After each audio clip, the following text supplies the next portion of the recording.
Hi, good morning. I'm Tom Akel, CEO and publisher of Rocket Ship Entertainment, and I am here to host the What's Next in Digital Comics panel. This panel is meant to explore how the world of webcomics has seen exponential growth over the past several years and is becoming an increasingly challenging business for creators to navigate. So I would like to bring on our panelists, and we're going to talk about their comics and the ever-changing landscape of digital. First joining us is 2017 Ringo Award-winning creator of the Red Hook saga, Dean Haspiel. Good morning, Tom. Good morning, Baltimore Comic-Con. Good morning, sir. Next, we have 2019 Ringo nominee for her webcomic, Nothing Special, Katie Cook. Hello. Good morning. Morning. 2020 Ringo nominee for her webcomic, The Croaking, Megan Stevenson. Hello. It's great Good to morning. be here. And the VP of Content for Tapas Media Inc., the winner of this year's fan favorite Ringo for Publisher, Michael Sun. Hello, good morning. And I don't know if he's with us yet, but we also have 2018 Eisner nominee for his webcomic Brothers Bond, Ryan Benjamin. Yeah, no, maybe later. Good morning, everyone. Noon for most of you, 4 p.m. for Megan, very early for Michael and I. So I'll just kind of go around the horn, and if you would like to talk a little bit about what you're working on right now, and then we'll go from there. Hey, oh, wait. Oh. And he was not going to join the panel, but why not? 2018 Ringo Award winner for Best Webcomic for 1000, Sanford Green, and winner of multiple Eisners last night. I mean, Ringo's last night. Sorry. Congratulations, Sanford. Oh, thank you. I just came to say thank you, and I'm going to leave now. Oh, okay. What's that, buddy? I got an email. I'm sorry. I got an email saying, hey, top of the hour webcomic panel. And I'm like, oh, really? Okay. I guess. Stick around. Stick around. Stick around. Why not? What's up, Dean? How you doing, man? Congratulations on your back-to-back awards last night, man. Two-fisted, man. That's awesome, man. Well, you know, I'm with great company right now, so. Right back at you. Hi, Sanford. How you doing? I'm doing all right. How are you? It's a pandemic and racial upheaval, so hey, we're all good. 2020, baby. I'm sorry, man. I'm bringing the room down already. Nah. Uplifting. It's uplifting. Yes. Oh, I'm glad you got the shirt on. Yeah, I figured, I would switch out real quick because I had something else on, but I heard webcomic panel at the top of the hour. So, does my mic sound decent or does it sound weird? No, it sounds great. Fine. Okay, so we're going to go around the horn. Everybody's going to talk about what they're working on, and then we'll jump into the topics. So, Dean? Oh, I'm currently producing season 4 of the Red Hook. It's called Blackout, and it launched 2 weeks ago. And thanks to Tom for recruiting me to Webtoon about 4 or 5 years ago, maybe. Off the heels of working on the Fox, he asked me to submit a few pitches, a few ideas, and the Red Hook is the one that stuck. It actually came with a universe of characters. So we had the Brooklynite, Purple Heart, and then I've been able to extend my character through 4 seasons, and I have a bunch more planned out, but that's what I've been working on recently. Awesome. Katie? Basically, I've been working on drawing the 3rd season of Nothing Special on Webtoon, and Nothing Special is also all Tom's fault. Yes, sir. The reason that it exists. But yeah, other than that, I've been working on a bunch of stuff for Star Wars and Disney. So I'm trying to juggle all of that, as well as now having both of my children home Right. all the time. All the time. Wait, all the time? All the time. Oh my God. All the time. I'm the principal now. Oh man. So yeah, I'm very stressed all the time. Oh my God. All the time. Happy hour starts a little early in the Cook household. But no, having a blast with this season of Nothing Special. So It'll be comics someday. What you're experiencing right now. Okay, it's going to be like Chardonnay. Sorry. You might be in prison, but you'll be making comics. Oh my God, I might have some time to myself. If That's right. Moving along. Megan. Great conversation. I'm working on the Crow King at the moment. Season 1 just wrapped up, and I am well into season 2 at the moment, and hopefully that'll be relaunching end of November-ish, maybe. But yeah, no, it's just all Crow King all the time. I have some time to do other things, but I do not put that on any kind of schedule because like you just can't. That's kind of like one of those things where you're just like, I can't do Crow King anymore, so you just kind of have to just go do something else to kind of like just dewire your brain a bit. But that's what I'm doing, just melting, crying a bit, not sleeping, but it is what it is. You gotta get it out there. But just don't croak. Sorry. He's here all day, folks. He's here all day. Michael. Yeah, I mean, I'm probably a little bit different since I'm not primarily a creator. I'm more on like the publishing side. So currently I'm involved in the production of around 25 new original comics that will hopefully make their debut in 2021, 2022. So that's been really exciting. And as VP of content, which I was promoted to around 3 months ago or 4 months ago, I'm kind of coordinating with a lot of like Asian production companies and a lot of overseas distributors. So trying to bring new opportunities to creators to get their stories like translated and localized and distributed all across the world. And so this is like the next chapter, I guess, of my career and trying to enrich the lives of creators that we're working with right now. Awesome. And Sanford, who's not really supposed to be here today. Brother, all you have to do is say the word. I am out of here. No. We're going to keep you. I took Ryan's spot. You're here. Just tell us what you're working on. I know it's not webcomics. Say it again.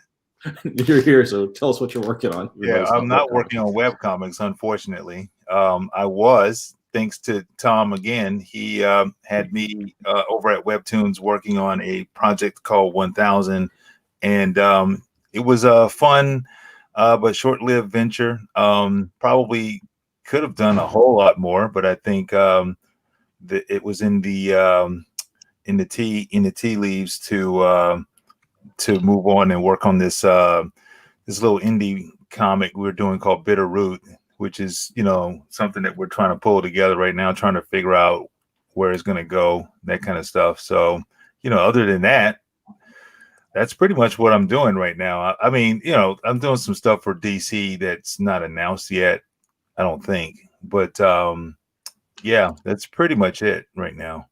And for those watching at home who don't know, Bitterroot has won the Eisner and the Ringo and has been optioned by Legendary for feature film, right? Wow.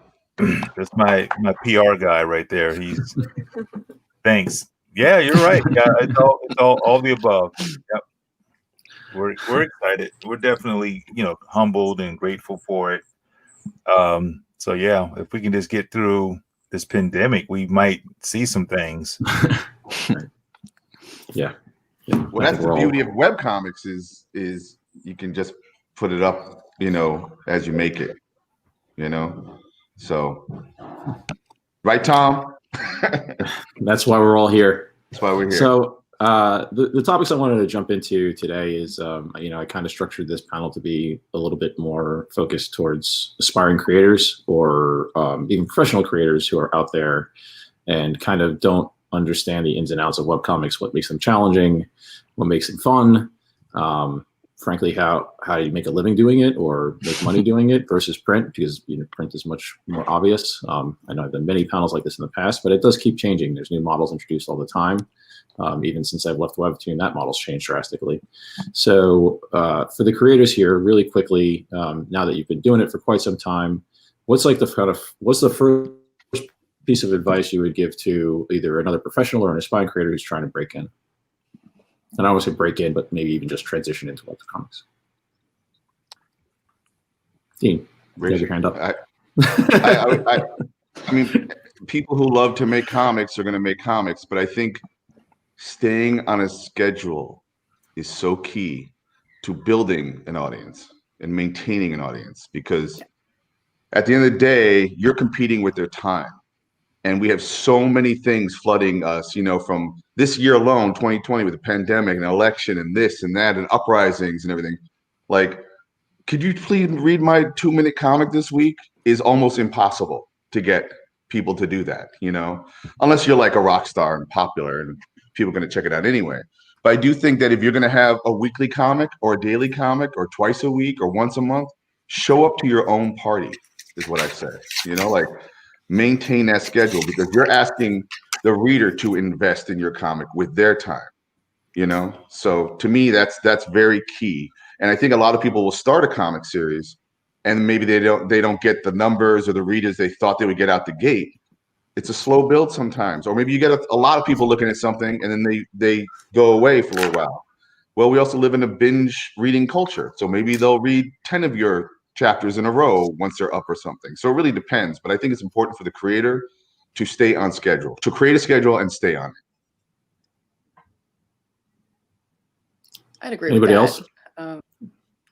else? For me, it's I tell almost everybody that approaches me and is like, I want to do a webcomic, and not in really other pros at this point. I get approached by a lot of younger people, and for me, it's like, have fun with it, because that's the best thing you can do is to become a better storyteller and a better artist and a better everything at making comics, is to just make the thing and then have fun doing it. If you're just frustrated with every single chapter, you're not going to enjoy it, so therefore you're not going to make it anymore. So that's one of the things that I try and do with every chapter of Nothing Special, is that I just have fun with the art and I just kind of go nuts with everything. And it takes a lot of time. I was up till 2 a.m. last night drawing vines.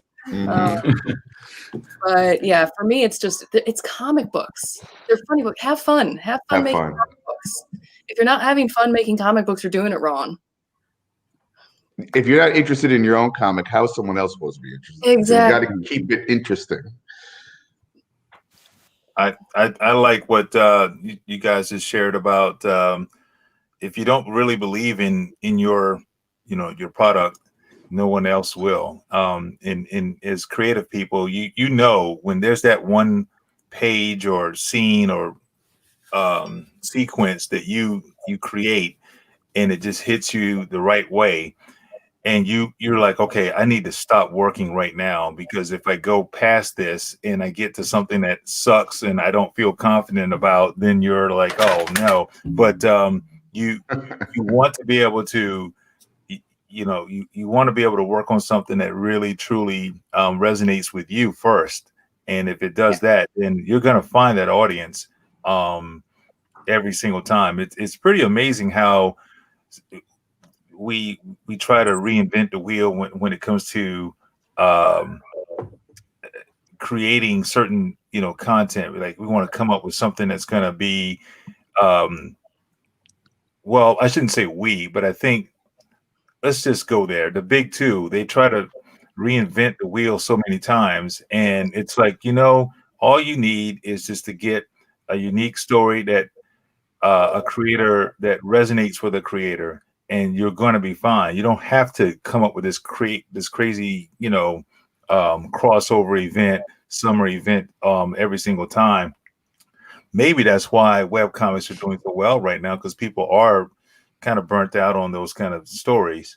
But yeah, if you do something that resonates with yourself, you will definitely find that audience.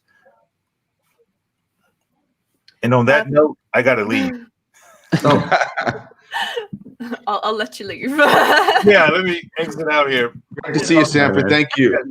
Take care. For me, whenever people ask me, how do you even, where do I start? Like, how on earth do I do this? I always tell them, you might get really excited over like all these characters and all these ideas and stuff that you have, but please, for the love of God, write it down first. You've got to do as much pre-production as you can. Like, you've got to pre-plan that stuff, do the plot, do the characters, do all the backstories, everything. I never do this, which is why I always tell people to do it. I always do it because I just get excited with the characters and everything, and then I like build it from there, which is just what you shouldn't do, because it's not really a good building block for like a long-lasting comic, which is why I do a lot of short comics. But if you're wanting to do like a longer, more substantial comic, you've definitely got to just plan out as much as you can, because the second you start being like, I don't know where this is going to go, I don't know what to do with it, and you start like questioning all the things that you've done, you kind of just, it halts the progress, and it stops like the weekly uploads, and like sooner, and you get like later and later behind, and then people just stop reading because you're not updating regularly and everything. So I think no, I was gonna say I have a visual aid for that. Visual aid. It's called a rent bill. Yeah. It's gonna be a bottle of wine. That looks, that's too much, man. Wow. And all of the thumbnails done beforehand. Oh, wow. And each chapter break is already marked. Nice. Oh Nice. I do not have that. I have 3 of these binders, and they get bigger every season. And it's terrifying. But this is a good glimpse into how my mind works. I'm the same. Before I start. I'm the same. I have a whole script written out, and then I lay out the pages, thumbnail them. And yeah, there's some, as a counter offer to what Megan was saying, is I do think it's smart to plan, and even because especially when you're just kind of like in the point of you've created an idea, now you have to craft the idea, which is basically the nuts and bolts of comics. Laying out, it's penciling, inking, all that kind of stuff. Is there someone else on the Sorry, it's my 8-year-old. Oh, there's someone there participating in the live stream. But I do think that, like, yes, it's good to know, and also it's really interesting. Like, I kind of know where my story might end now, and I didn't know that at all 4 or 5 years ago. So now that I've been building it, also there's a time when the characters start to write themselves if they're strong enough, And we have different kinds of comics or different kinds of stories. There's plot driven, and then there's character driven, and those things either coincide or cross over or fight each other sometimes, And I did do a comic years ago called Billy Dogma when I created a webcomics collective called Activate, and I purposely didn't know what was happening next week. I would always leave my comic on a mini cliffhanger, not only for the readers to be like, "What the hell's happening?" or "I think I know where this is going," but to keep it fresh for me. I didn't know what was going to happen. And at one point I went, uh-oh, I better know how this is going to end. So then I had to prepare, but it was something exciting and fun in just drawing a chapter and not knowing where this damn story was going for a little while. In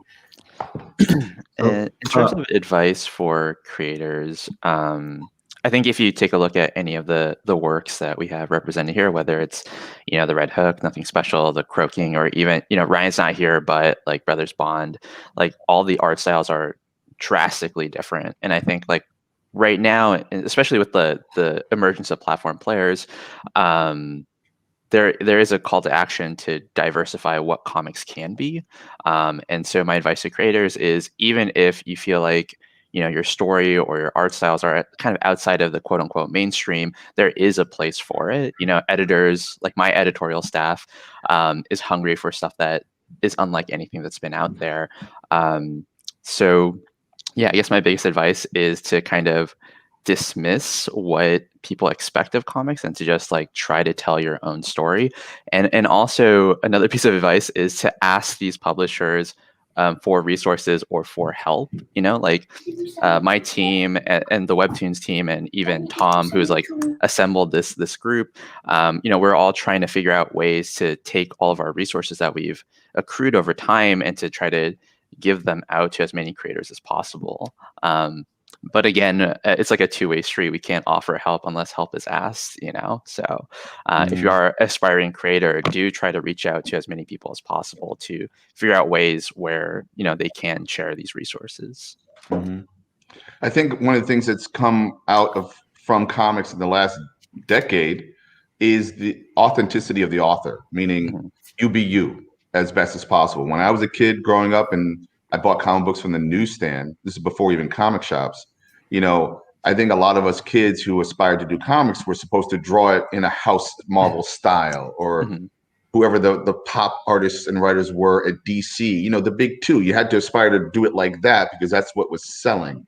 And that was put into your head. Now, you don't have to have read any of that stuff. Yeah. You don't have to have read a Marvel DC comic or whatever's popular story. You're encouraged to like do what you want to do to tell a story, you know? And there's so many resources and tools and reference and history that you can either use it or not, you know, and break this in your own way. So the next thing I want to touch on really quickly, that's kind of next to what we just discussed, but not to spend too much time on it, is this sort of difference in challenge between print and digital. And there is a big one, I think, especially for people moving back and forth between the two, and that when you buy a graphic novel off the shelf, it's more like buying a book. You're going to sit down and read it, and you don't have to worry usually about multiple things competing for that reader's attention, right? So you can kind of tell the story at your much more dictated pace by the writer. And in webcomics, that's not necessarily the case, because like Dean, you mentioned a minute ago, which is very, very accurate, is that when you're on your phone or you're online, 5,000 things are competing for your attention, right? And you're getting pop-ups and calls to action for other apps or games or social media and distractions that you might not necessarily be home, and you're kind of going on the go. So can you talk about some kind of the challenge in making sure that the storytelling you're putting into a webcomic keeps the reader engaged almost every panel, where obviously you want that kind of engagement in print, but you have much more space to kind of let your story breathe, I think. Anybody? You want to go first? For me, it's just keeping it interesting. I try and put some really big, crazy panel into each chapter, mostly because I make bad decisions in time management. But you keep the artwork fun, and the storytelling dynamic. I mean, that's part of it. And then for me, I hide so many little things in the background anyway. That's more for my personal enjoyment. That most of the comments that I get every week are they have to go back and read it 3 times to go figure out every single thing that I put in the background. So that's kind of one of my little tricks that I do, is that I give that attention to detail to the whole thing. And it really engages the reader and really pulls them into your world building instead of just a blank canvas behind you. Do you feel like you're subconsciously seeding the comic with elements that you could return to or might exploit later? Oh yeah, I do. I put hints of stuff that's coming up or stuff that's been all the time. But of course, most of them are for my own enjoyment of hiding books or weird things or threats to my family. Leave me alone. It's like you're testing like if your family's even reading the damn comic, right? Like, did you notice that little barb I threw your way? My 9-year-old sat down and read it for the first time a couple weeks ago. She did a book report on it. And it was the first time that she has ever in her life turned to me and said, "You're actually pretty good at this." Finally. Thanks. Finally, you're not just a mom or a principal. You're validated now.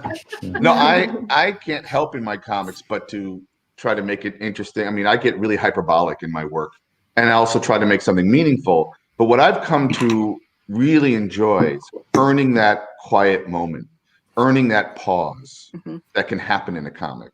And it doesn't feel like, oh, this is boring. It can actually hold your breath, hopefully, you know what I'm saying? Or stop you and think about what's happening here. Because then again, I'm going to start throwing everything back at you, because that's the style in which I write and draw. So yeah, I do think, Tom, if you have a weekly comic and it's a serialized thing, in this case, I do 26 chapters. I think we all do 26 chapters a season, basically. I need to figure out how to make 25 cliffhangers, which is crazy. Like if you read a comic book or a graphic novel, I don't think there are 25 cliffhangers in that, mini cliffhangers. So you're engaging in a different way. So you hope that someone will come back and read your free comic online.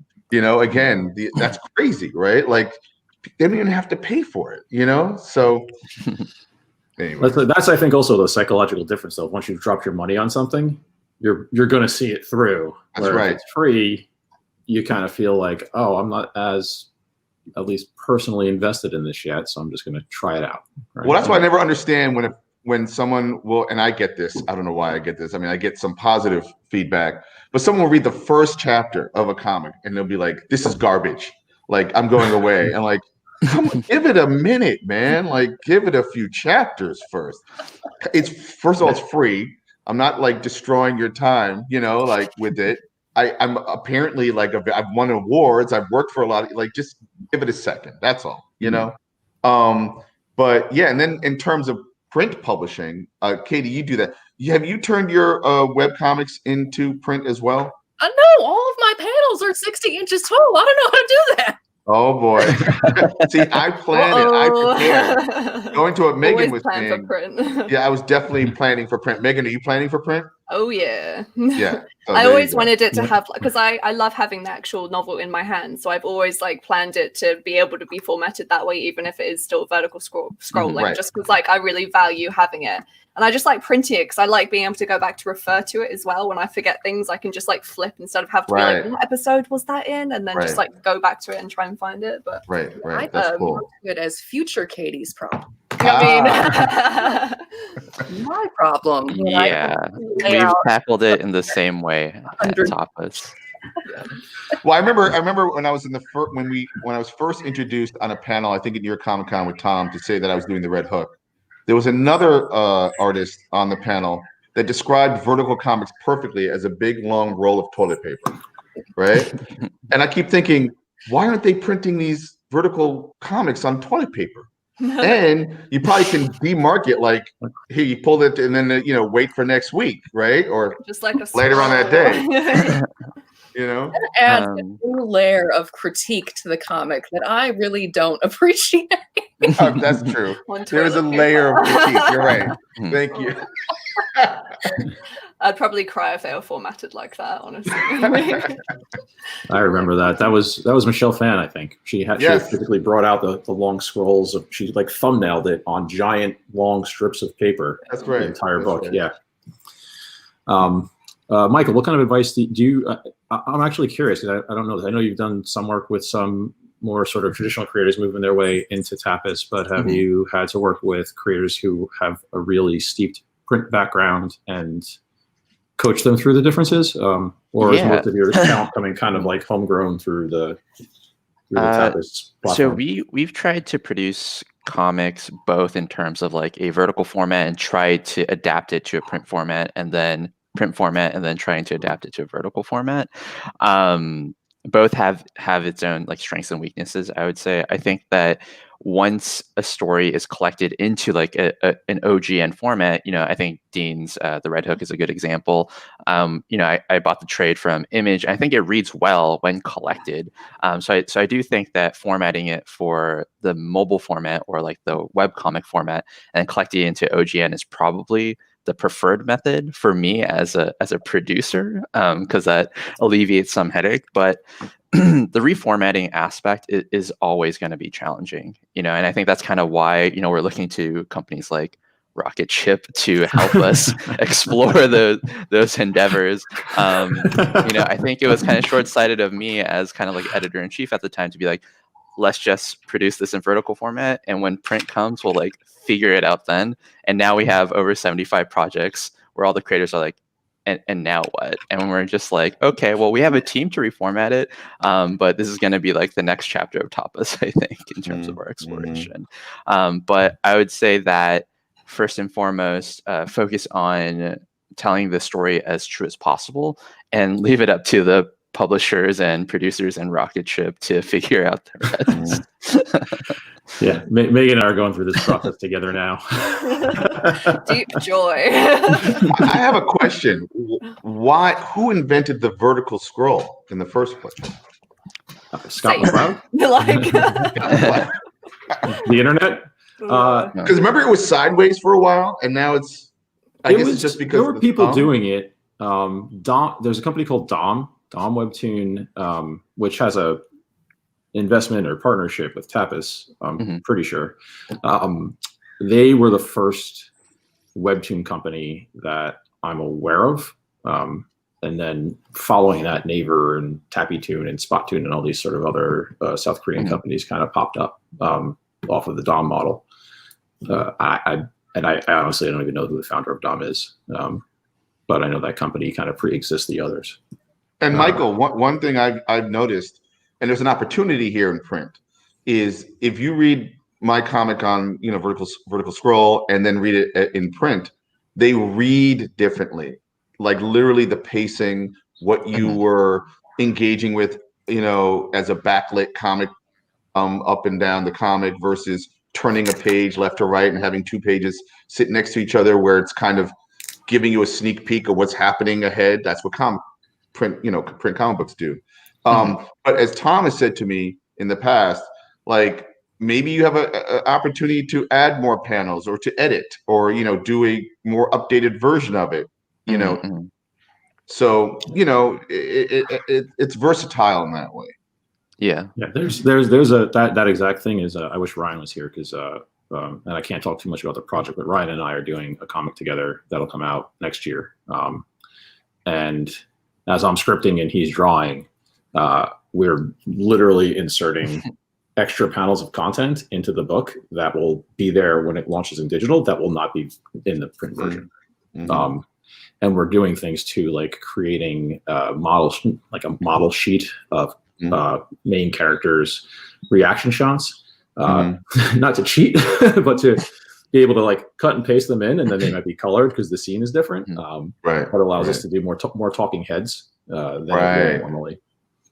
So we're figuring out some sort of production workflows like that to be able to go from what would probably be cut up from like 5 pages might translate to 25, 30 panels. 5 pages now might translate to 60 panels.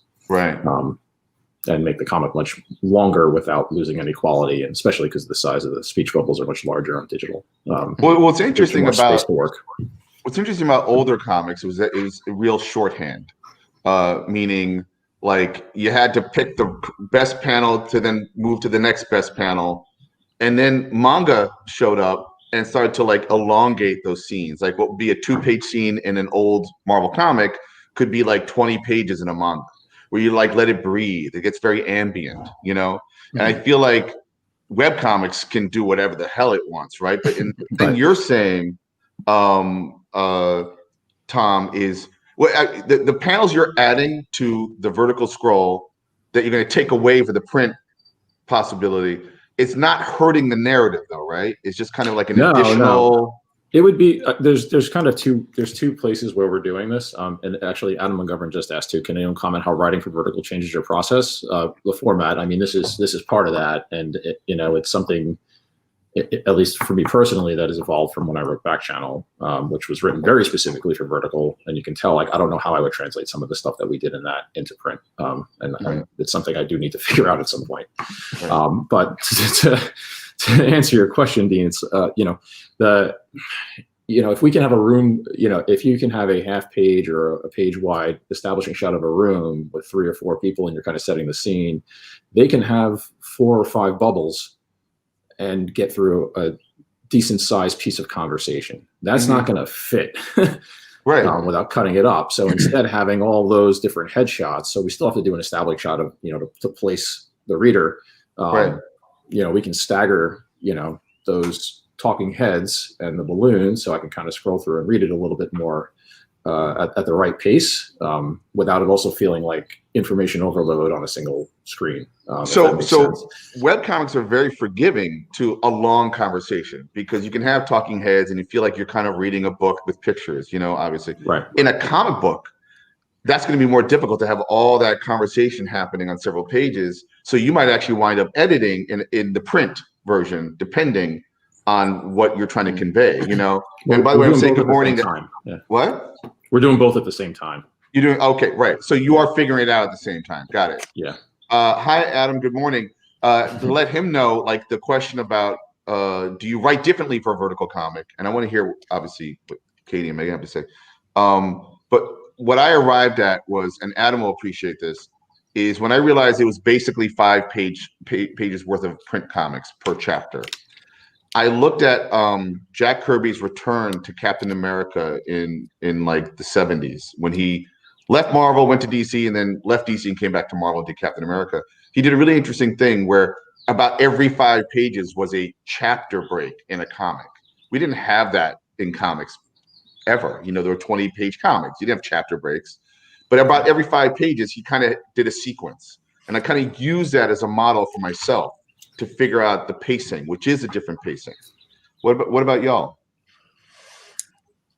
I would say, you know, when I write something that is for print, like some of the licensed books I do, you know, you have your page 1, panel 1, and then you have that certain number of panels that you can kind of fit into a page.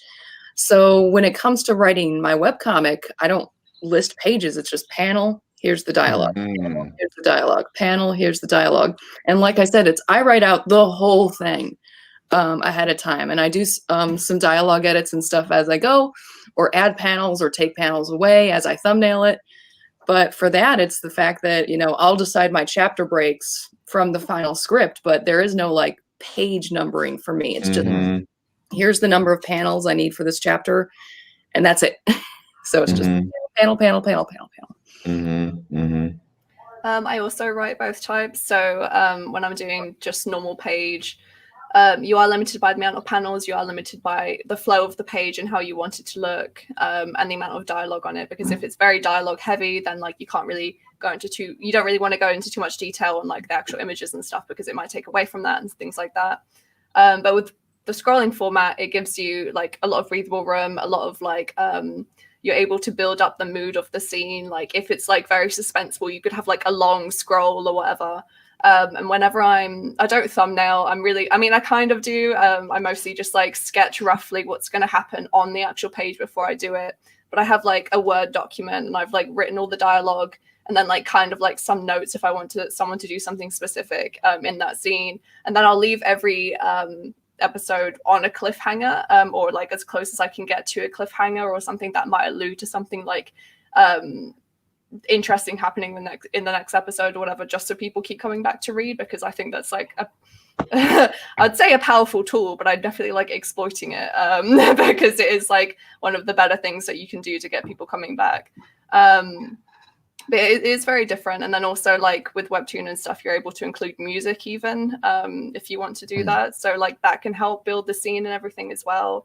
So for me personally, like I still buy graphic novels and everything just because I love collecting them and I love like being able to look at people's different art styles and how they do things and everything.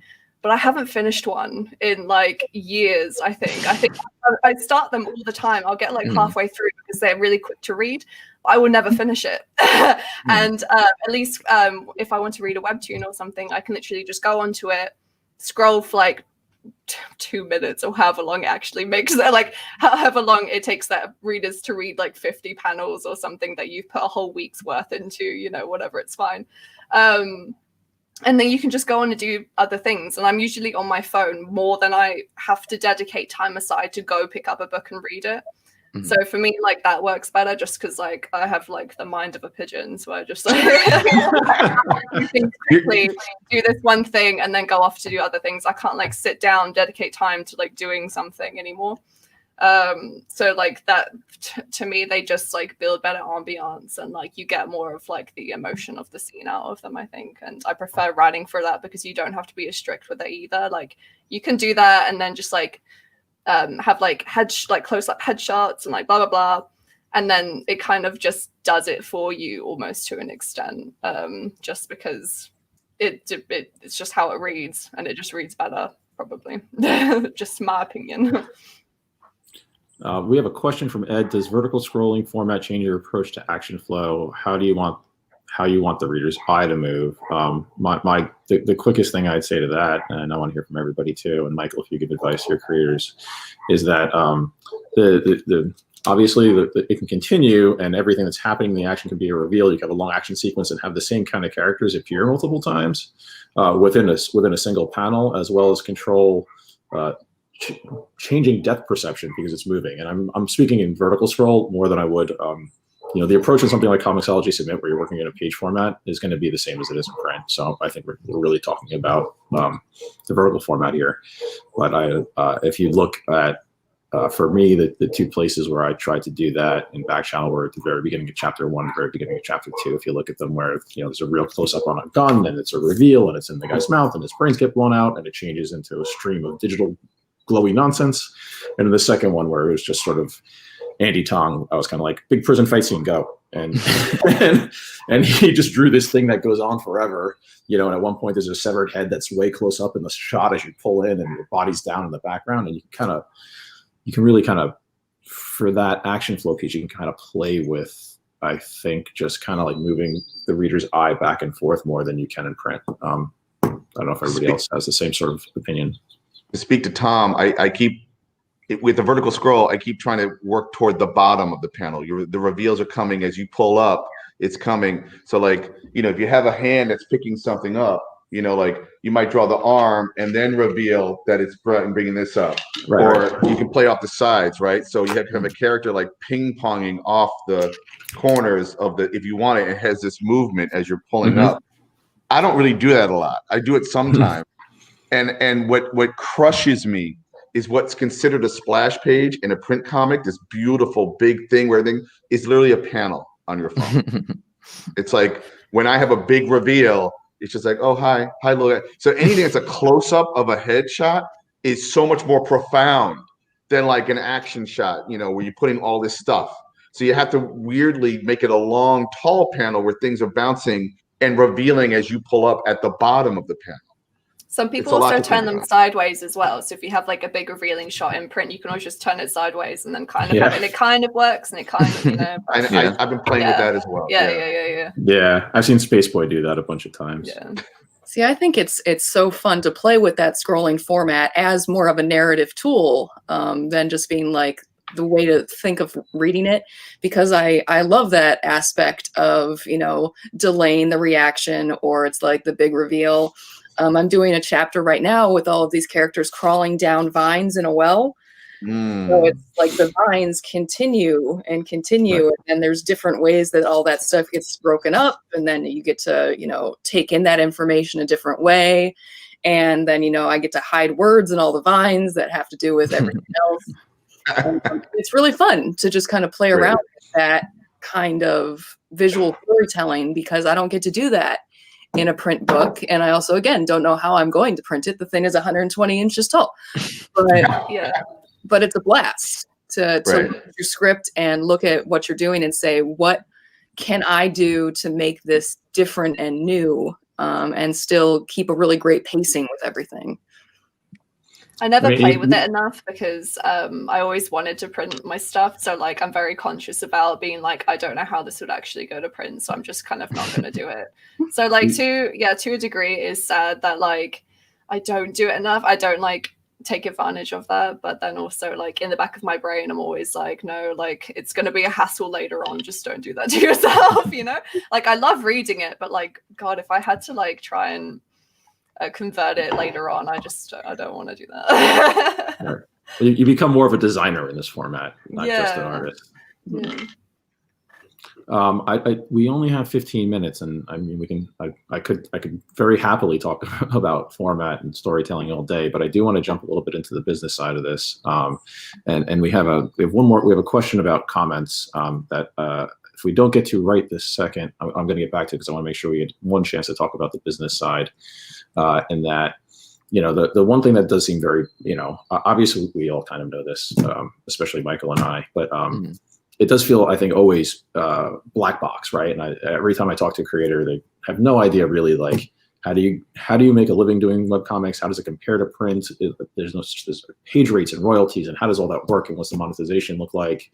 And what does deal structure look like? And rights holders? And So I want to touch on that to some extent of like, especially amongst as much as we can amongst sort of like the bigger players, meaning like Tapas, Webtoons, Webcomics, which is an app, Comixology, Submit, and I might be missing something like, but you know, and then there's the Stellas, and Inker just launched. If people have seen Inker, Instagram is a platform for people. I mean, it's right, yeah, and not getting paid, but they're, you know, you might go to a popular social media place like a Facebook or an Instagram or a Twitter and try to use that at first. I mean, and you would see like Nick Selleck and Sarah Anderson are, you know, they're not hurting, right? So they're doing okay. I mean, I know they're both publishing in many places, but that's all started for them just based off of their social media comments. So if everybody can kind of like just touch on, I want to start with you, Michael, kind of again, and I don't mean to put you on the spot. So it's sort of as much as you're comfortable and is public, explain to creators like, you know, what the model looks like for Tapas, and how creators would both like kind of break in and sustain kind of ongoing revenue from a platform. Yeah, I think it's always challenging because there's no two creators that really find success in the same way or define success in the same way. I mean, I'm kind of responsible for all 56,000 creators on Tapas and trying to figuring out like what kind of game plans can apply to as many creators as possible, right? So for some creators that are at the level of a Sarah Anderson, like ad revenue, a support program, which is kind of like our model of Patreon on platform. I think those make a lot of sense. For more of like the long form narrative type of storytellers, the premium model where you're like selling each individual episode for a microtransaction, that makes a lot of sense for them. But I think what makes kind of the newer platform players special is I think a lot of the business development side of things are led by a lot of younger individuals who are kind of more open to creating bespoke packages for each individual creator. I mean, if I were to work with, you know, Dean, Katie, or Megan, I'm sure that, you know, what Tapas could offer would look a lot different depending on like what you would want to get out of your Tapas experience, right? So it's tough to answer. I mean, I think it's kind of like the onus is also on the creator to tell the platforms like what they're looking for in terms of like, this is kind of like the deal that I'm trying to achieve, and for it to be kind of like an ongoing conversation, which I know isn't super helpful to everyone, but basically, you know, everyone at Tapas at the very least comes from some type of creator background. So we are always trying to be a creator first platform. And that means, you know, really sitting down with the creators, understanding what their wants and needs are, and to kind of create, again, like a bespoke package to help them succeed and achieve that. That's kind of like the best I can do without getting into like the nitty gritty of each individual deal. But yeah. All right. I mean, I'll say like how can I just one follow-up question to what you just mentioned in the microtransaction piece, because that's the model that Webtoon uses now primarily along with advertising, and that is also sort of the model that is the model on Comixology Submit for the most part, because it's a blend of, right, your comics available for whatever you price it at with maybe a 50-50 split, along with it automatically having to go into, I believe it has to go into the Comixology Unlimited product, and you don't have a choice. So it is still, there's these sort of ancillary models of some ad revenue, which not even speaking to the platforms, just speaking from my Viacom years, you know, display units don't pay very well. And the traffic you need to achieve to get to drive money out of those is enormous if it's not a premium sponsorship. And the same thing when you're starting to split up a $6.99 subscription amongst 5 million people, you know, you're getting your 2 cents every month in royalties. So, you know, it does seem like microtransactions is the future of this business. And how much of not Tapas's success is based on microtransactions, but do you see a lot of creators having success with that model? Yes, and I think more so in the recent years when Tapas has been able to introduce a lot more supplemental features to this process. So, you know, when we were just starting out, my biggest fear was like, are we creating a model where we're locking readers out of the opportunity to read comics? Because I think that is the antithesis of what digital should be. You know, I think with digital, you know, our goal is to democratize art as much as possible and to give every reader the opportunity to read, experience, and support the creators in really meaningful ways.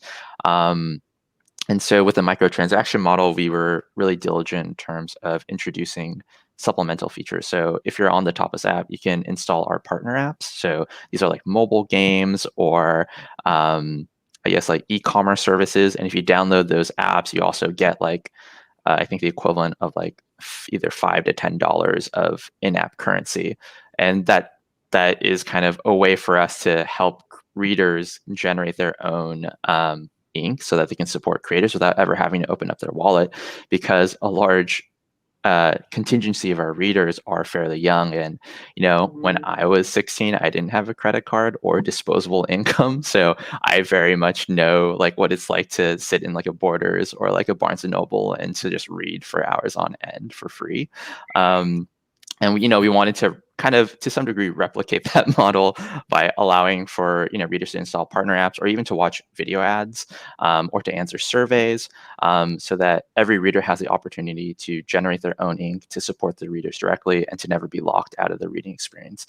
And the only way to really achieve that is to lower the price point per episode to enable that. Like, I don't think we could get away with charging a $3.99 or $4.99 the same way that Marvel and DC are able to, but we are able to charge anywhere from like 5 to 25 cents and to kind of scale that out based on readership. Some of these premium creators have millions of unlocks per month, and I think that is just as meaningful. So yeah, I think that hopefully answers some of that. Yeah. I want to ask everybody else, and I just want to clarify for anybody watching, ink is the in-app currency of Tapas, the same way coins is on Webtoon or, Hooli Bucks, whatever you call it. Yeah, we just want to dress it up to make it a little bit cuter, I guess. Yeah. So for the other creators, you're all on the same platform, but just talk a little bit about your experience in generating revenue from your book, and maybe reaffirm for people looking to break into webcomics from either, the ground up or existing professionals that there's a living to be made there, maybe. Listen, Webtoon has been very good to me. I couldn't do it if I didn't have an exclusive contract, basically. I do wonder, and I do think about, not too hard, I don't analyze it, but I think that Webtoon as well as Tapas and certain kind of webcomics models woo a certain kind of reader, younger readers. I don't know if I necessarily write comics for younger readers. I think part of what I like is very specific what I do, and I would hope that I'm wooing the kind of readers that were already reading my stuff and bringing them to the platform in a lot of ways, because eventually, especially with the pandemic and comic shops closing for a while, people couldn't get their comic books, but you could always just go online. There was a lot of stuff to look at, weren't looking at before. So this is an interesting time right now. But yeah, I've been very lucky and to have a company supporting me in my original ideas. And, I started doing webcomics about 15 years ago, when I launched Activate on the LiveJournal blogging platform. The only thing I wasn't thinking about was how to monetize. It really was. And I remember back then, the idea of saying, oh, it's free, kind of had like a stink added to it. Like, well, it must not be very good if it's free. No, it's great. It can be great. And now we have younger readers being born that think that everything's free. All you need is a phone, and then you don't have to pay for anything. So it's kind of swung the other way. So I don't actually know business. I'm not a very good businessman, and I'm always talking to you, Tom, or to my studio mates or whoever, to try to figure out the next steps. And I do think that unless you're very popular on a webcomics or Tapas platform, where you yield a lot of clicks and numbers that will eventually give you royalties, personally, I need a contract, and then ultimately, I think a person like me, a creator like me, might have to eventually hop over to like a Patreon model, or, we have our crowdfunding models and stuff. I don't know yet. I have to figure that out. I hope that I can continue doing my series for longer, but we'll see. I'm kind of in a weird space. Katie and Megan? I make money. I have a lot to add. It's but I also work in licensed books and stuff like that as well. So it's I've been full-time freelance and creating comic books for 10 years. So for me, this is one more project that's on the plate that, you have to work really hard to make it a success, as opposed to a licensed book where I already know that I'm going to make money on it and that they're going to just give me a paycheck. Whereas I have to really put a little bit more effort into pushing my own work. I can't be like, it's Star Wars, because then automatically it's going to, be a seller. But now it's like I have to do a little bit more work, a little bit more legwork. Right. Yeah, not having to do, but doing webcomics, you definitely are just kind of marketing yourself as well as the things that you create and put out there.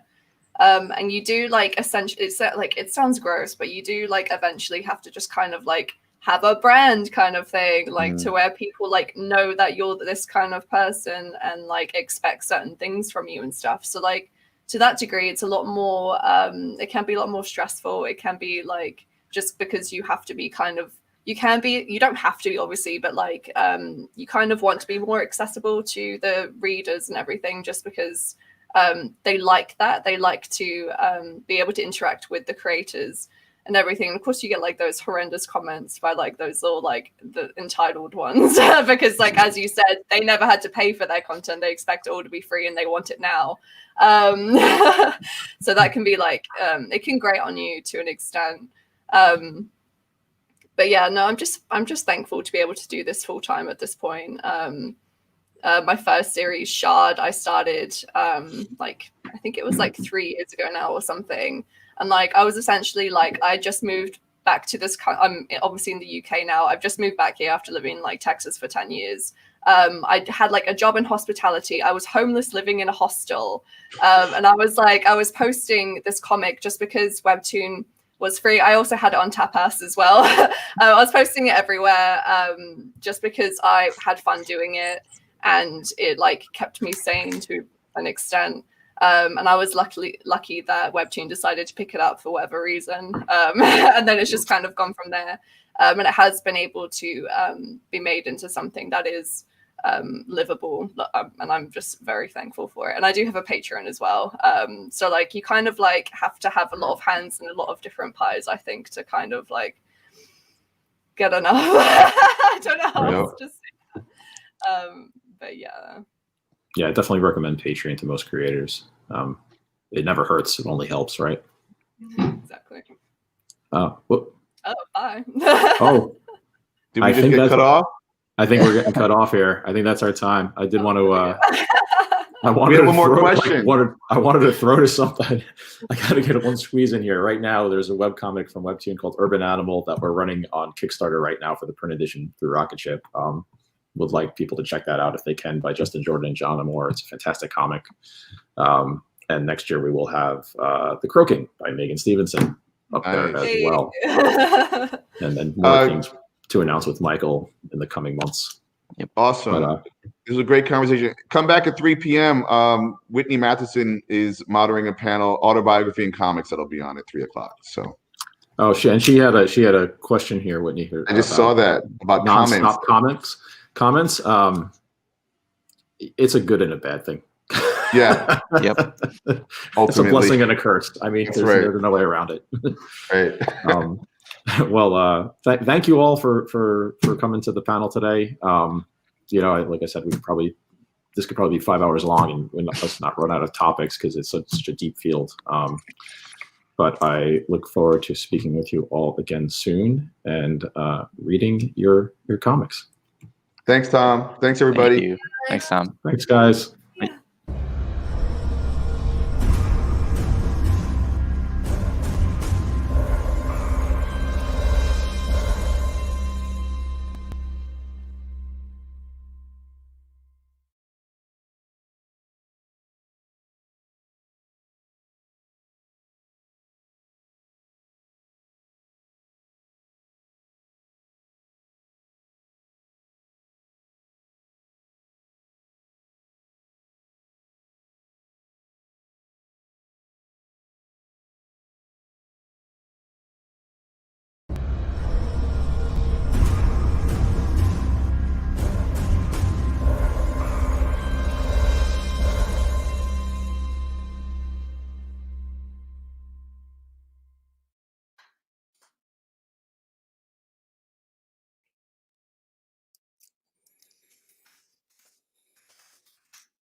Hello, Baltimore Comic-Con. This is Christian Gossett, bringing you a quick live drawing session with Shadia Elise, the famous model. I'm really, really excited about this to talk to all you guys. I have no idea who else is on. I just know that I am. And so if you are on, go ahead and say hello. And there's Shadia. Hello, Hi. Shadia. Hey, great Hi. to see you. Great to see you. Thanks for having me. Absolutely. So Alec or John, how do we know who else is in?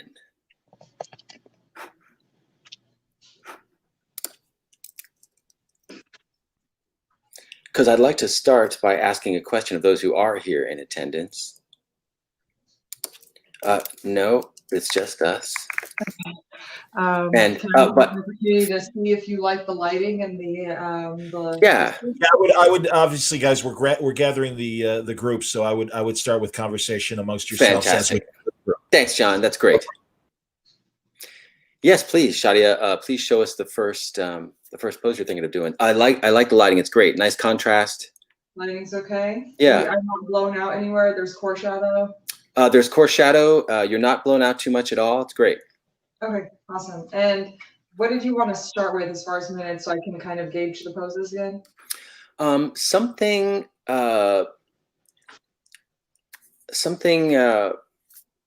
full body like you are, which is great, and I don't know, something kind of neutral, not too dramatic not too dramatic for the first one, kind of a basic, so I can go over the body. Okay, so it might be some like negative space, but let me see. So I can go really dynamic, so I gotta like.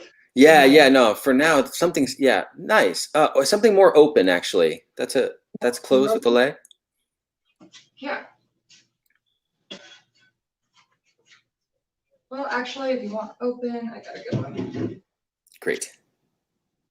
So something like this. Fantastic. How's that for you? Yeah. How long did you want to hold that? That's great. What do you usually hold this one at? A nice quick one would be great for a warm up. Anywhere from 3 to 5. All right. We'll do a 3 on that one. Okay. Sounds good. And so Yeah, you want both of them pretty like I'd say standard, basic, not too crazy, just so you can get anatomy. Exactly. And because for these first ones, what I'm going to be doing for people is kind of talking to them about how you approach a model, how you approach drawing the body in life. Yes. And so things like that. So a nice neutral like that is great because it kind of keeps you open up and shows everything. Right. Okay, perfect. And you want to let me know when you want to switch times, otherwise I'll keep sticking with whatever you had me on. Right on. I will. Do you want me to time? I can time. Yeah, I'll time. I have a timer, but if you want to time, that's no. If you time, that's better. Okay. Yeah. No, there's definitely no like. It's been 5 minutes and I'm still babbling at the people, and you're like, "Hello, pose is over." Yeah. I'll just yeah. Do you want me just going right into the next pose, or do you want me to take a little pause? After? Take a little pause, and I'll take a little pause.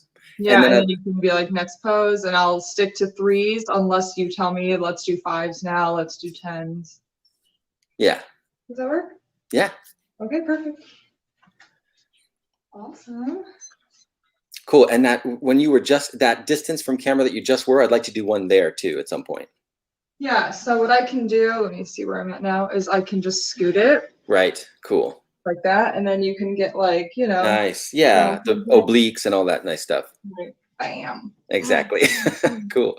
Hey, so my buddy Jim Mitchell was like, he's an artist that has worked for Disney forever. He's a Disney legend, and he was like, "You're doing a session with Shadia. That's so cool." I was like, "She's famous." Oh my gosh, I don't know about that, but so many of my artist friends from Disney were like, "Oh, you're working with Shadia. Lucky you." I was like, "Cool." I love Disney. I love the artists there. They're so sweet. Yeah, they really are. I miss them. Yeah, and Julia Diller said to tell you hi. Julia Diller, that's so cool. She is so amazing. She is. I just modeled for her like last 2 weeks ago, a week and a half ago. Yeah. So cool. Yeah, yeah, she's great. I modeled privately at her little studio. I love it. Gosh, I might have seen you there because I used to draw at her studio a couple years ago. Yeah, I just started this past year. Yeah, so we just missed each other. Awesome. Yeah. All right, here we are. So, hi, I have a question from John I'm going to address. Yeah, no, we can't see me drawing. The whole point was for me to kind of just talk people through Yeah, but we can. Yeah, you're right. We can solo her for sure. John and Alec are discussing, do we need my face on there? And not really. As long as we can hear me, then everything is cool. All right. And so Shadia, for whoever is, for the benefit of our listeners, let them know where they can contact you for sessions after today. Sure, you can find me on my Instagram. It's my first name, SHADIA _ my middle name, Elise, ELISE. So it'll be exactly what's written. Where are we? Where's the little, there we go. So my name, but just an underscore in between that. And awesome. You can contact me for project, rate, what have you. Just as long as it's respectful and good idea. That's right. Keep it pro, people. Yeah. For the sake of you knowing who the heck you're listening to, I'm Christian Gossett. I have been a professional. I started as a professional comic artist at the age of 19. Moved over to Dark Horse Comics, doing Tales of the Jedi in my early 20s, where I was the originator of the double-bladed lightsaber that came off of my desk. Went to Lucasfilm from Star Wars comic books. I'm very proud of that. From there, I went to Activision and had a very fun video game career. From Activision, I went into television and currently working on Zack Snyder's Army of the Dead as a story artist, where all of my life drawing skills are being used every day. I'm so grateful that I committed to life drawing, as you should be as well, because it is the fundamental skill that you will always be able to use no matter what medium or platform you're working in: television, video games, story art, concept design. What Shadia is going to help us with today is the core. It's the base model. It's the scales if you're a musician. It's the shooting baskets if you're a basketball player. So here we go. If you're ready, Shadia. Yeah.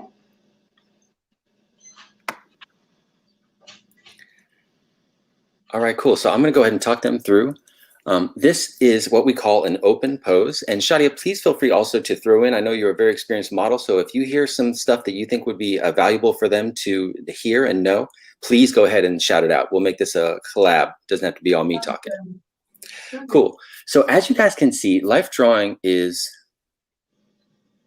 All right, Ziggy, welcome, welcome. I'm going to go ahead and welcome Ziggy Inkwell here and say this first pose shows us exactly why you want to be doing life drawing, because the body acts in unexpected ways. As you can see here, the connections between her right hip and her knee, that's not something you would automatically assume if you're only working from memory, or if you're looking at your favorite anime or comics. That stuff is like, if you just draw from that, you already know the limitations of your results. Life drawing gets you to that place where even if you are going to kind of exaggerate for the sake of heroic fiction, even if you are going to kind of make it your own style, you still have to know the rules before you can set your own or break them. And this is a wonderful example why. Look at the relationship between the right shoulder and the right bicep, right? Look at those muscles working together. Look at the effect on the neck. Look at her, the neck there in relation to the clavicle, right? This is what, if you are drawing with us, I'd like you to go ahead and concentrate on that area now. And look at with your hands, learning them with your muscles, teaching yourself how to draw so that by the time the signal goes into your eyeball, down your shoulder, and through your hand all the way to your stylus, your muscles have been trained to respond in such a way that it looks like the way it's supposed to look. That is how we do it. That's how we've been doing it since Da Vinci, or Da Vinci, for those of you who love TikTok. But yeah, that's the way we do it. We train our muscles and our mind to respond. And there's no better way than life drawing. I know we're in a totally wonderful digital age, and that's fantastic. Believe me, I love drawing on my Cintiq using Storyboard Pro. However, the same old fundamentals support those technologies. So fundamentals like that, what we're seeing right now in this pose. I'm going to draw your attention to the relationship between the left leg and the upper body. See that swoop? If I could draw, maybe on a subsequent pose today, I will attempt to share screen, Alec, or yeah, Alex on my Da Vinci joke. Thanks to my daughter for showing me that. Are you done? Yes, That's 3? Fantastic. Thank you, Shadia. Shadi can take a little break while I talk to you guys about that flow. In the next pose, which Shadi will be showing us in a moment, the first thing we're going to do is we're going to do gesture. For those of you who have life drawn before, you're going to know that gesture is all about those first swoopy lines, right? It's the big lines. It's not the little tiny kind of detail lines.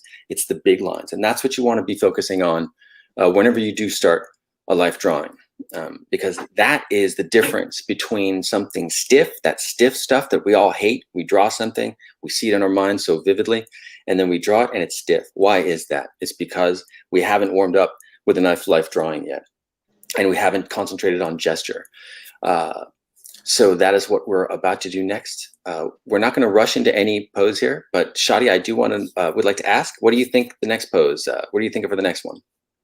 I usually like to go 360, just so you get a good taste of all directions. Fantastic. So I'm going to do a profile. I'll still have negative space in between the legs, and I'll add a little gesture with the hand to give it some swoop and some line, a little bit of a seeker.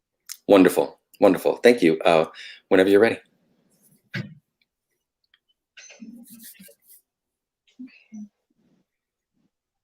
Awesome, awesome. All right, so this is a fantastic pose to talk about that motion line. Look at the top of her right elbow, and then through the shoulder, down through the torso, through the thoracic, and down all the way to the beautifully pointed toes down at the bottom. Look at that motion line. For those of you who are drawing at home, I want you to just swoop that. Don't worry about anything except for a nice, clean, unbroken line of energy. Just leave it on the page like a sword, like you're swishing a sword. For those of you that have done life drawing before, you're already ahead of this. But for those of you who are beginning, I want to go ahead and go nice and slow and kind of guide you guys through the way we do it. The first line I would attack in this pose would be, yes, it definitely does. Holding these poses is a skill. And that's why I really like today's session. Thank you, Baltimore Comic-Con Live, for giving us a chance to really show you what the models know as well. It's very, very easy to think, and it's a real kind of it's a myth that the models are just kind of, that there isn't a lot of skill and experience necessary to do this work. As you can hear from Shadia, you're hearing it from the model's point of view today as well.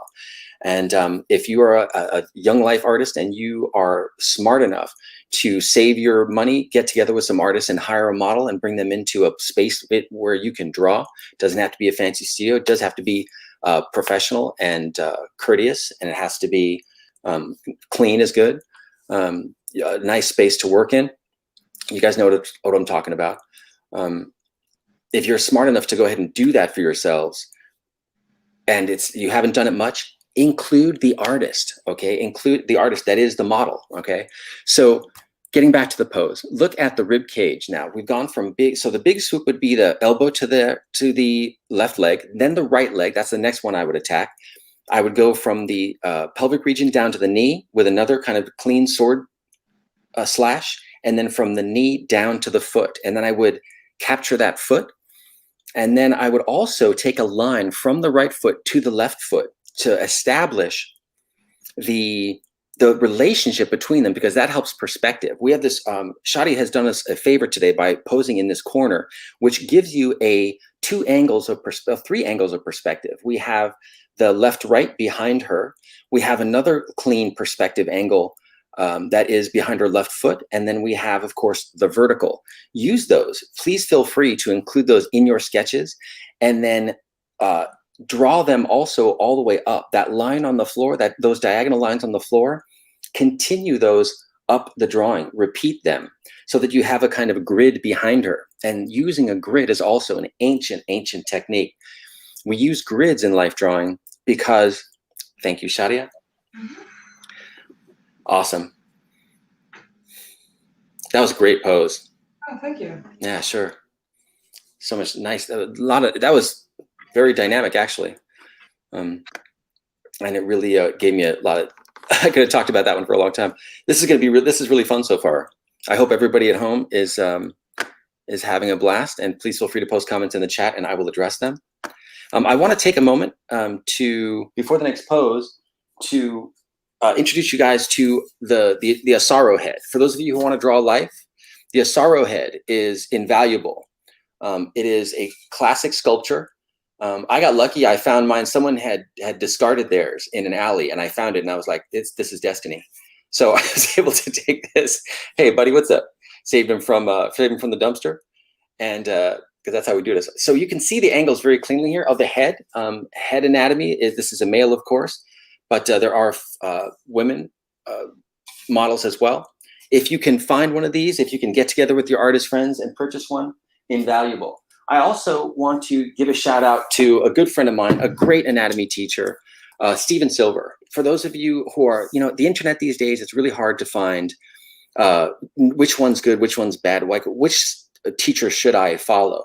You cannot go wrong with Steven Silver. I make no money from this endorsement. This is just because I want you guys to have your best life possible as artists. Steven Silver's The Silver Way. You cannot go wrong. It's an amazing book for you guys to get. I'll have some other recommendations as well today.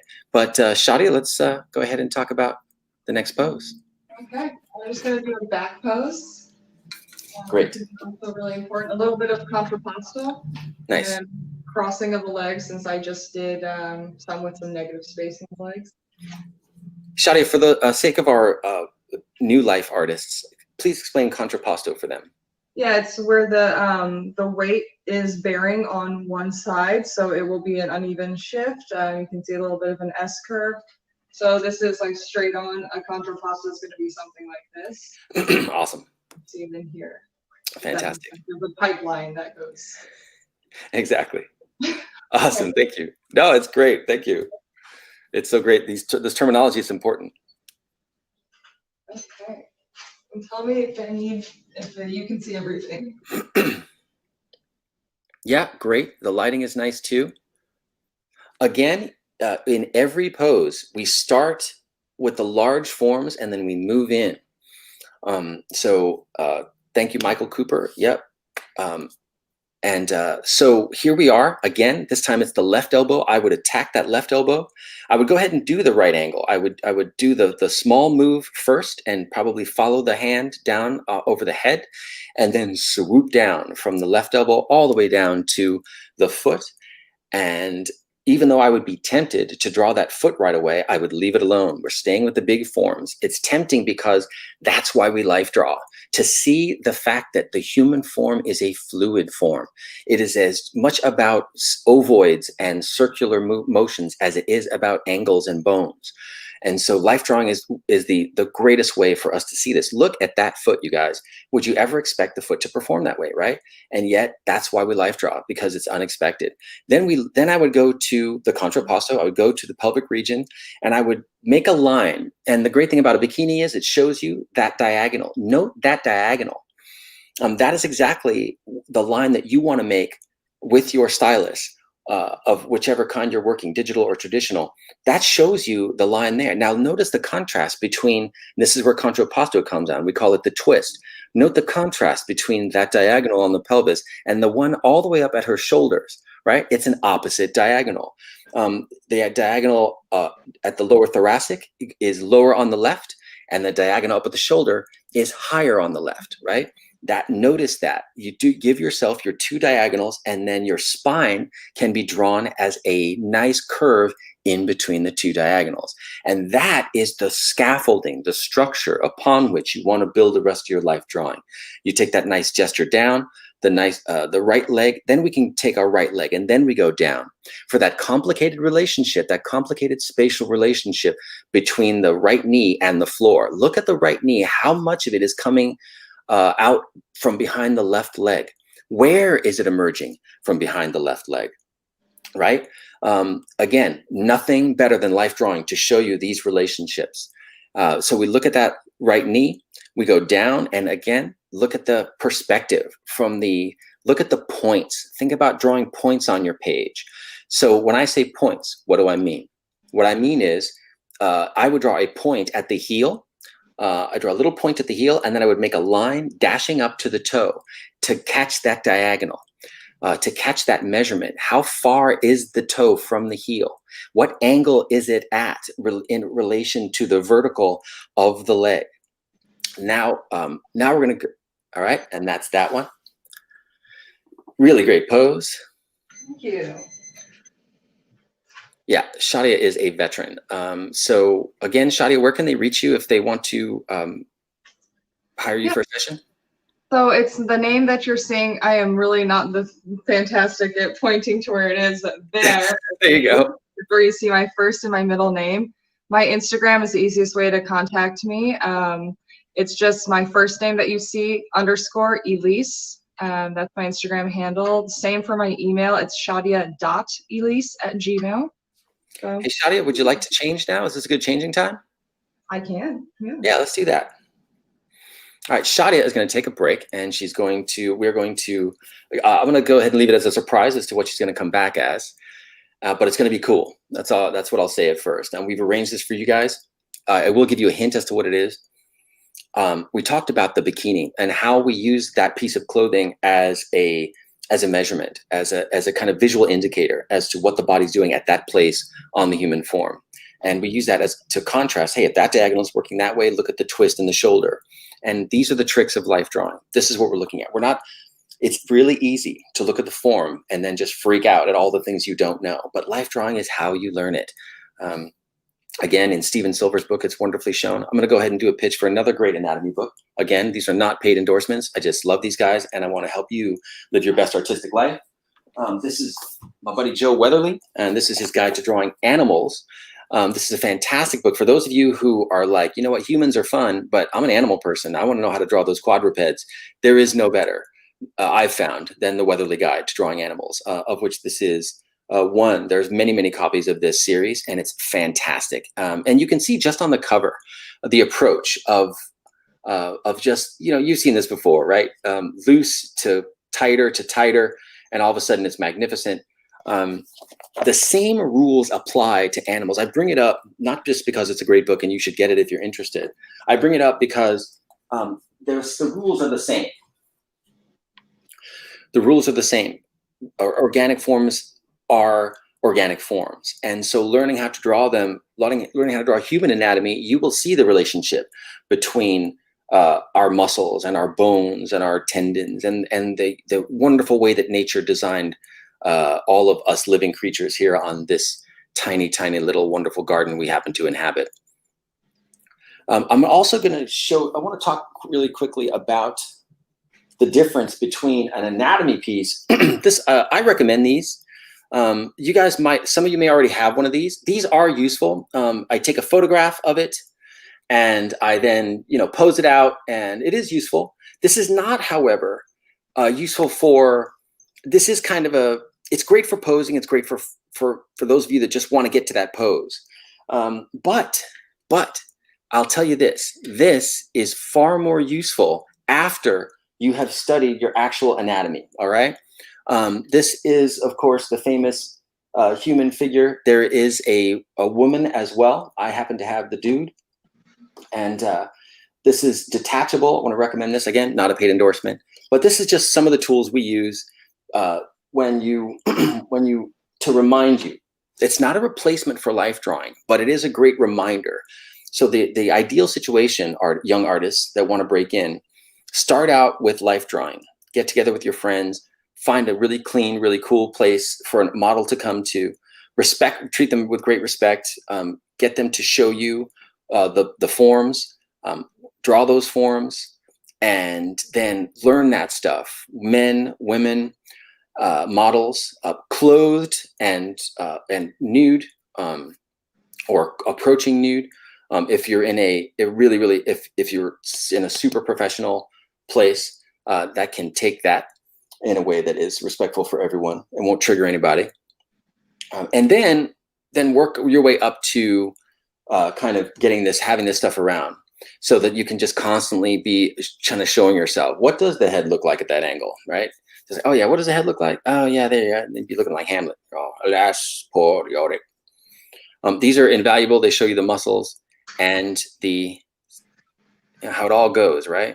You're like, this angle's tough, right? Nobody likes to draw this angle, but it's invaluable. I use this on my roast. I use this angle constantly. And when you can go here dramatically, it's fantastic. You can actually pull this kind of angle off. It's great. A lot of people can do this. Tough person, chin down. A lot of people can do the 3/4, but stuff like this is where the life drawing comes in. If there were questions, please post them in the chat from this point forward. I'll be happy to answer specific questions as we give. Absolutely, absolutely. Yes, Michael Cooper, as you guys can see, it's talking about force, tension, and gravity. And yeah, that's absolutely the case. If you, even from our last poses, you'll see how I'm focusing more on shape relationships today. But yes, what is it that creates those shape relationships? It's force, tension, and gravity. There's a great artist, Steve Houston. Steve Houston is one of the best of the best of the best ever in the history of humankind. He has some great books out. If you kind of find him online, you can Google Steve Houston. I believe it's spelled H-U-S. I don't think it's Houston like the city. Steve Houston is amazing for force, tension, and gravity and lighting. He's a great teacher. Like I said, one of the best in the history of humankind. Should be, I'm sure he's in museums, and he will be long after we're gone. But check out his stuff for force, tension, and gravity. That's the real super deep stuff. You know, for those of you who want to get into comics, this stuff is invaluable. It really will separate you. There are so many great artists out there these days, and it seems like there's more than ever, thanks to the internet bringing us all closer. So what's your edge, right? How can you differentiate yourself from all those artists we see on Instagram that paralyze us with their sheer number? One of the ways you can do that is by giving yourself the tools of life drawing. Learn about these shapes, learn how the body moves, and really be a disciple, be disciplined, right? That's where that word comes from. Discipline, disciple. Commit yourself to this. If those of you that can, there's great rewards. It's been absolutely, it's wonderful, the life of an artist. I wouldn't have done it any differently. And the way that we sustain ourselves, the way that we continue to get ourselves paid in this business is through commitment to the fundamentals. And what do I mean when I say that? When you have these days, during the pandemic, it can be an advantage, right? Can't go all the places that you may have gone before. So you know what? Where to put that time? Some of it, sure, you're going to give it to social media. That's just the nature of the algorithm. But for whatever time you can steal back from those corporate forces stealing your lives, give it to yourself, give it to your art. Alan Moore has a great thing that he says, a quote that he says about our relationship to our art. I'm just gonna paraphrase it, but basically it's something about, I think Shadia is back. Real quick, I'll finish this Alan Moore quote. Approach your art as if it is a supernatural being, because it is, right? Like an angel or even a demon, right? It's a powerful, powerful force that can affect your life for better or worse. So respect it that way. Don't just consider it something that you're flaking on, right? Don't treat it like somebody that you're ghosting on. Treat it like someone that you have to respect, and you will get some great results from that. It's definitely worked for him.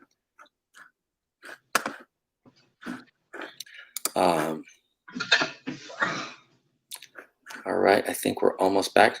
All right, and there we are, Shadia as the classic Electra. Fantastic.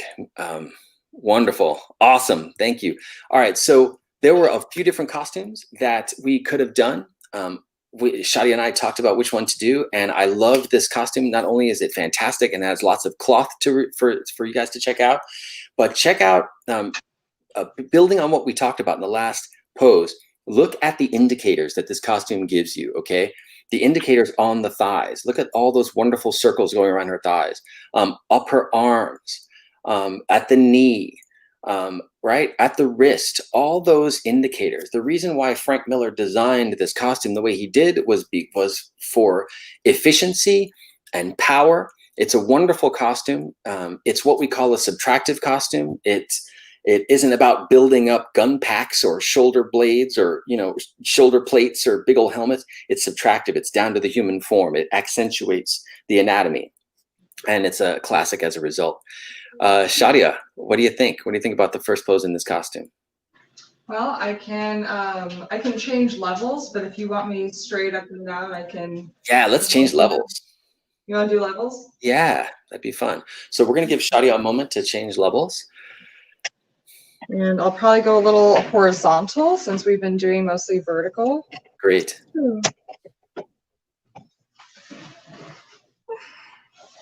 Get a little glimpse of my apartment. Okay. Let's go this way. Hopefully nobody gets dizzy. Does that translate? Yeah, absolutely. Okay, wonderful. And let's just make sure you can't see too much of my apartment. There we go. Sometimes. Okay. There we go. I'm very tall, so I gotta make sure I have enough room. No, take your time. I'll go ahead and let me know when you're ready. I'm going to go ahead and, it's so wonderful that with this character and this costume, that we would go horizontal, because that's Elektra, right? She doesn't stand still. Elektra is very much left, right. She's very horizontal. She's very dynamic. She's dashing across the panel.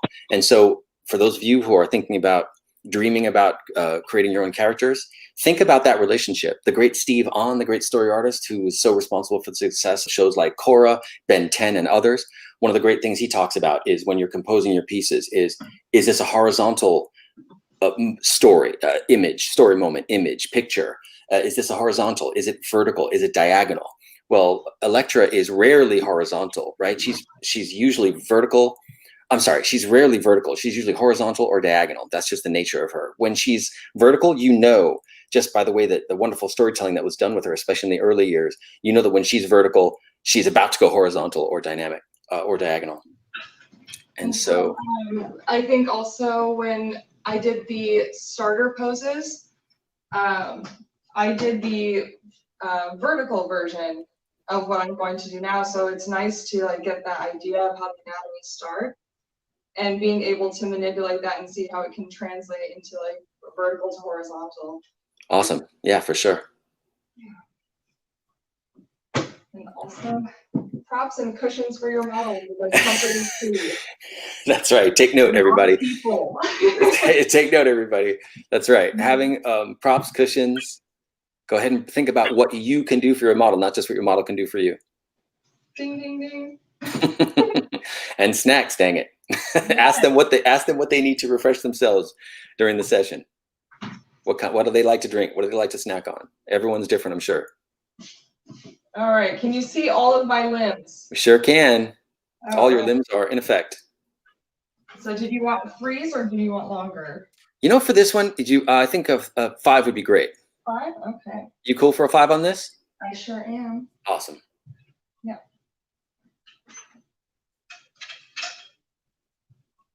Yes, a classic Elektra. So again, let's build on what we've been talking about. I would start with the head. I would go ahead and give myself that classic human head shape, whether it's a circle, whether it's more of the Buscema egg, whatever you like. And then I would take that spinal line, that line from the base of the head all the way through the torso, indicated by the belly button. Life drawing invaluable because it shows you where the belly button is on a pose like this, right? Look at why do we do the belly button? Why do we focus on that? Because it's the center. We want to know the centers of the shapes, right? So that's the center of the thoracic region. We go ahead and sword slash that with our stylus. And then we notice how the belly button, if you follow the line there, it goes right to where the bottom of the thigh is, right to where the base is. And then you follow that sword slash along, say that 5 times fast, from the belly button to the thigh. And then look at that wonderful curve below the knee, right? That it curves up. There's this wonderful little high-speed turn that the body makes up into the shin region. So note that and then slash right through it. Don't get caught up on it, but do catch it, right? Kind of as you're slashing, you can slash through, and then that's a secondary line, kind of a little tick up, and then follow down. Again, notice the curve where the lower leg meets the heel on that right leg. Note that, kind of give yourself a quick little slash curve there, and then go out to the foot. Now, Rob Liefeld taught us all that you can be a millionaire comic book artist and never have to actually draw feet, and that is probably still in effect. So if you're not going to draw feet, you definitely, this is a great opportunity to practice what kind of the ballet slipper, right? There are kind of lots of different foot gear that heroes wear. And this is a great example of the slipper style, right? This is the ninja. This is the stealth character. Shape language is a whole different conversation we could get into, but I'm not going to belabor it now. Just notice that nice soft curve at the toe, and then back up the leg. Back up the leg. Now, just as we had that uptick at the lower thigh, look at the down tick at the upper shin and calf, right? So you slash up to create the lower leg and then back down, right? The body is a symmetrical, an amazingly symmetrical creation, right? So we went up at below, now we're gonna go down above and then up the thigh. And now here we are back at the sash at the waist. Now notice the relationship between that sash and the, God, wonderfully held pose, Shadia. At the waist, and then look at the relationship, that kind of arrow. Kind of look at the negative space right now. You've heard Shadia talk about negative space. Here's a great example. Negative space in between the rib cage and the sash at the waist. See those big red forms helping us see that? Frank Miller giving us a real lesson in anatomy years after he created this character. That wonderful diagonal there. Notice the arrow. See how it's an arrow, the negative space? Use that. Use those shapes as we life draw, and you'll see this in Stephen's book. He uses this brilliantly. Don't just look at the body, look outside of the negative shapes to see what the body's doing. You'll notice another arrow on her left arm. If you look at her left arm holding the sai, you can see that if you look at that big red shape, the gauntlet, and then her lower left arm, if you look at the negative space between there, it forms an arrow pointing to the right. And in fact, her arm does as well. And it's really kind of two arrows. This brings me to one of the fundamental composition rules that I am so happy to have inherited from my friends at Disney: point and frame. Okay, again, point and frame is more about composition of an entire scene rather than a body, but it can still even be applied to life drawing. Pointing, where are we pointing and where are we framing, right? If you go to a wonderful website called animationscreencaps.com, once again, animationscreencaps.com, you will see wonderful examples of pointing and framing, just like the one Shadia is giving us here. That character, right now, Shadia's Electra is pointing. Is that us? No. Shadia's Electra is pointing. Where is she pointing? Off frame, right? Off camera. We know that Electra is after something. We are being directed toward where the scene is going. And this is another great thing about life drawing. Life drawing, in approaching it, we will know not only how to draw the figure in a way that keeps our readers interested, we will also learn storytelling. There's a lot of storytelling in this shot, right? Electra is not sitting here ordering from McDonald's. Electra is about to kill somebody, right? And so what kind of poses tell us that in one simple image? What kind of poses let us know where the story is, right? Life drawing has the answers for all of those solutions. Great pose. I have to applaud for that one.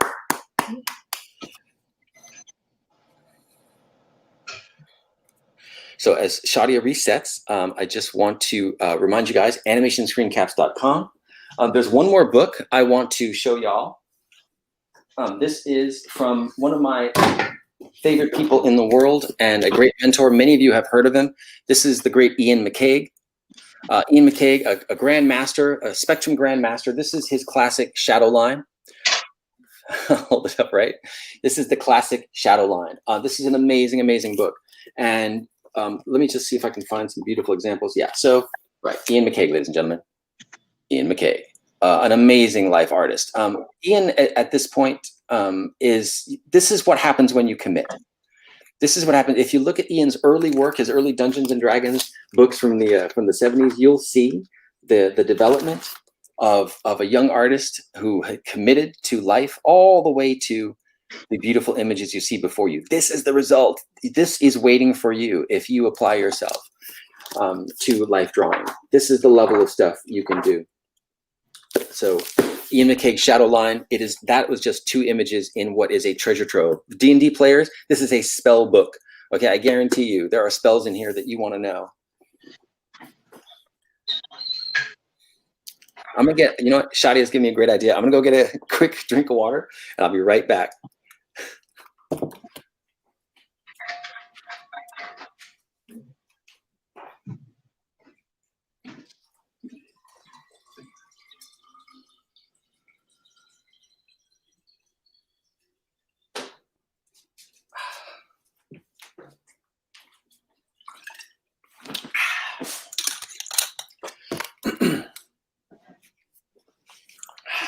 That's better. Hi, Michael Cooper. The name of the detachable anatomy statue. That is a great question. This is kind of Human Anatomy Male. What is the company?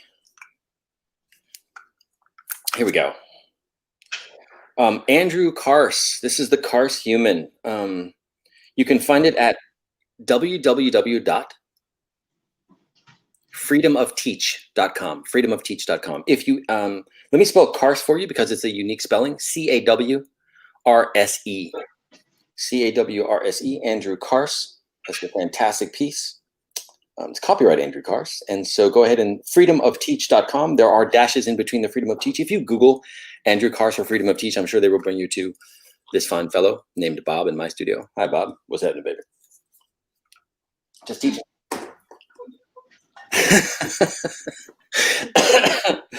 Shadi, what do you got for us next? Well, I thought it'd be kind of fun to take those anatomy poses that I did at the beginning and show how it could translate into animation. I love it. Cool. So before, when I did this, how I could translate that maybe into more of like a character, comic book, animation, gesture. It's more of like a running pose. Yeah, absolutely. You want me to stick with the 5s? You tell me. Okay, yeah. All right, cool. Okay, so set up here. All right. Again, I'm tall, so I gotta figure that out. Awesome. Pause that for a second.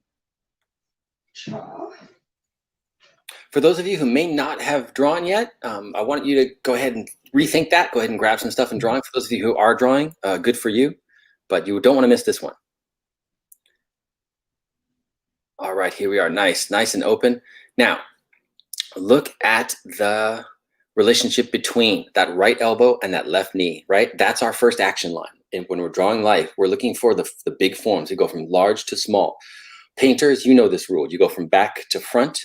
You go from big to small, right? So here we are doing that. You got that wonderful arrow. Let's look for those arrows again. Look at the natural arrow that is being formed by her right arm. It's also kind of a trifecta. With the side, you've got a triple shape. You've got the sai itself, the upper arm, and the lower arm. Note that, right? That's how we're thinking when we're thinking about the big forms. We're thinking about the entire thing, not just the fingers, not just the little end of the sai. That all comes last. Life drawing is about those first impressions that your brain makes, the first moment of hearing a sound, the first moment of seeing a form. So that's what you capture, boom. And then a nice big solid form in the thoracic. Again, look at use that belly button up to the base of the neck as the indication of your curve. See that curve from the base of the neck down to the belly button? I would slash that just like a sword with my stylus. Shoom, shoom, nice curve. Then I would go ahead and use the sash, that wonderful Frank Miller sash that he's given us. Note the sash. It was before, you notice it was just kind of a horizontal. Now, look at it. It's an ovoid. It's a sphere. It's a curve, right? That curve indicates to us how we're going to take everything we know about the pelvic and hip and thoracic connections down into the thighs and where they fall in this drawing, right? So you look at the back of it. You look at the relationship between the upper leg and the back. You look at how that's kind of in, and it also is in on the other side. It's tighter on the inside, of course, than it is on the outside. And when I say inside and outside, what do I mean? On the inside, I mean inside of the body, her left side. On the right side is the outside. Note that soft curve from the rib cage down into the upper thigh, down to the knee, and down into the foot. So go ahead and mark those big shapes. Go ahead and make a sphere at the sash. And then go ahead and follow that. Ignore the hanging sash for a moment. What's more important for life drawing is that thigh, right? And again, look at what happens to the curves, those sashes on the thighs. They become vertical at that point, right? Look at the difference between the waist sash and the sash on the thighs, right? They all are going different directions. So use those to indicate. We would use those to indicate shape and form. Getting back to tension, like Michael Coates was talking about, getting back to tension. look at that shoulder. Let's go back up to the relationship between the chest and the shoulder, right? That's where you see that press back, that tension. Look at the effect. Now, look at that shoulder muscle. It doesn't look like most shoulder muscles you'll see, right? This is why we life draw, for those unexpected relationships, the relationships that we don't normally see. Sports photography is another good place to check out these kinds of things, but nothing beats life drawing. Nothing beats looking at a model, working it, and showing you how those muscles go in these particular areas. Anybody can draw that kind of those heroic shoulders that we see in comic books. Very, very few artists would be able to bring this into play. And so again, why do we life draw? One of the reasons is to give ourselves advantage and implant ourselves in the business, help ourselves stand out and find a place so that we can get paid to do what we love to do, which is draw and create heroic fiction. Let's talk about the Shadi's doing a wonderful job with her head right now. Look at that face. Look at the relationship between the neck. Look at the chin to the base of the neck, right? Once again, the negative space is another kind of arrow. We go straight up that neck and then out to the left onto the chin. Look at the shadow. This is another thing, light. We didn't have a lot of time to go into light, but here we'll do it right now. Look at that light that's not there, right? It becomes shadow.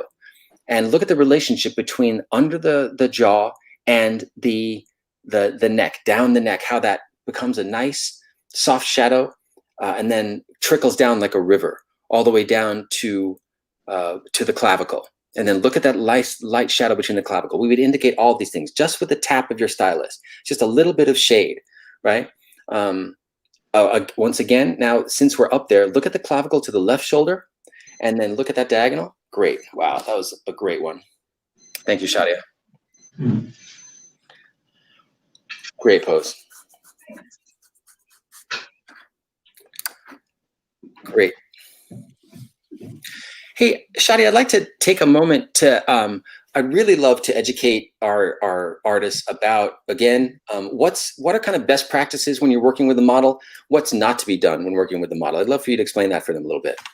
Yeah, I think that something that kind of gets lost in translation is maybe something that's not thought about is the empathy for the human body. Yeah, I think it's really beneficial, and I can always tell when an artist has taken poses themselves. You know, especially like a lot of times in animation, they could ask for like 30-second poses for the course of 3 hours. It takes a lot of creativity on our end, generating at such a fast pace, but also our bodies take a toll. And so I think just like being mindful of what the model does need and being mindful of their breaks, as well as bathroom breaks. You know, I'm just trying to think of things that really have, you know, stuck out to me over the years. I've done this for a very long time. I think sometimes artists don't think that we need the bathroom or that our muscles could really hurt in the requests that they have for a pose.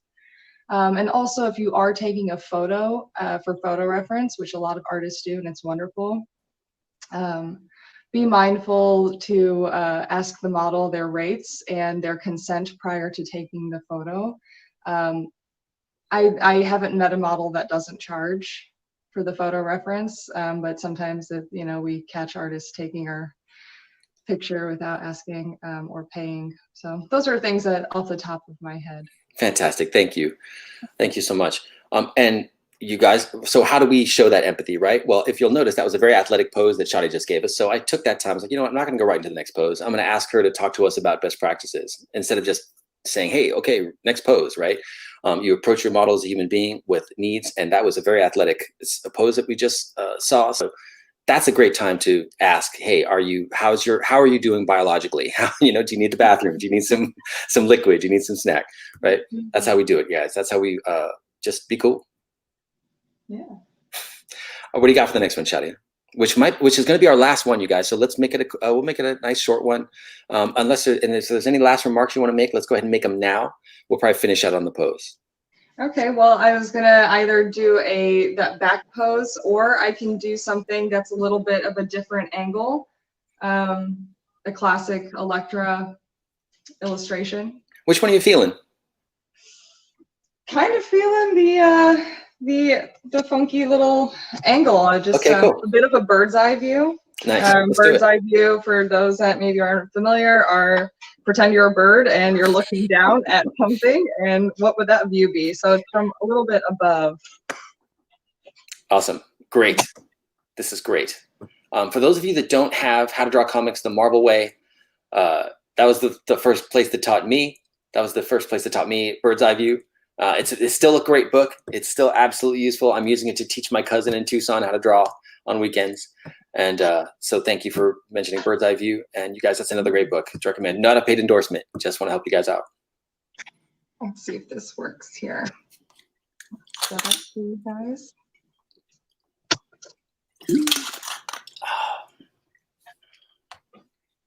Okay, am I in the screen enough?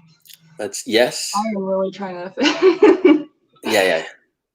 Oh, props to artists that are tech savvy. I can't even. You're doing it. There we go. Oh, my left to right is really wonky. There we go. Yeah. It's opposite for me too. Is it?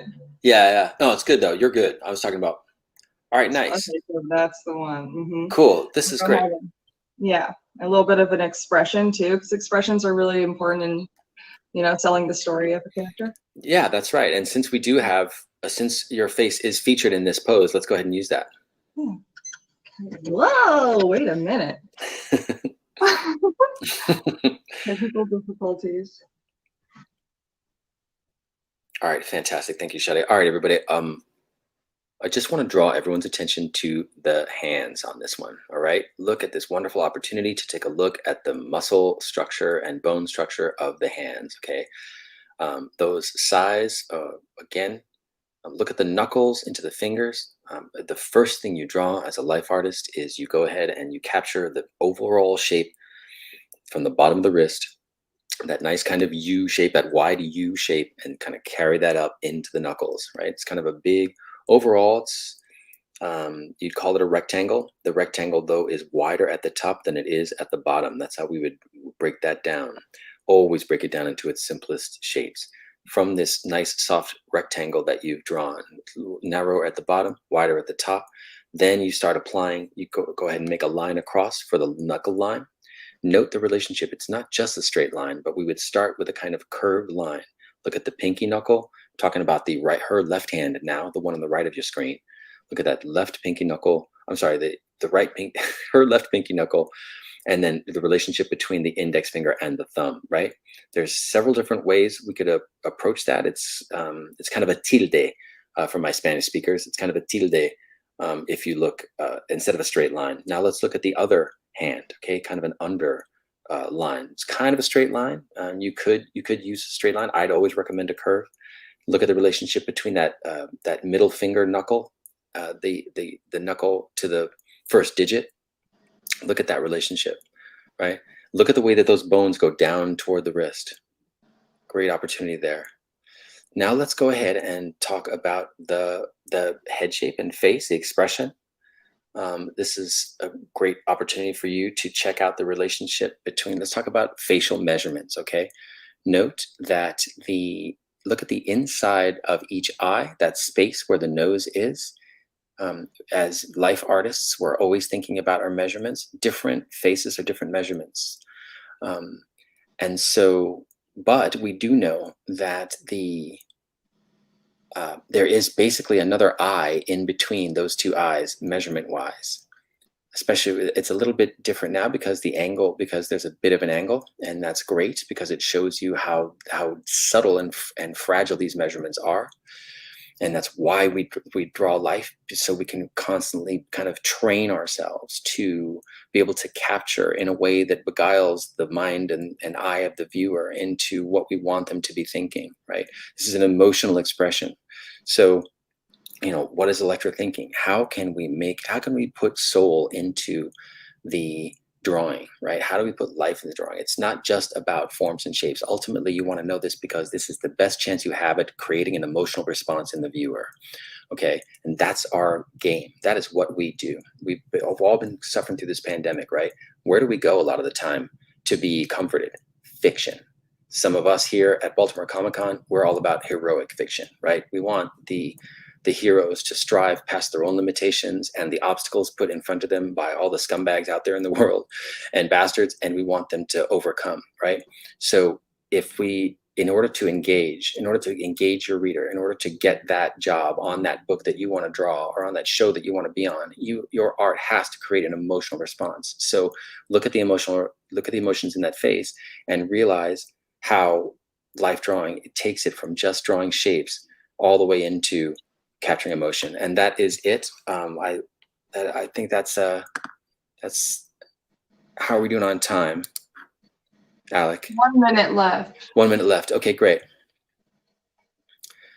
So relationship between the mouth and the teeth. All right, look at the lips and the teeth, you guys. Look at that slight difference between the top and bottom teeth, and then check out the measurements.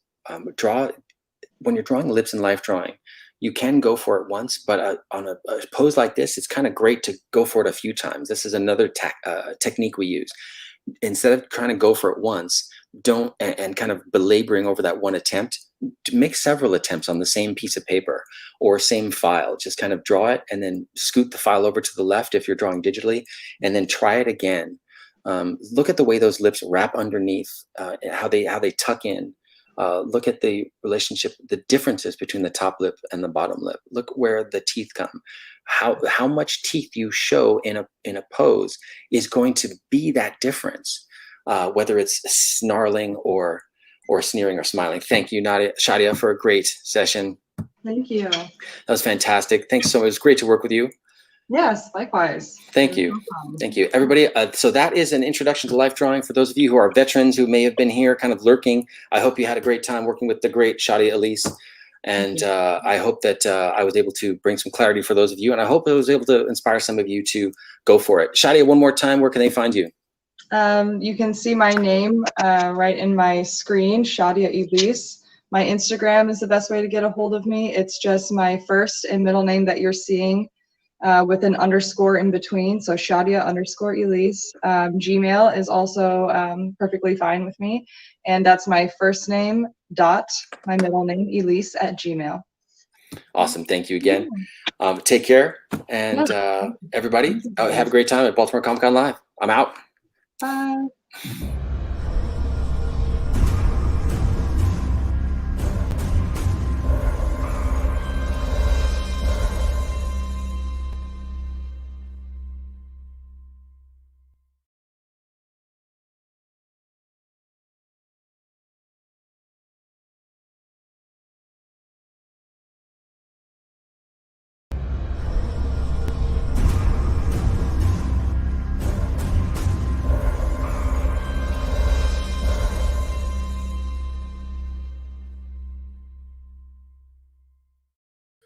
Well, greetings, imagination connoisseurs. Once again, it is I, Robert Meyer Burnett, here with another tremendous live panel from the Baltimore Comic-Con. I got to tell you, I'm extremely excited. I think this panel is going to be a blast. I'm extremely excited to talk to my old friend Ross Ritchie, one of the most passionate men I have ever met about the comics medium, and his president, Philip Sablick. And I'm just beside myself. So I would like to bring on the founder and CEO and the president of Boom Studios. Hey, gentlemen. Hey, I hope, is it Philip or Philippe? It's Philip. You got it. You got it right the first time. I got it right. Around. Yeah. Thank you, gentlemen, for being here. This is a tremendous thrill for me. This is the 15th year of Boom Studios. And as I said before, Ross, you know, I've known you for the better part of 30 years. And I've never met anyone more passionate about the comics medium than you. I mean, I met Stan Lee. I was on the show with Stan Lee, and well, I'm not sure I win that contest, but I appreciate the compliment. I'll take the compliment. Philip, I haven't met you, but it's a great pleasure to do so. And I just have to say, I mean, my God, the last 15 years, what Boom has done, the diversity of material you've published, the diversity of creators, the fact that you've made inroads to Hollywood. You had a film with Denzel. I mean, come on. And it's just amazing. So how do you guys feel about the last 15 years and where Boom has been, where Boom has come to, and where Boom will be going into the future? Well, I'm really excited because I think we've gotten the company, we've grown it over the past 15 years, and it's now sort of coming into the size and the scale that I'd always sort of envisioned for the company. I started the company in a spare bedroom that I had in my apartment, and I sort of traded in on favors with friends that I knew. And one of the things that I didn't really think about, but sort of presented a bit of a challenge, is all the other companies that are sort of in Boom's category of the size, which would be, Dark Horse or IDW or Image. They're all kind of springboarded from a previous incarnation professionally. And so, for example, a lot of people don't know, Dark Horse started, I think it was like 1986. And previous to that, Mike Richardson had been a comic book retailer Right. in some of the earliest years of the direct market, and had been very successful with that, and was able to take that scale and capitalization and framework and build up a publisher out of it so that he could kind of springboard forward. Image, of course, is one of the most famous examples where the 7 top artists from Marvel Comics split off and start their own company. And IDW was a very successful professional services company that did a lot of creative work in the collectible trading card game business, as well as many other worlds. Dynamic Forces, Dynamite, there's a Freudian slip. Dynamite sprang out of Dynamic Forces. And Dynamic Forces, we're all smiling because we know Dynamic Forces is a collectibles company that's been around for 30 years and specialized in autographs and limited edition items. And that was what Nick Barucci used to springboard his company out of. And with Boom, I sort of came into it perhaps a little bit naive, just from the ground up as a publisher, and didn't have that sort of like ability to push out from a previously successful existing business. And so that gave a lot of challenges as far as capitalization and sort of growing. And so it's really exciting to be where we are. And I think the important thing to remember, if I was going to talk to anybody that had ambitions like this in their own mind, I think the thing that really pushed us forward was, you've got to focus on taking care of your staff, supporting your staff. You have to focus on taking care of your creators. You have to facilitate those things. They need to be the focus for you. But I think that we have some sort of corporate values, is how I would articulate it, and which is sort of a dedication to being flexible, a desire to be innovative, and but a real sort of relentlessness in personality. And so we find things that we want to do, and we chase after them very ardently, and we do it paying attention to, quite often what's the classic expression is, no battle plan survives contact with the enemy. Right. So, the minute that you decide a publishing initiative is what you're going to do, the situation changes by the time it gets to market. You need to be flexible, you need to change. And, over the past 15 years, the markets, Philip is very fond of pointing out that the market changes every 2 years. It's, a completely different market. So we've probably been through 7, 8 different cycles in that time. So just thrilled and happy to be here. Very excited, very proud of the team, proud of the creators, and would not be here without them. How do the two of you work together? Well, I think Ross would say this, but I'm going to say it for him, which is the irony is that in our working relationship, he is he's the boss, so he's theoretically the older brother, but our actual family dynamic is that I was the oldest brother in my family and he was the younger brother. So sometimes we kind of switch back and forth and have this very kind of playful dynamic where sometimes he's the boss and sometimes he's the little brother, kind of like pushing and instigating and trying to see how much further we can go. And the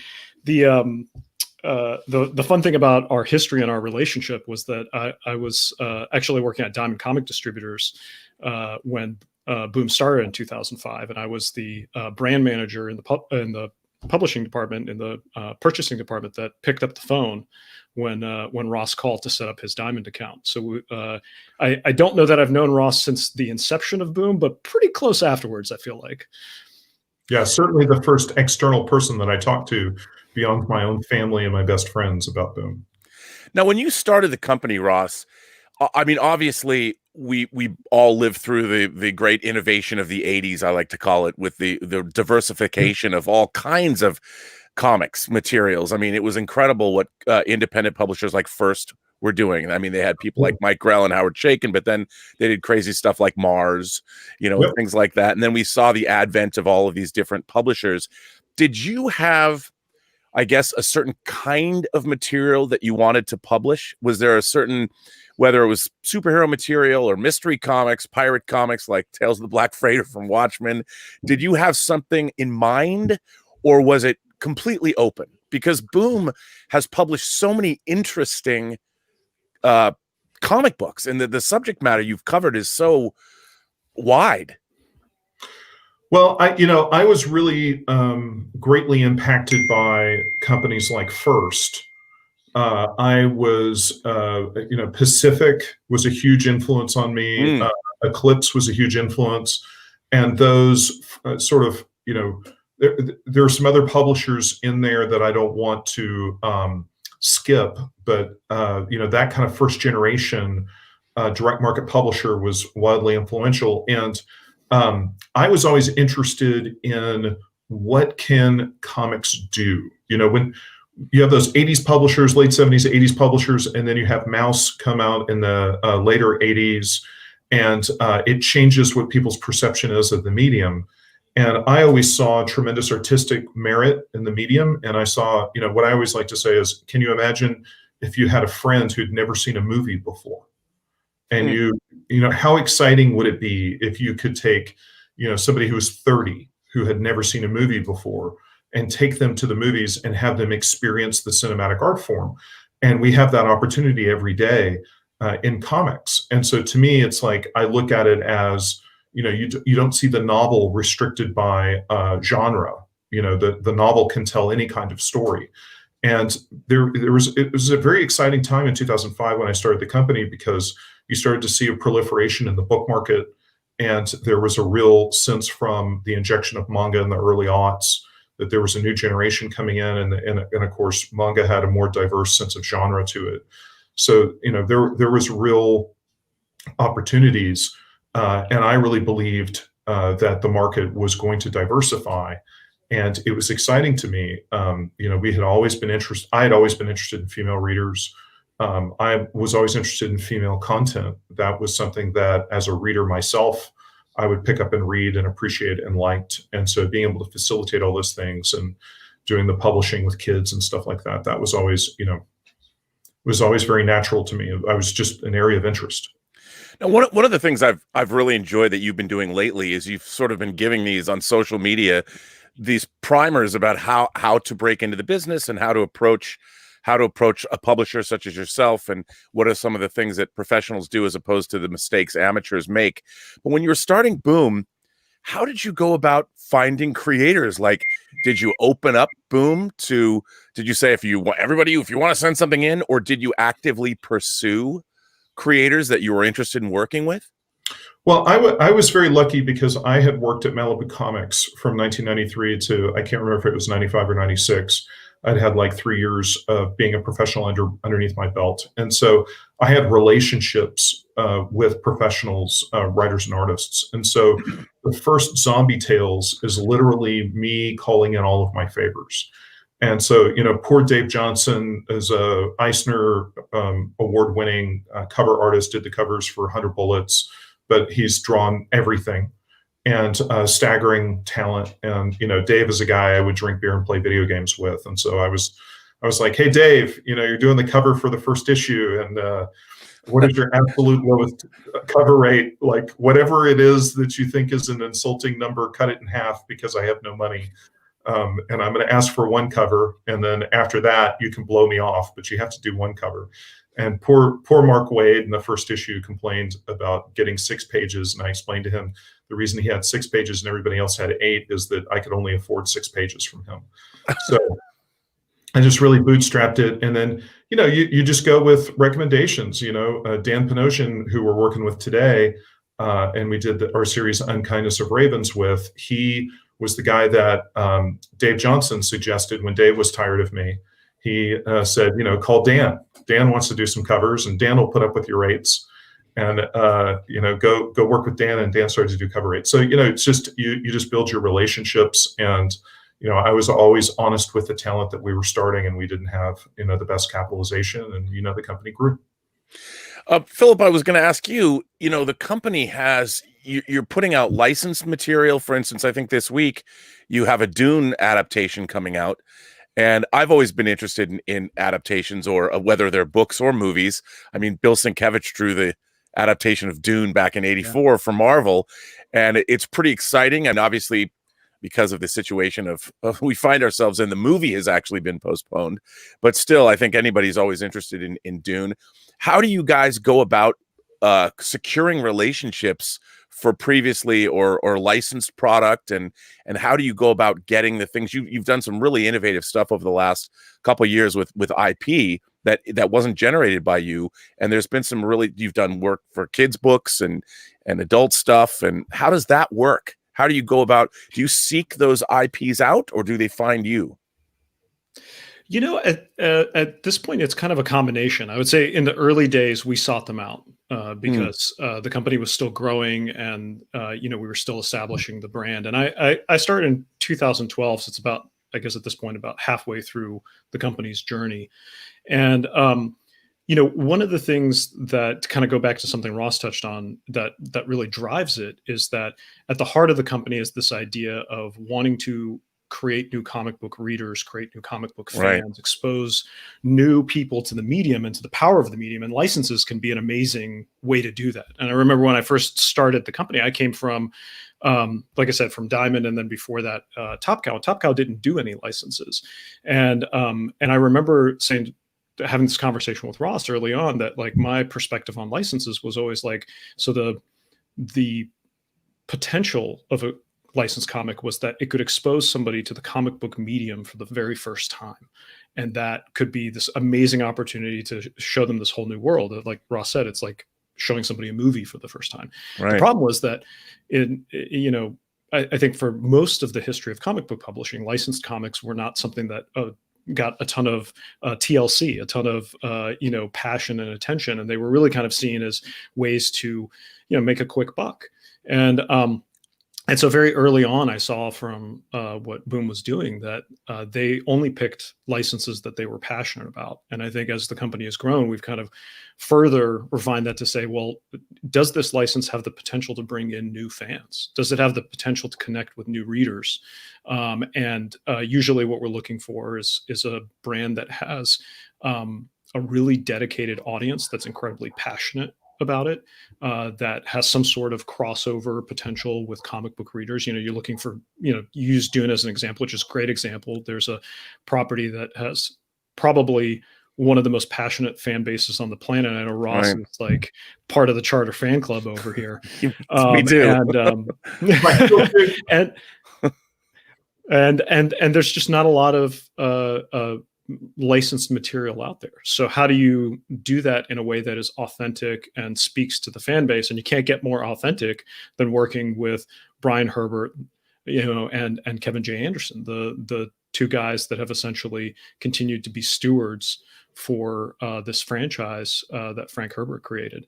And what's interesting is the other piece, I would say that I think, again, as Ross said, for folks that are interested in getting into the space, is you have to be patient. The Dune license Ross started chasing probably about 10 years ago, Ross? Yeah, the funny thing is Kevin says 12 years.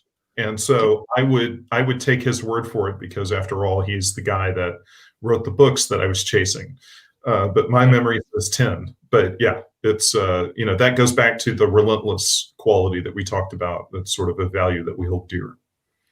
What kept you going in those 10 years? Did you ever want to give up with that chase?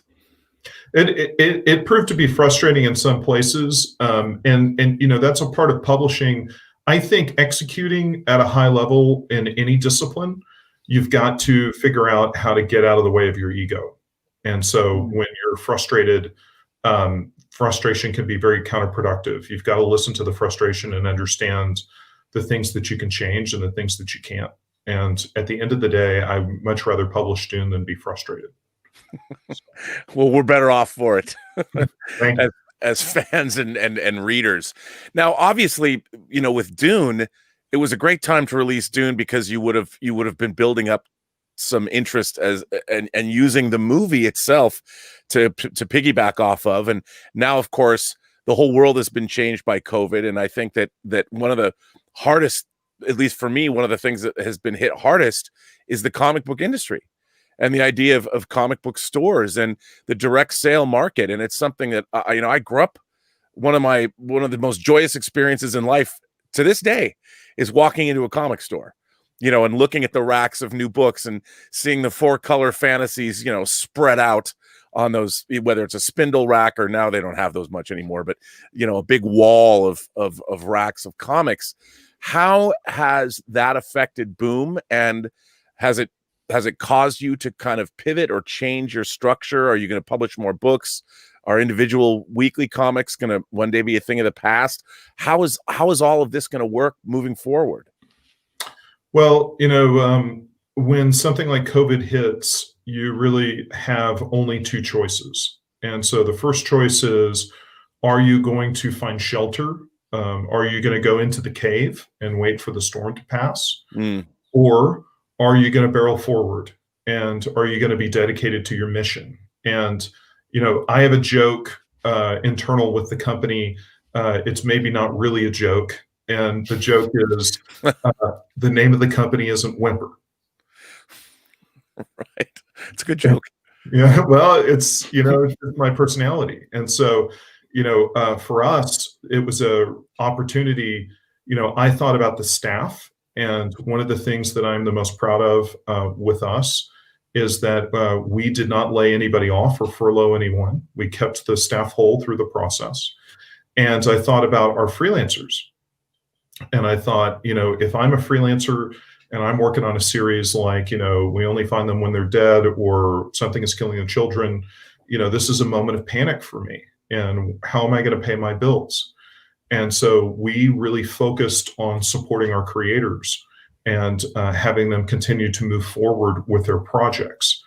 And through that process, we really thought about what can we do to up our marketing? What can we do to push forward? How can we support our retailers? How do we make more product returnable? How do we give them a bigger window of returnable products so that they have support? They're going to be going into a market that no one has any idea what the comic book buying is going to be after the shutdown. And so we need to build a sense of support for them. And it really was that sense of dedication. It was the sense of relentlessness to the mission and the flexibility. You wake up every day, the world was changing. The world was changing week by week. And we had to listen and we had to pay attention. And then we had to apply ourselves at the highest level and really, give our heart to it. When I look at situations like that, and personally, if a situation, a crisis like that is going to put you out of business, I'd rather go down swinging than have it kill me while I'm hiding. And it's just my personality. And so we really focused on those different aspects. And I think one of the big wins for us was this book that we put out called Wind. And to set the table a little bit, I'm going to hand it off to Philip, but to set the table, Wind was a series from James Tynion, who is writing Batman right now at DC and is tearing up the sales charts and setting the world on fire. And we had an original graphic novel from James that was going to come out in November of this year. And when we saw after the shutdown that the direct market had opened up and that there was a very little product for retailers to be able to sell, we realized that we had a golden opportunity because we had James's work, his original series, in our pocket. He was well ahead on his deadlines to be able to make the original graphic novel format work. And we could take that and we could retroactively make it a serial and we could break it into individual issues. And this is exactly what I'm talking about with our values. Now, just to back up for a second, this character I think that this character, the series that came out, I think it's the best-selling comic book that came out. It was our best-selling original ever, but of note, it starred. I think it was the best-selling gay male character that had ever been published in the direct market, and we knew that we had a very personal story, and it was a very unique vision, and so what happened was, to be able to pull this off, we had to skip solicitation. Now that's insane. That's insane. Solicitation process is a 6-month process, and we needed to skip the catalog, which was printed on paper, and go directly digitally to the creator, the retailers. What happened was, I called James and I said, James, here's what we got. We've got a finished graphic novel from you. We have retailers that don't have anything to sell, and we have a huge opportunity. And here's the catch. This is a huge risk. By doing this, we're skipping solicitation, which would make most retailers check out. Okay? Right. How do they know where it's even coming out? How do they know? And at best, what we have is we have 5 days to market this book. Okay. Wow. I'm sure Philip's like, oh, this is a good move, Ross. Let's jump right in. Well, listen, we're talking about the dynamic between the two of us. I've got a lot of Bugs Bunny in me, and poor Philip is often the recipient of that kind of pranksterishness. But this was a situation where it was like, I looked at this and I thought that the extraordinary nature of the material and the unique opportunity made it a unicorn. And I believed in our marketing team to be able to get the word out and to present the opportunity. And look, in business, you've got to meet needs. If you don't meet needs, there's no place for you. Someone else is doing what you want to do. And what the need was, there isn't product in the market. So let's bring something that's really good in this very unique way that it will ultimately showcase the extraordinary content, which was very unusual. And Philip, do you want to talk some about I don't know if I left anything on the floor, but Well, what I was gonna add is a lot of what this was rooted around was this idea that what we believed in was the community. We believed that the community was going to come back, that the community was going to need stories, and that in fact, during this moment of crisis, we would all need stories more than before, because whether it was to distract ourselves with some entertainment or to read something that helped us connect with our humanity or to help us make sense of what was happening in the world, stories help us do that. And so we felt like for comic book fans, they were going to need their comic fix more than ever. And right. And part of what we also believed was that we had this big disruption. Diamond shut down for, I think, almost 8 weeks. There was no comics coming out, and Ross and I think they were right to do so. They were looking out for their team. They were looking out for their employees. They were taking care of their warehouse staff, making sure that they could get in a place where those people could come into work and do it safely, and that they could distribute to the majority of comic shops, because again, major cities were getting shut down under safer at home orders, right? Major markets. And so what we were looking at was on the other side of that. You had this gap, and you had all these books that had been solicited, but there had been nothing new for people to get excited about. And we thought, well, we can give stores that, we can give fans that, we can give fans a reason to come into stores that first week.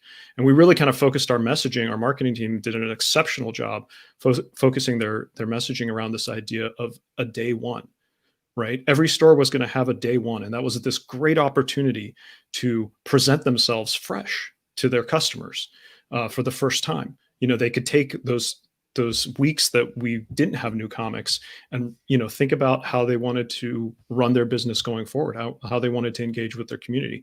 And each store was going to have a different day one. Some stores were going to be able to open that third week of May when Diamond resumed new comic distribution. Other stores were going to have to wait because the safer at home orders that were in place in their state or in their city.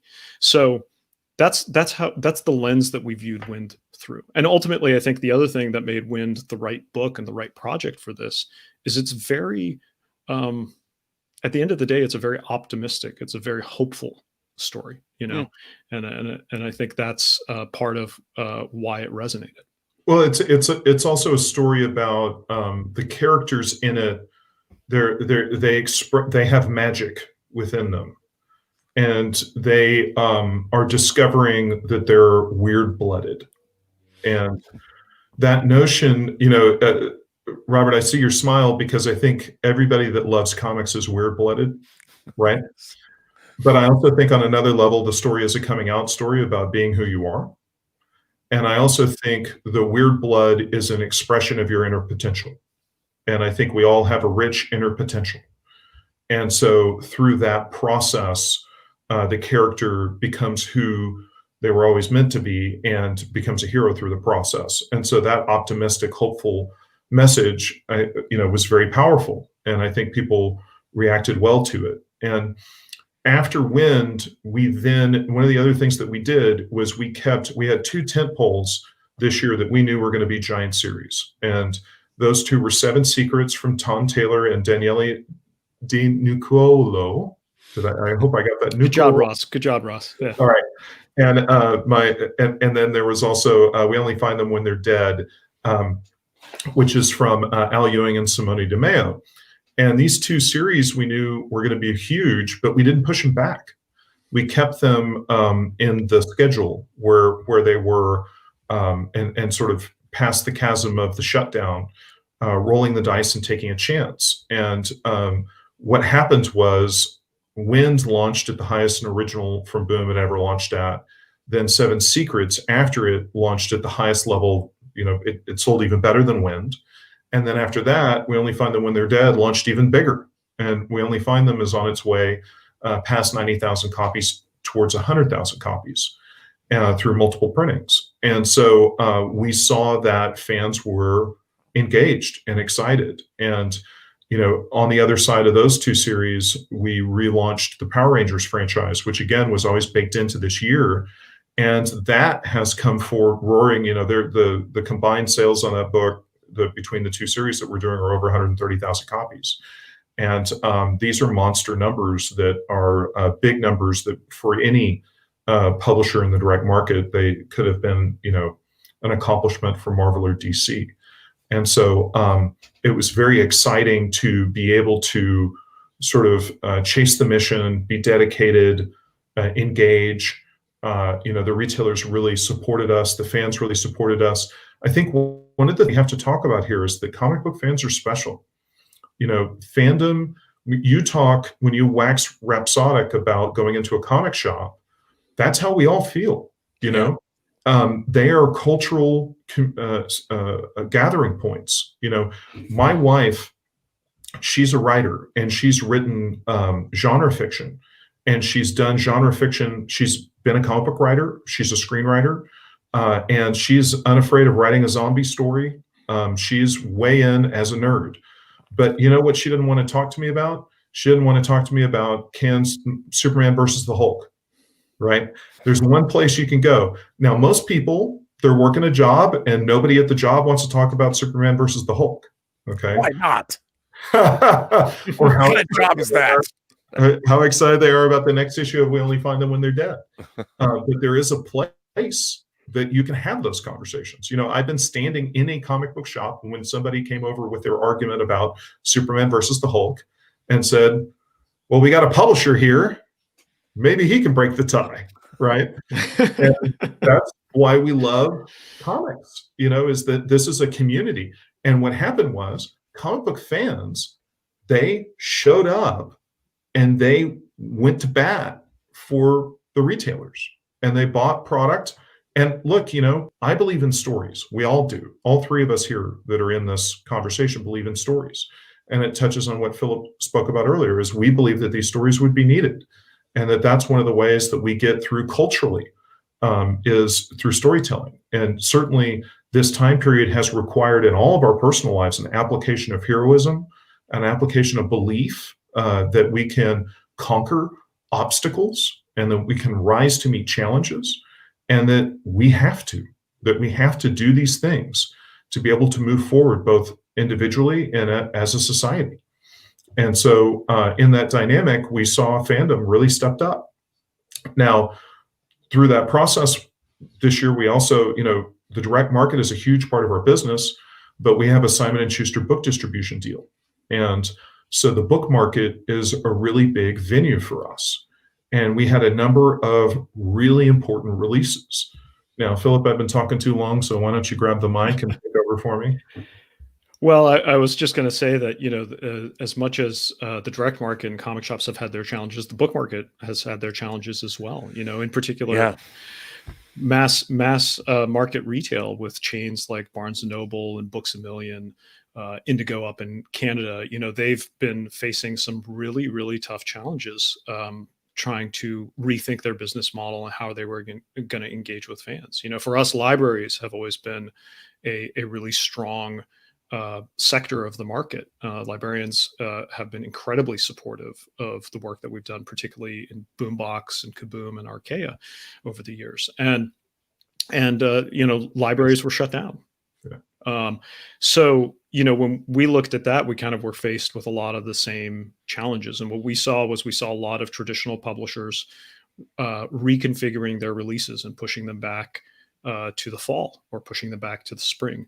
And again, we believed in the content. I mean, we had a tremendous lineup this year. I was, going back and looking at, in the summer, we had this kind of right after the market came back online. We had this amazing graphic novel called The Thief Among the Trees, which is based on the Ember in the Ashes novel series by Sabaa Tahir, who's this amazing author who there's a fun little story that earlier you asked how we look for licenses. Well, Ember in the Ashes is a great example of a number of years back.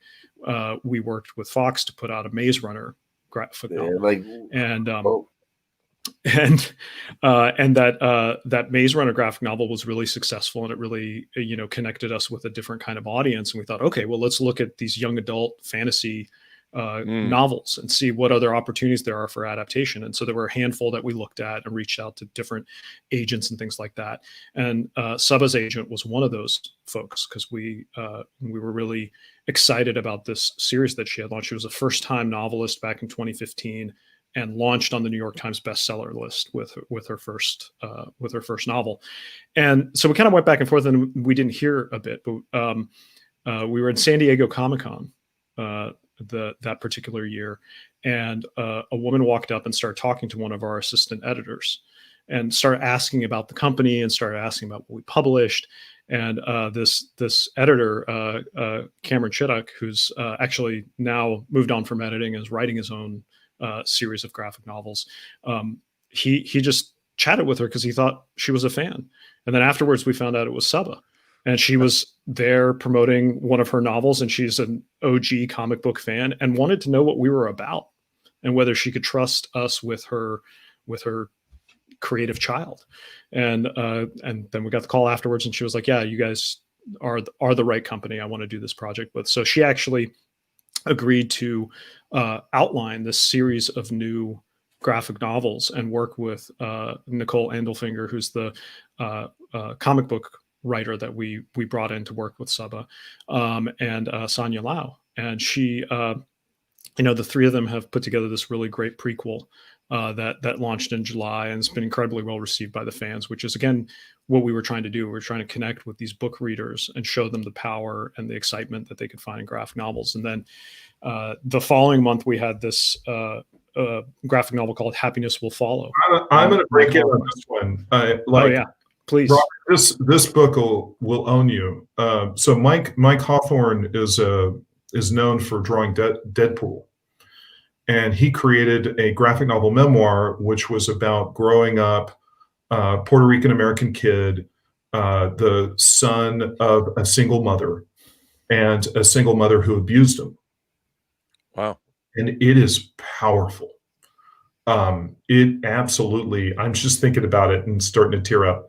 I found, I tried to get my wife to read it, and because it has the subject of abuse, I think she passed, but I showed her the last page, and Mike does such a powerful dedication to his mother, just made her tear up reading what he wrote on the last page. It's really, an incredible work of art and is something really special. I just really passionate about that book. I had to break in. So back to you. No, you're absolutely right. And it's probably one of the best reviewed graphic novels we've published in a long time. I mean, people have really connected with it in a big way. And what's exciting for us is, that was a story that Mike has been trying to tell for many years, and he would start working on it and then have to put it down. And obviously, it was very, very personal for him. And so that's something we were really proud to publish this year. But probably one of our biggest success stories in the book market this year has been Slaughterhouse-Five.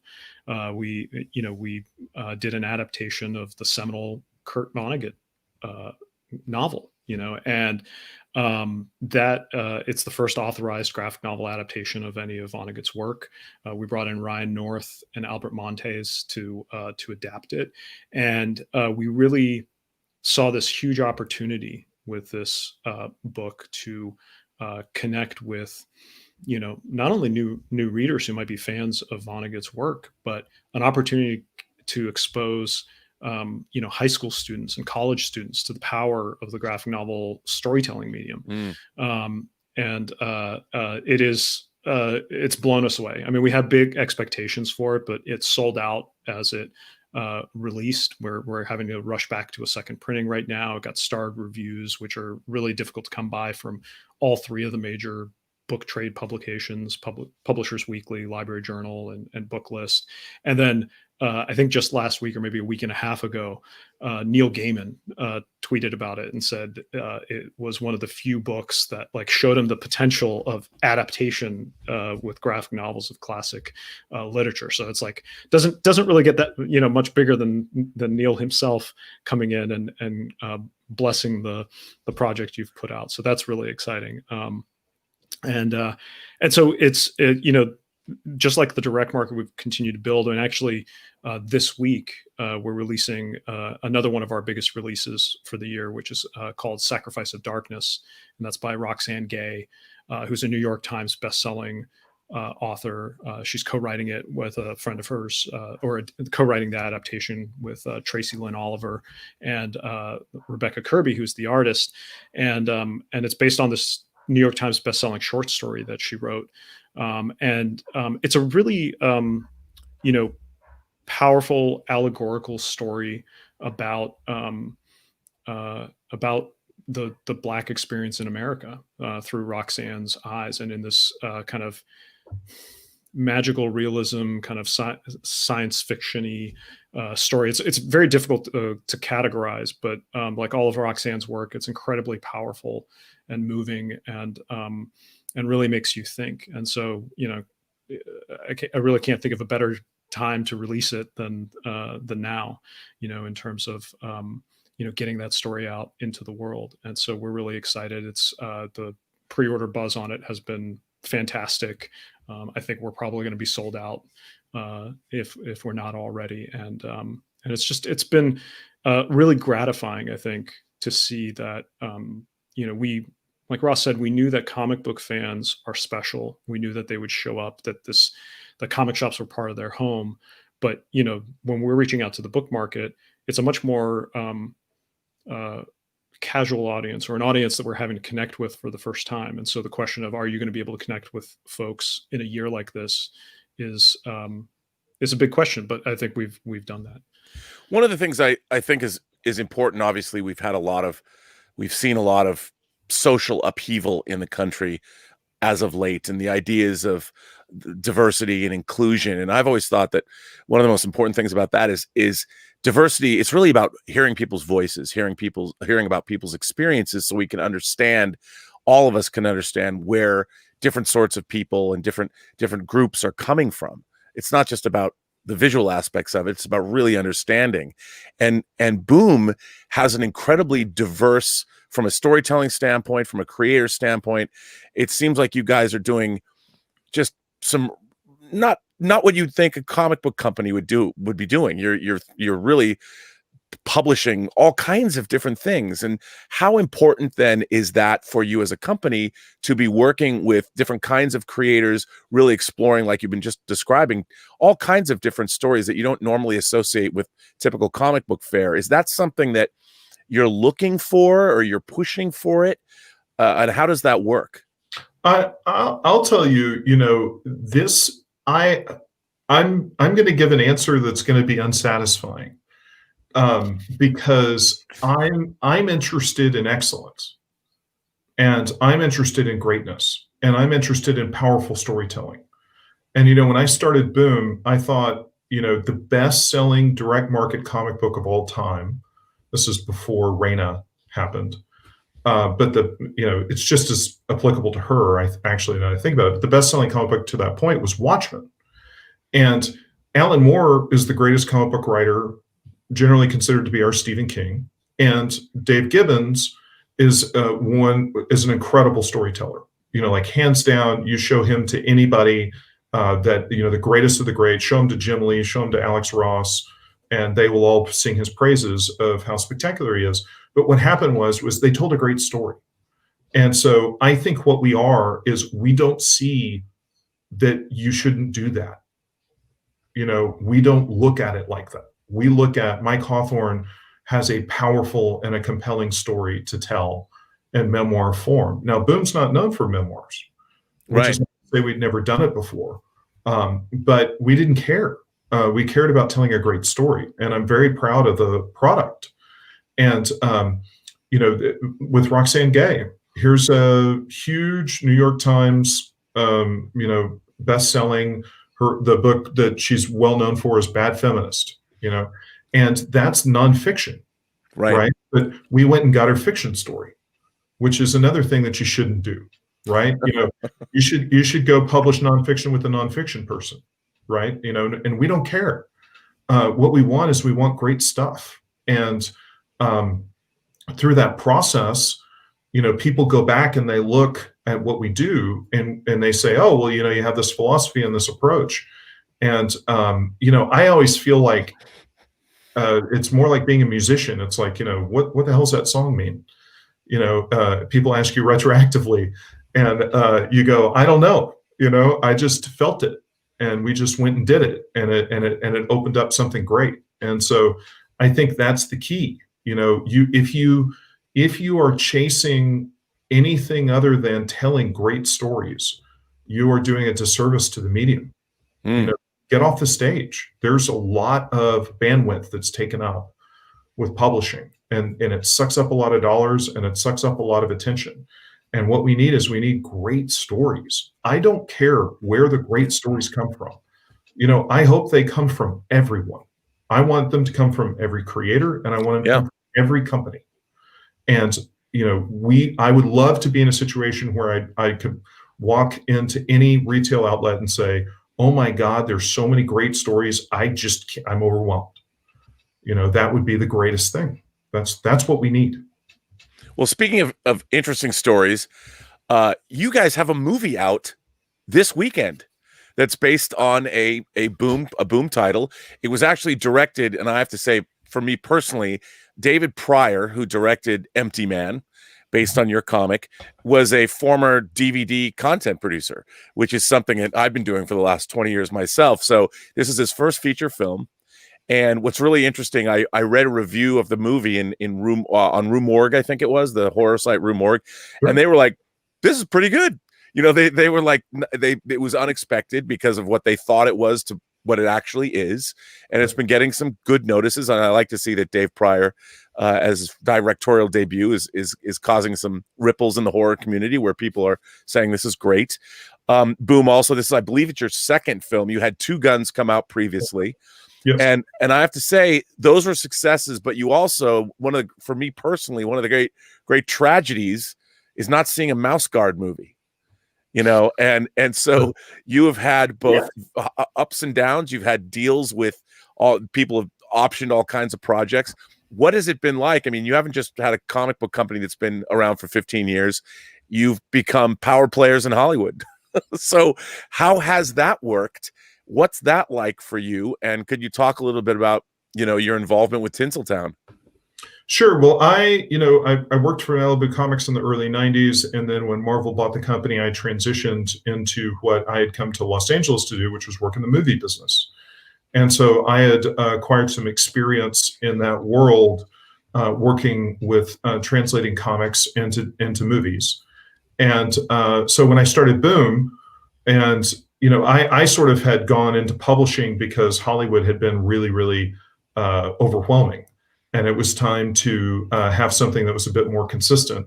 And then that happened right in the middle of the big comic book boom in Hollywood. And so then everybody in Hollywood wanted to make a Boom comic into a movie or a TV show. And it was very fortuitous. It gave me the ability, I had the experience in the background to be able to tell who was a pretender and who was real. Right.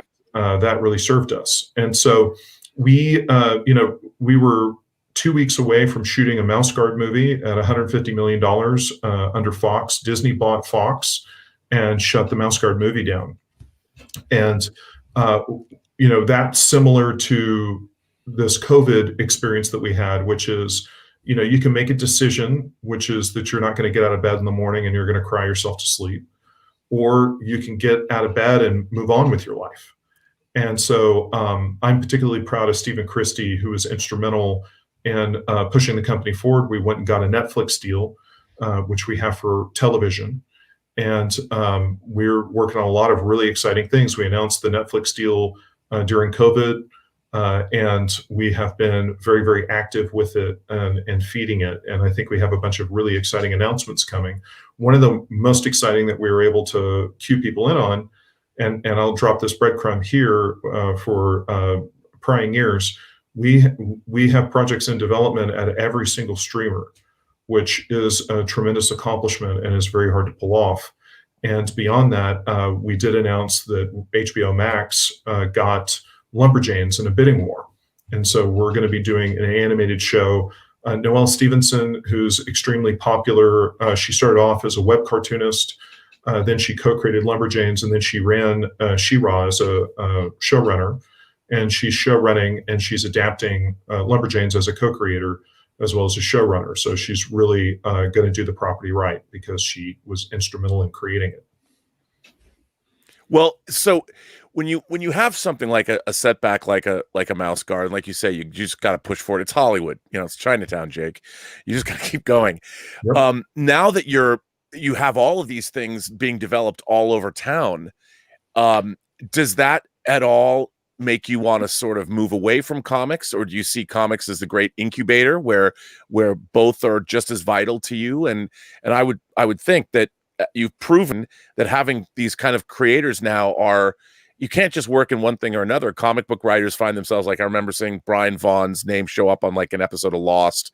And so and I remember Howard Chaykin was a producer of Viper, like in the 90s, these as a company now, are you thinking about when you're publishing a comic that, oh yes, now we, like you just said, have to feed the streamers, or is that not, you just, like you said, you want to publish great stories and it's not in your mindset that yes, we're publishing this simply because we want to make it into a movie or streaming series? Well, I know that every single person watching this stream right now has read a comic book that was designed to be a movie pitch. And when you read it, it just laid there. Like you could tell that they didn't care about making a great comic, that what they did was they made something that they were going to take to an agent, that they were going to go pitch and and attach a yada, yada, and off they go. And God bless, I hope they succeeded. But, if you don't make something, like to me, Hollywood is so uncontrollable and is so beyond any trend. One day zombies are hot, the next day zombies are cold. Right. And yeah, Robert, I know. And publishing is long and it's hard. And, I know, like, for example, Frank Miller, who created 300, when that book got published, it was serialized originally. And then when it was bound together, he took the 2-page spreads that were originally in the comic book form and he put them into the aspect ratio of a hardcover that was landscape. Okay. And that's a movie screen. Now, the original inspiration that he had was a 1960s movie that was about the 300. I forgot what it was called, the Battle of Thermopylae. And so I bet you if you go ask Frank, did you think this was a movie? I mean, I don't know. I haven't talked to him about it. right? But I look at all external indications, and it looks like to me he was trying to make a movie, and he made a movie, right? And I think that's great. That's what the creator wants to do, okay? And I believe in creators. We wouldn't have anything without them. But for us as a publisher, what we have to do is we have to make a great comic book, okay? We need to fill it with love. It's like cooking. You know how they say in cooking that if it's not made with love, you can taste it, okay? And we all as comic book fans, we can tell when somebody rushed something out and didn't believe in their project.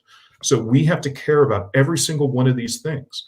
And then when you get to the end of the process, you sit there and you look at it, and I have a completely different team, and they look at it and they go, okay, what is this, right? Is it a movie? Is it a TV show? Maybe it's not any of those things. And there's been times when we've had stuff, you know, like one of the earliest comic books that we published, Talent, was under option for 5-7 years as I remember that movie, and then it got optioned as a TV show, and you know, things go back and forth. There's stuff that, you know, we would laugh and say never in a million years is going to be a movie or a TV show, and it ends up optioned. And so, you know, you've just, for me, having the control aspect of the film and TV process is about protecting the creators and serving them, because a lot of times they're in a situation where they don't have anybody in their corner, or the people that are in their corner are not telling them the truth, right, and not being positioned to win. And so for me, I sit there and I go, this was natural to my background. It built to my experience. And this is one of the things that I could bring to bear to be supportive of our creators.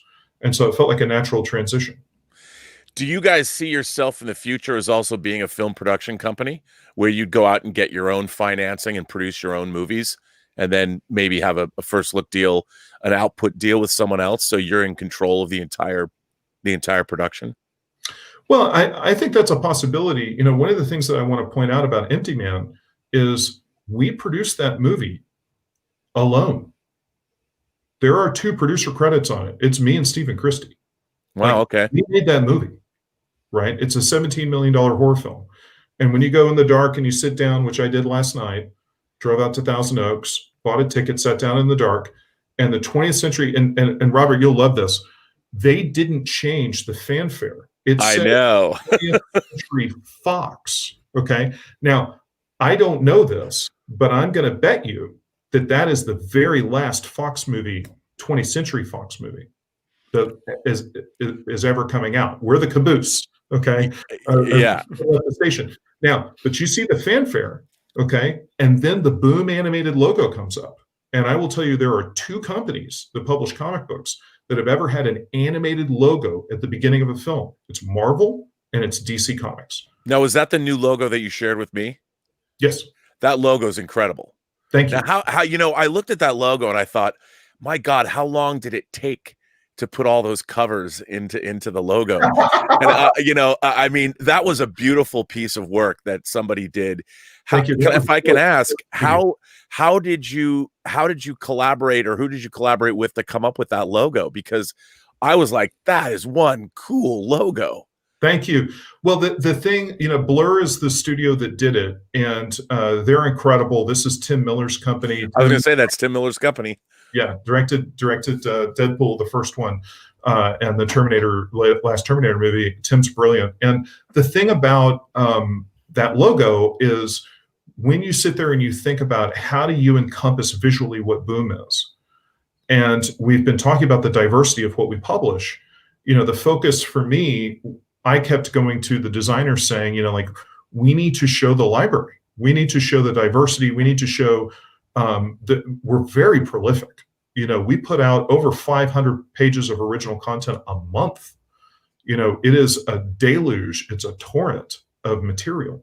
And so how do we dynamically express that? And the designers came back with that notion of, you know, you go through the panels of a comic book and then sort of see the library and then pull back, and it resolves itself into the company logo.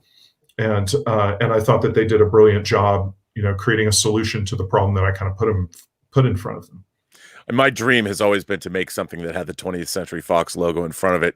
And now that's never going to happen. I mean, I think 20th Century. So the Fox part's gone. Fox is a company, but I don't know this, and nobody's told me this officially, but I think they'll keep the fanfare with 20th Century. Yeah, I think they're going to keep it too. But you know, growing up, how many unbelievable movies did we see with whether it's Alien, whether it's Star Wars? So many movies with the 20th Century Fox logo on them. Even Big Trouble in Little China, you know, things like that.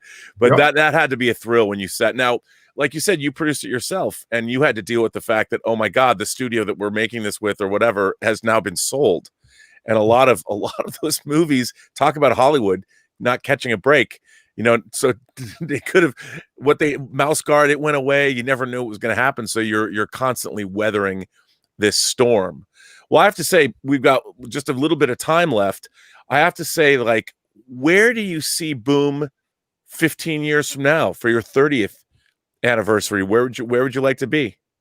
Total global domination. The name of the company isn't Whimper. Are you going to get into like video games and those kinds of things? Do you want to see Boom diversifying in terms of being a production house of things? I'd love to do video games. I don't think that I would want to build that internally at Boom. So I would be more looking for a developer to come in on something like that. Sure. You know, I think, you know, the Netflix deal affords a tremendous opportunity. They don't develop, they make. Right. And we make, you know, 20 original series a year. And so we are in a great position to partner with them and make material. And the kind of material that we make is what they want. That's why they did a first look with us. Yeah, absolutely. I mean, who would have thought that the Umbrella Academy would be a TV series? And it's a great one. Congrats. A great one. Gerard and the whole crew. And kudos to Netflix. Yes. For, you know. Yeah. Absolutely. What are you gonna say, Philip? And I think I was going to say, I think it all comes back again. The motivation to it comes back to, we believe in comic books. We believe in this medium and its ability to tell any story. And so again, even when you're talking about TV shows or movies, it's this opportunity to expose someone to an art form, to expose someone to a storytelling form, right? And if we can do that through a video game down the road, or through a board game, or any other kind of storytelling medium, and pull more people in to comic books and graphic novels, that's the goal. And I'll tell you, one of the things Philip's done that's really incredible is we've done a series of novel deals based on a lot of our Boombox series that have taken originally a comic book like Backstagers and turned it into a novel like Fence. So it's about comics, man. Well, gentlemen, we are out of time. I want to thank both of you for getting up on a Sunday. What an incredible panel this was. Boy, I've learned a lot, and you guys are both incredibly inspiring. Ross, what you've done with Boom has been inspiring to me, to see somebody who actually loved something their whole life and turning it into a company, and now you are creating and putting out there. I'm sure people are going to grow up and want to become artists themselves because of what you've done with Boom. And I don't think there's a better way to live, sir. So congratulations to both of you. I really appreciate it.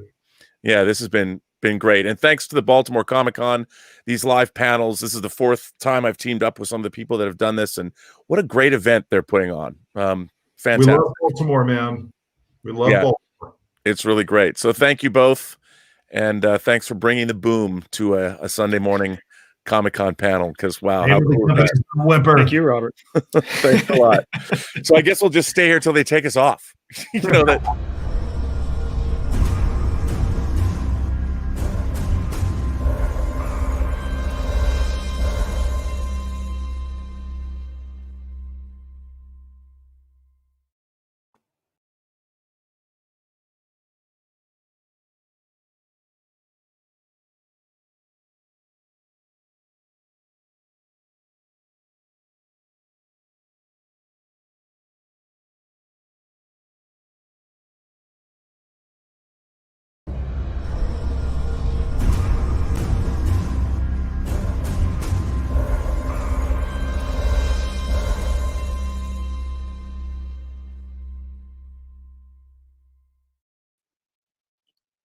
Hello, we're live. I think. Hi, everybody. welcome to another amazing panel. It's going to be part of Baltimore Comic Con. I hope you've been having fun watching things for the last couple days.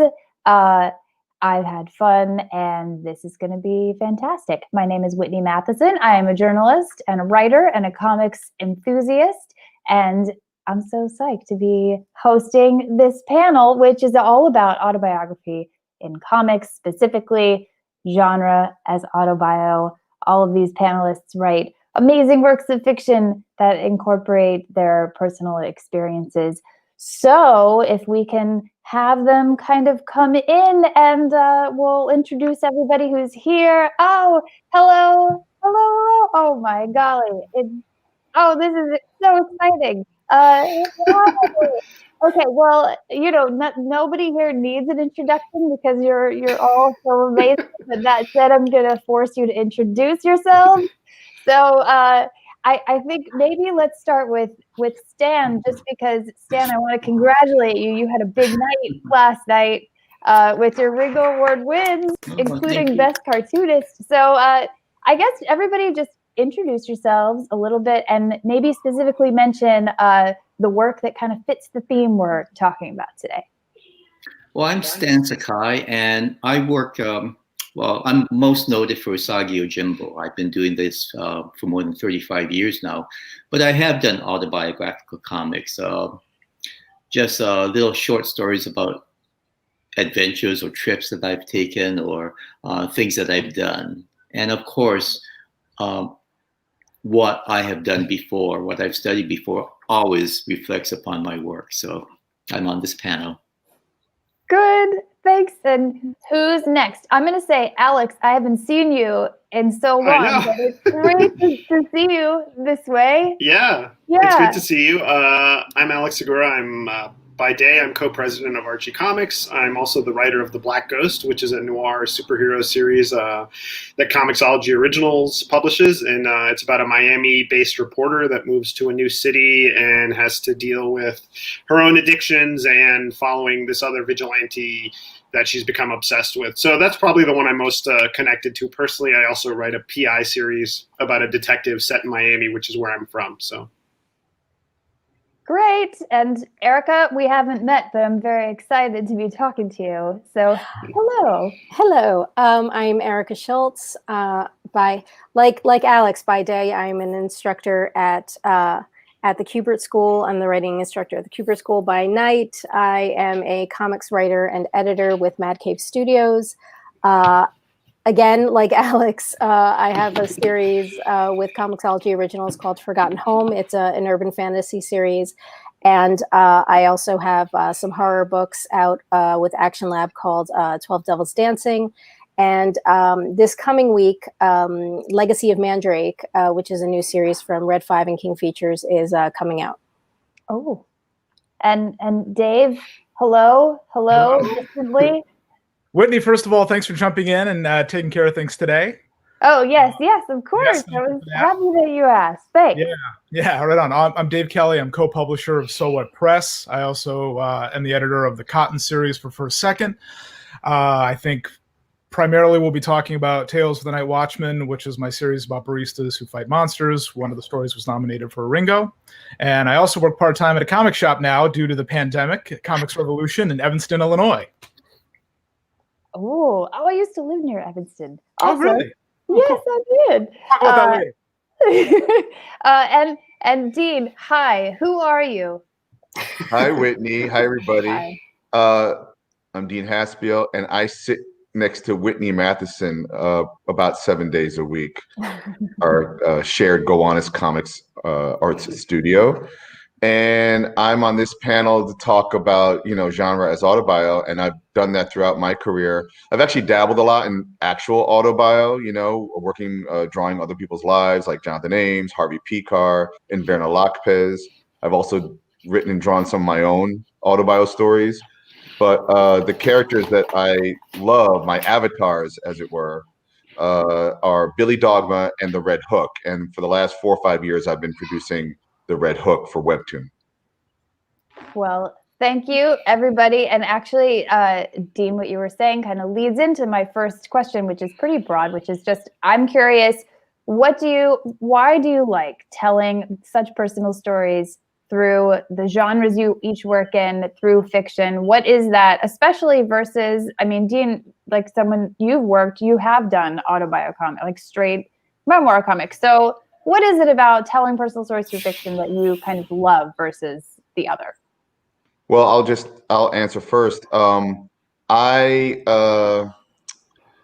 So whenever I've drawn other people's stories, you have to be fairly accurate and it has to be fairly plausible to reality, right? And when I've done that in my own stories, I feel like, you're kind of a voyeur as a reader to a Dean Haspiel story, right?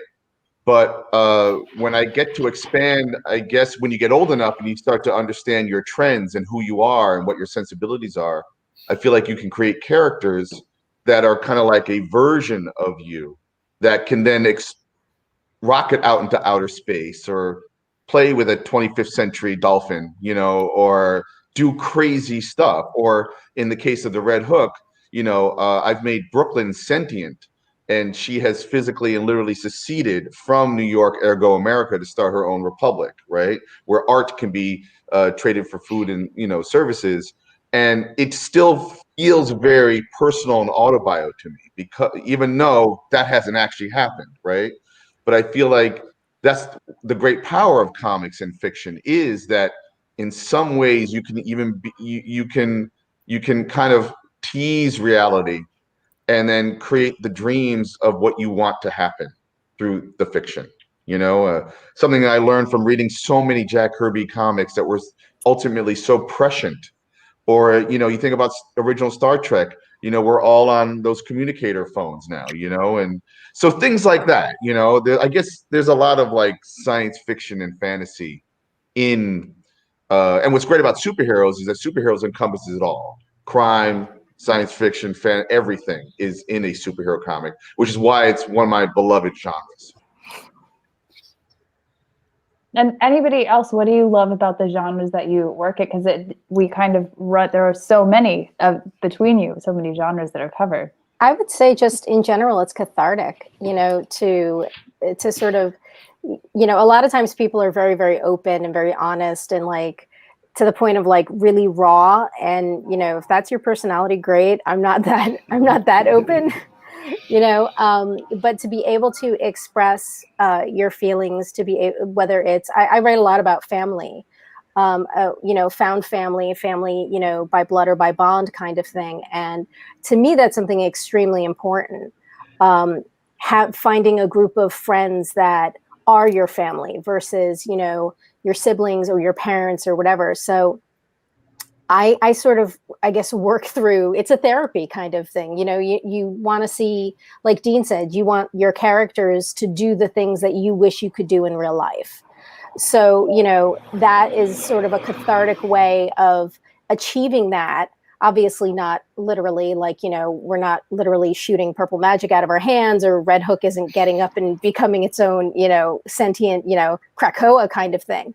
But it is a type of therapy. I think, it's a constructive way of sort of working through our own issues, I guess. I don't know. I'll just speak for myself on that one.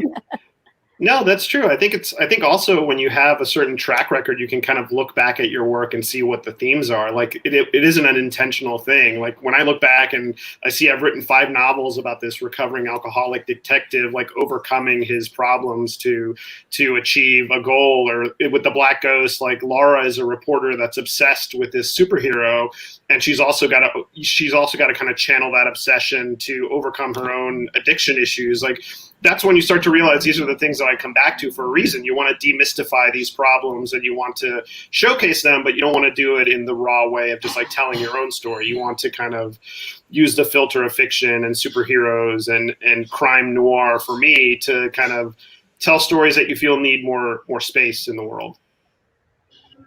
And I'm kind of curious as to how much of your own, because I've read all of your work, and I would love to know just how much of your own selves you is in there, particularly Stan. When I read your stuff, I don't know, could you just talk a little bit about how you use your own experience in your stories? Well, Usagi is pretty much like the epitome of what a samurai, a 17th century samurai would be. And I would like to say that, I see some of myself in here, but, that's kind of a fantasy in itself. But, much of what I lived through, I put in. I'm third generation Japanese American. A lot of my resource was my mother, and she grew up in Japan. She was there during the Nagasaki atomic bomb, and she lived through that. Just listening to her adventures, and also to when I was stuck for an idea or something, I remember what things she'd tell me old stories. But I love what I do. However, I also love just doing straight autobiographical stories because, we're all cartoonists. We travel. And when we do travel, stuff happens to us. There's always stuff that happens. And I remember I did a story for actually a title called Autobiographics from Dark Horse. And I told about my first trip to Angoulême in France. And it was after the festival and in a restaurant, and the guy next to me died. He had a heart attack. He choked. Wow. And oh God. And the waiter and then the paramedics came in and they said, you can't do anything, just go on eating. And so we're eating while the guys were giving this guy CPR. And every so often you just watch this. It was just surreal. And he finally died, but we left. We left a good tip because the waiter was so traumatized. But when we were passing his table, I looked and saw he was on his dessert. And it was really a matter of death by chocolate. Because we have a chocolate cake and he choked on it. And things like that. It's weird. Wow. Oh. You can't make this up. I know. Yeah. Oh my Dan, you're God. reminding me when I was a waiter, an expediter of food. Like I went from busboy to waiting tables to then working with the kitchen, and you have to figure out the whole night. And I was in this very popular Soho restaurant called Nick and Eddie, and they decided they were going to expand. The chef was going to go on to create what's now called Blue Ribbon, the Blue Ribbon restaurants in New York City. But it was a Friday night. You always had like a Johnny Depp or somebody showing up or whatever, and it was always packed. And they had some investors come in, sitting right in the center of the room, getting fed delicious food and getting the whole vibe. And at the bar, somebody started vomiting like black blood, keeled over, died. EMS was coming, cops. And I remember the whole, they were just like, don't let them see that over there. Just somehow block them. And we spent a couple of hours just kind of blocking the scene, from hey, look over there kind of thing. And we pulled it off somehow while someone died. And they later on invested in the restaurant. Anyway, you're just reminding me of my waiting table days. So I worked at a Jewish deli in high school. And none of this happened there. Nobody died, nothing. The worst thing was I got cursed out by a rabbi once, but that was it. Come on. I was a waiter at a great way to talk about stories. Sorry, Alex, what? No, I just said I was a waiter at Ruby Tuesday for a day. It was not eventful. It was not this eventful one day. Well, I wrecked my car the next day and they didn't believe it, so I lost my job. So my CV has improved. That's funny. Dave, did somebody die on your watch now? Yeah. Oh, well, okay. So my first contribution to this panel is going to be this. So my first two jobs in New York both involved somebody overdosing on heroin in the bathroom. Oh, what? I don't believe either person died, thankfully, but medics were involved and had to take the person out. So that was both within the first year or so of me living here, which has nothing to do with comics, and I've never used those situations in my story. What? Sorry? But now maybe in the future when we see you never know. Now we're all talking about it. You're going to get me thinking about this. Who knows? Well, Dave, how much would you say of Tales from the Night Watchman is from your own personal experience? Obviously the sense of place is really strong in it. That's a huge part of it. I co-created the series with Laura Ontal, and we met at Think Coffee, which is an actual location. It's where the characters work. So there are some examples where things get very, very specific. It's very much from our, our time working hourly as baristas in New York and a lot of the humorous interactions we had with people. I think it's really other people that have inspired me more so than myself. I don't think I'm that interesting, honestly. And I've encountered a lot of things, but it's not like I've seen things happen to me, things happen around me. Nothing's really happened to me personally that's that crazy, but I take from that. I take from other people's lives. And that's why I have to sprinkle it with fiction, because otherwise I would be taking other people's stories and, you know, it would be biographical in ways I wouldn't want to explore. But the great thing about comics is that I love fiction. I'm a fiction guy. The only budget restrictions you have is how much it's going to cost to pay your contractors to produce the art, how much it's going to cost to publish the book. Beyond that, the sky's the limit. You know, why stop with reality? Why just tell a story about my boring life? You know, there's a lot of exciting things you can do. So, yeah. And Alex, the Black Ghost, you have a co-writer or a co-creator on that series. So I'm just kind of curious, like, how does that relationship work, especially when you're kind of infusing a lot of your own stories? Are you both doing that? Yeah, I think we are. My co-writer and co-creator is Monica Gallagher, and we co-wrote this podcast called Lethal Lit for iHeart, which did really well in 2018. And we had such a blast that we decided we want to do some comics together. She's a fantastic artist and writer. She does Assassin's Roommate for Webtoon. I think we just kind of poured all our ideas together. You know, I wanted to write this story about an obsessed journalist moving from Miami to a fictional kind of Gotham type place, which we called Creighton.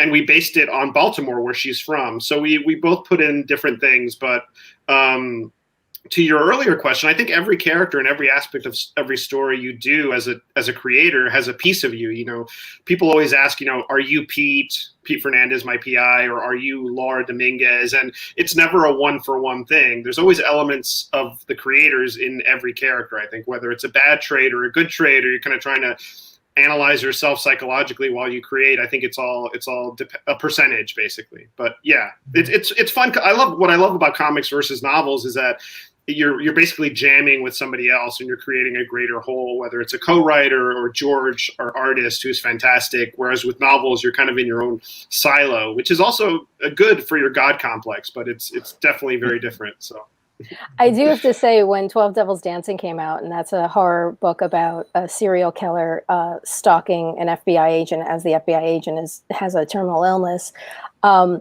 everybody kept saying to me, like, I read this book and this is really creepy. Like, does this stuff really go on in your head? And I'm like, oh no, it's totally just, it's all just make believe and everything. And then Alex is like, oh yeah, no, there's a little bit of you in every villain. And I'm like, I'm a serial killer. Yes. I was gonna say, like, I have this character called the Red Hook, but there's a lot of other characters, obviously, because you populate, a world with others to interact with. And there's a piece of me in every character. I'm the Green Point. I'm this black god. I'm these two lesbians that like each other. I'm all these different, aspects. And I gotta say, when you come up with a good villain, where you almost can understand why they're being a villain, that's also scratching another itch on a side of you that maybe you don't care to admit to sometimes, or, to talk about being vulnerable. And then going back to something you said earlier, Alex, about, and I've said this myself, you start to develop, once you do enough work, you start to look back and you see the trends that you keep revisiting. It's almost like you're trying to figure out this aspect of yourself. And then it made me think about Charles Schultz and Peanuts. Like, what, for 50 years, he did that comic. And was it Lucy that was always pulling the football out from, I don't think he ever kicked that ball or whatever the hell he's supposed to do with that, right? Like, and that's something he never figured out. It was always a question. And I think a lot of good writing is what are the questions, And I going back to Jack Kirby, I always say he dared to question what is God, and then tried to answer it. That kind of stuff.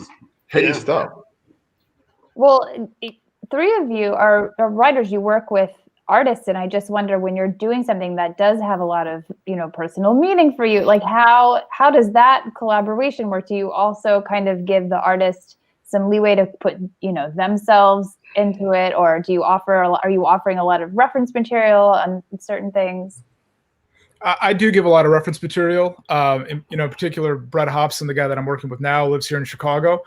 He's never lived in New York, but I think we've clicked in a way where I've kind of shown him the parameter of the world, and he knows where he can fill in and bring his own imagination to it.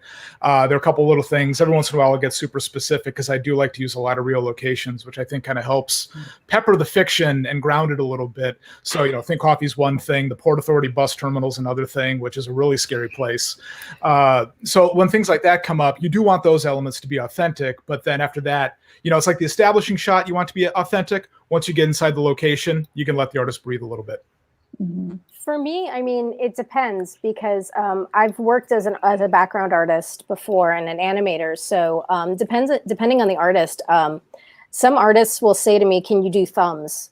Or if and things like that. If an artist doesn't ask for them, then I'm not going to give them unless they ask for them. I want them to have the freedom to do things. I'll give them, a little bit of reference unless they ask for more. I never want to be sort of micromanaging anybody. And I always say, like, look, if I wrote 5 panels on a page and you can communicate all of this in 4, then do it in 4. If you need an extra panel because you think that, it needs an extra beat, go for it.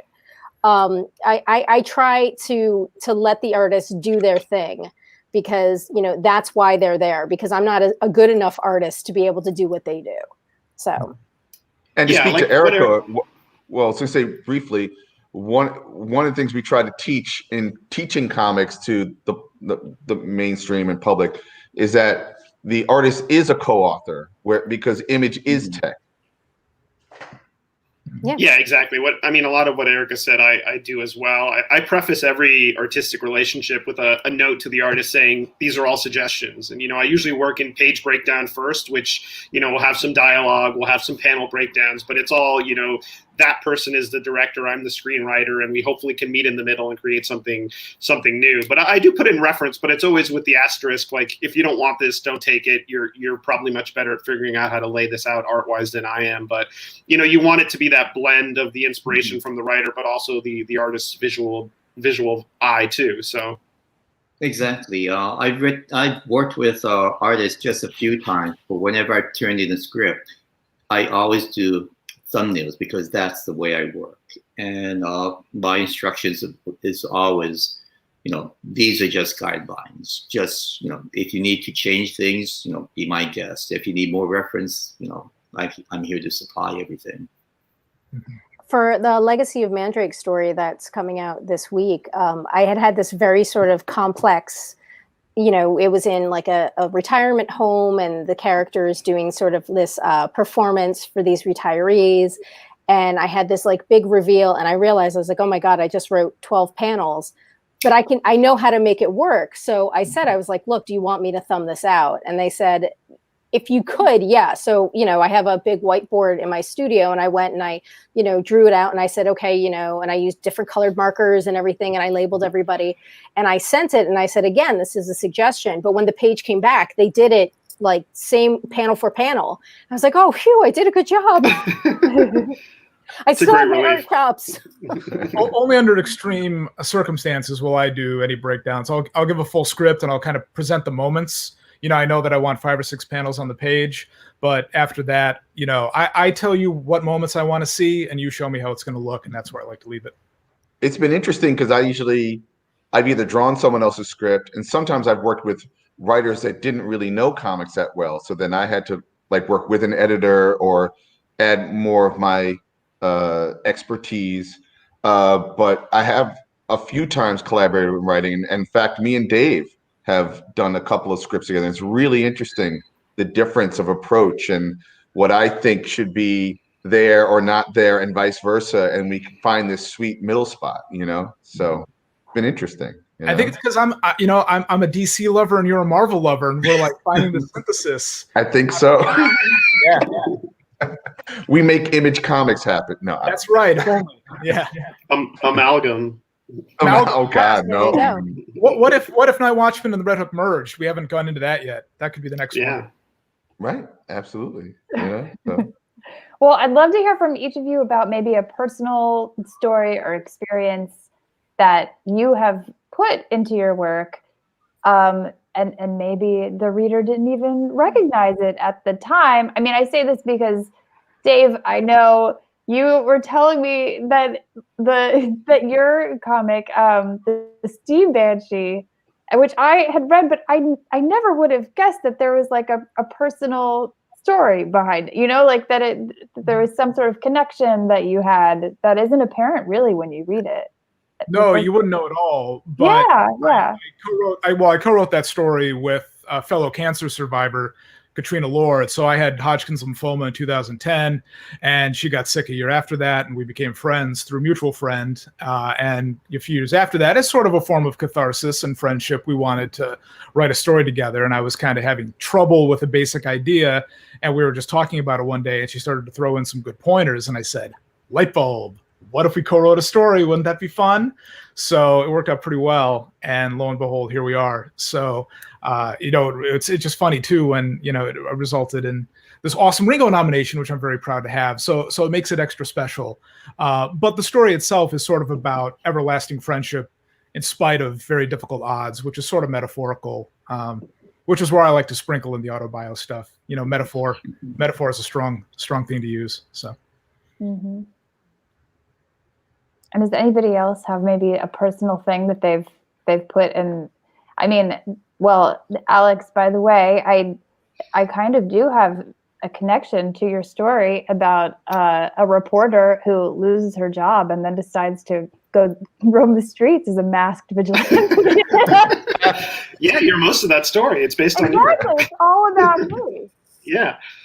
No, I mean, for me, it's always everything I do. It's not as subtle as what has been shared, but everything I do connects to Miami, except maybe like Poe Dameron. It was hard to sneak a Miami reference into a Star Wars novel, but everything else, like whether it's a novel or a comic book, ties back to my hometown. And a lot of the stories I write are about journalists because I feel like that's such a powerful role that often gets overlooked in the insanity of a day to day. But knowledge is power, and I try to get that stuff as right as I can. The newspaper lingo, it's that was a really memorable time for me being a reporter, and you really do feel like you're out in the front lines doing important work, or even as an editor, just kind of channeling all this stuff. So I try to keep that ringing true as much as I can. So I would say for me, it's more personalities. I have personalities that are based on people that I know, or for Forgotten Home, there's a 15-year-old girl in it, and she's very rambunctious. And when my mom was reading it, she was like, "Oh, this sounds really familiar." So I mean, for me, it's like it's not necessarily a specific event that occurs that would be plugged in. Like I'm not an assassin. I don't know assassins. I don't know serial killers. I swear to God, I don't. But personalities and reactions to things, and sometimes just cadence of speech and things like that. I'm working on a new book right now with editor James Emmett, and there's a character who has sort of a catchphrase that's based on my friend's mom. And, she had this attitude that was like fantastic, and this take no crap attitude. And I was like, I need to use that. Like, that's her. So that's kind of what I do, but yeah, I don't base everything on Miami because I think I've only been there once. You probably could. I've got a story about just the opposite, how a story of mine affected my life further on. And my parents had gone to Japan for a little trip, and they showed me a photo they took, and they said this is a kaiso farm, a seaweed farm. And I had never heard of a seaweed farm before. And I thought, I'm always looking for springboards for soggy stories. So it just happened about a year later that the Peabody Museum in Salem, Massachusetts was having an exhibit on seaweed farming. So I flew over and took notes and everything. And I did a story about called Kaiso. And it was later, maybe just 5 years ago, no, less than that, about 3 years ago, that on our last trip to Japan, I actually did work on a seaweed farm, a volunteer work in Tohoku, where they had the tsunami, and it devastated the entire area, and the seaweed farms were just starting to get back up. So I did some volunteer work there just to work with the seaweed, and it was really neat. I loved doing that. So it's just a reverse thing. Instead of my life affecting my stories, this story affected my life. How John Steinbeck of you.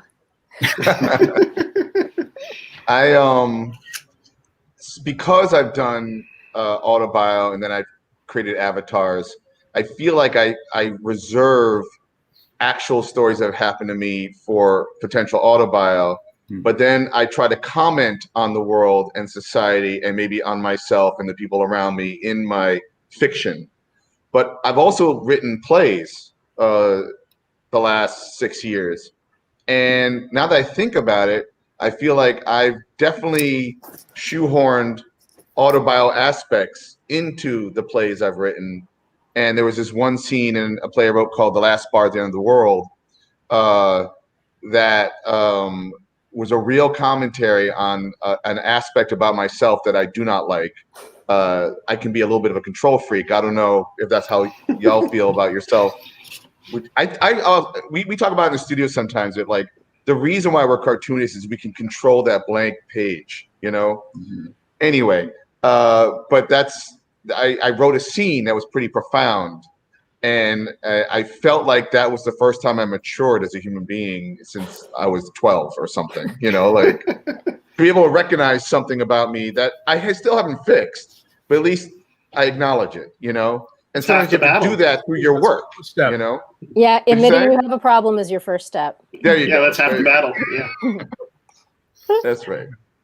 Well, I also just wanted to hear, I've always believed that you need input for the output to happen. And so I just love to hear, like, what are people, so in terms of the genres you like, what sort of things feed you, whether it's film or other comics or, TV shows, both of the genres you work in, or I don't know, maybe there is like autobio stuff that you're into. And I'm particularly, Erica, I would really love to hear your response, because when I read your stuff, I'm like, oh, this reminds me of like fantasy movies I liked when I was a kid. It reminds me of so many things, like, I think everything that I do in one way or another, whether it's in the genre, the attitude, or whatever, falls down to the first Star Wars movie, Labyrinth, Never-Ending Story, Secret of NIMH, and like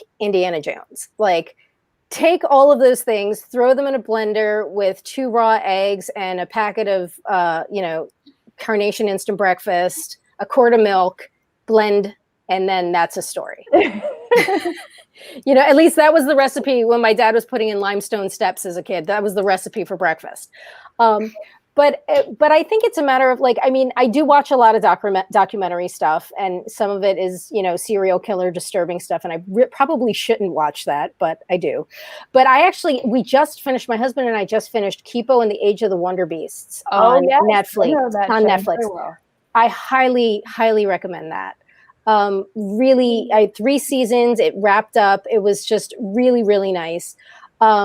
And, I like watching like a lot of kids' cartoons stuff. Like Hilda is another great series. There's a British series called Sarah and Duck, and I love it. And it's it's for like 6-year-olds. And I just love watching it because it's like so pure and wholesome. And it kind of, washes the John Gacy out of my mouth, from watching like some documentary on like John Wayne Gacy, but a lot of, I don't know, I can only speak for myself, but a lot of times, you get input from just like looking out the window and seeing the neighbors, or, seeing some type of interaction. When I lived in New York City, I used to just ride the subway for fun with a notepad and sketch things out and take notes. Obviously we're not doing that right now. But, I think, you just sort of absorb everything in the area and then sort of mix it around and then export, whatever it is that you think you're trying to do, I did a trilogy of one-shots for Night Watchman that all kind of combine specific locations in New York that I like, but also German silent movies, which, silent film from the 20s. I love Nosferatu, love Fritz Lang, all that kind of stuff. So I was kind of aping that a little bit and then throwing it into modern day New York. So I've got like Chinatown meets Dr. Mabuse, the Bronx Zoo meets Nosferatu, and the Gowanus Canal meets the Prague Golem. So that's a big thing. I love to ape silent film. But other than that, I do watch a lot of cartoons too. In particular, I'm an 80s millennial, so I'm all about the G.I. Joe and the Transformers and all that good stuff. And I find myself ripping that stuff off all the time subconsciously because that really etched a sort of a permanent mark in my brain, for better or for worse. Yeah, for me, it's a lot of true crime. I think every novel I've written is based in some kind of true crime. There was one that was, dealt with the Cuba and Miami political issues, but it was really an homage to like Jeffrey McDonald, who was that, Virginia Green Beret who allegedly murdered his family. And while I was reading those books, I kind of flipped the story in my head and I was like, wouldn't it have been interesting if this happened? And so it's a lot of like taking true crime or true history or memoir and tweaking it and interjecting that into your own work. And a lot of music, I can't write with music on, but I do think about writing a lot while listening to music. So, Miami Midnight, my last crime novel, was about a jazz pianist who was murdered and the mob boss hires Pete to solve the crime. And that was really just because I'd been so immersed in jazz and jazz history and these kind of really sad stories of jazz musicians who fall into addiction and how it kind of could show the other side of the coin to the protagonist. So, for me, it's music, it's documentaries, it's true crime, and sometimes stylistically it'll be film. Like I went on a big Brian De Palma kick recently, and that somehow filtered into stuff like The Black Ghost. But with comics, I look at other comics for palette, color, style, layout, and less about like I want to ape this story, I want to do this kind of story, and a lot of that is conversational with the artist and the colorist. Mm-hmm. Stan, you want to go? Yeah. Oh, I go to film for my storytelling. The way, especially, I follow directors, and there's certain directors that I love. Taika Waititi is terrific. Of course, the great Kurosawa and Inagaki and others. And I take their model when I tell a story, and the staging, composition, pacing. I don't read that many comic books nowadays. I used to read a lot. Now I'm more into read more novels rather than comics, and like I like crime novels, detective novels. Max Collins books are wonderfully researched, really well written. Yeah. I was trying to figure out the answer to that question. I wrote down some notes. So, an obvious one, I think Alex was actually talking about, is I try to steep in an auteur's oeuvre. Like, if I really like a director or a writer or an artist or whatever, I try to get it all and just like deep dive into it and try to, maybe steal or study like what they were doing and see how that works with my sensibilities. Evoke. Yeah, totally. I'll save those two for the last. Quickly, sometimes I try to walk home a different way. I was told that once. Like, we always use our same routines, right, to get from A to B, but sometimes you got to go through C or W to get to B, and just go to the block you don't go. And also remember to look up, at least in the city. I'm always looking straight and down, but there's stuff happening above us, man. Trust me. Piano can fall on you. And a piano, right? The classic piano. Follow the sounds. I even engage in conflict sometimes. Again, I need therapy, but washing dishes, getting your hands warm with water, or a shower. So much thinking happens. I don't know why. Maybe it's kind of a meditation or it's like a Zen moment or something. I do and shower. The last, huh? Oh, I was going to say I do shower twice a day, sometimes for that reason. It's a great place. For that very reason, right? Yeah. Exactly. Not because of any criticism that's been I'm living in my the last two things, and again, maybe you agree and respond to this as well. I was having a talk with a colleague, and when I first encountered comic books, it was on the newsstand. So it was like a 25, 30, 35 cent comic book, right? And then I discovered a comic shop, and I was like, wait, these have numbers on it. I started at issue number whatever. There are previous issues. So let me go to a comic shop. And then you discover old comics, and they're bigger, they're yellowed, but from time, they smell like old pulp. And that somehow impacted me so much that someone identified in my work that I'm trying to reimagine that first encounter with those, not only those comics, but those stories, you know? And then finally, I love narrative so much, and we all work in narrative. There's this TV show that comes on after Saturday Night Live on Channel 7 called Wipeout. Are you familiar with this show? No. It's the stupidest thing I've ever seen. I can't stop watching and laughing at, like, it's total chaos. It's like Yahoos that basically have to run like a course, an obstacle course, and they get sideswiped and they Is it like fall in American water. Gladiator kind of? Sounds like Double Dare. But it's stupid. It's not even like anybody who has Olympic strength or anything. This is just idiots, you know, like running around and getting slammed. And it's almost like watching a Chevy Chase routine over and over and over again. And I don't know why I've come to like it. At first I was like, I was angry. And then one night I embraced it. Anyway, I think that I mentioned that is because it's about kind of wiping your mind clear of anything that means anything. And that's important too. I guess it's the equivalent of looking at a beautiful tree or watching a river, you know, which is probably smarter than watching Wipeout. Anyway. I take a 2.5 mile walk every morning, and exactly for the same reason. And around our area, there's things going on, like hot air balloons are, lifting off at that time, and sea snakes or something every so often. But yeah, that's great. It's very nice just to calm the mind before start the day. Well, I also shower twice a day usually because I just need some kind of change of scenery from my apartment that I'm staring at sitting Dean. in. Yeah. Or yeah. Which also, I'm just kind of curious. Just to see how these last few months. I'm wondering how are you doing during this pandemic? Are you being productive? Is it frustrating to you because it is difficult to have similar experiences to what we all had in the old days? We would go out and do different things. Or maybe you're finding it to be a good thing, holed up at home. I don't know. If my husband and I were stuck in our old condo, we would have murdered each other by now. I know that because we shared it was like an 8x10 room. And if I rolled my chair back a little too far, I would hit his chair and everything. And just before, I would say about 6 months before the pandemic, we bought a house. So we now each have our own studio.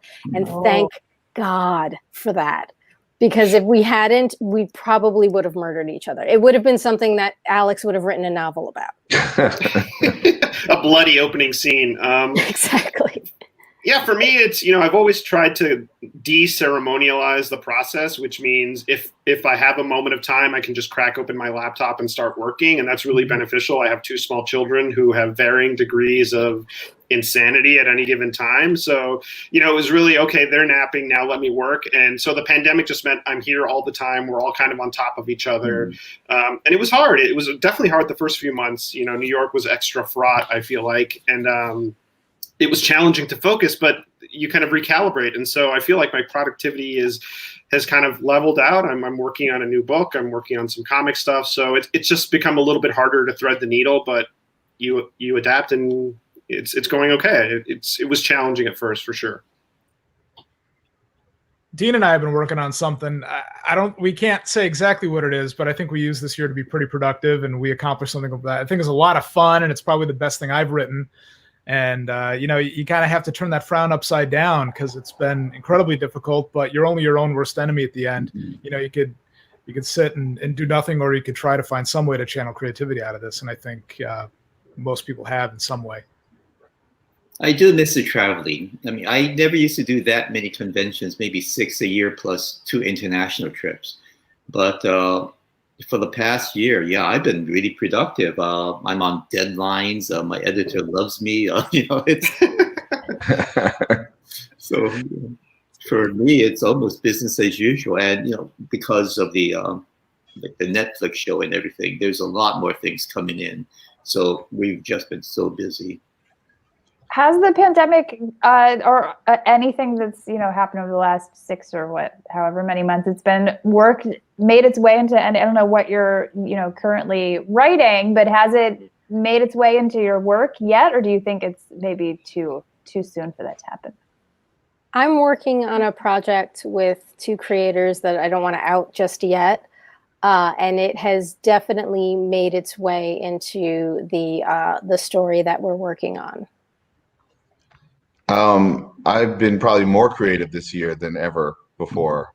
Not only in the current gig I have, thankfully, that I have that one gig that pays, but me and Whitney worked on a project that's being looked at right now that's inspired by what's been happening. We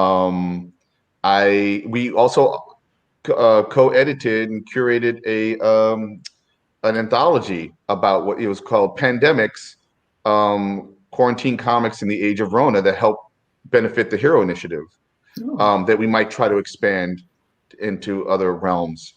Yeah, it's been very, I keep thinking the 2020 words are robust, granular, and pivot. And trying to figure out how to use all those words in this conversation. But it was very robust, albeit granular. And then we would pivot into, I don't know. No, it's been great. It's been great. And then with Dave, that as well. So it's nuts. A lot of work happening. Well, as for me, I've already had my stories pretty much laid out for the past year. So the pandemic never interfered or influenced any of my stories yet. So. I think the biggest challenge. Oh, sorry. I was just going to interject with that. I think the biggest challenge for me right now is finding the right time to release this stuff. I think that is all up in the air. So we've been using the time to work ahead. I've got a lot of. It's given me the opportunity to work with some people that I didn't foresee working with. One of which my good buddy George, whose birthday is today. So George Foles, happy birthday! Happy birthday, George! Happy birthday! A very sweet comment that said this was a great way to spend a Sunday afternoon. He's watching right now, which is lovely. Yeah. He was watching just for that shout out. Oh, there we go. Yeah. George. There he is. But I think too, we've got the work lined out. We're working ahead. We're hoping to come back swinging. But I'm just not quite sure yet when that's going to be. So it's it's going to be next year sometime.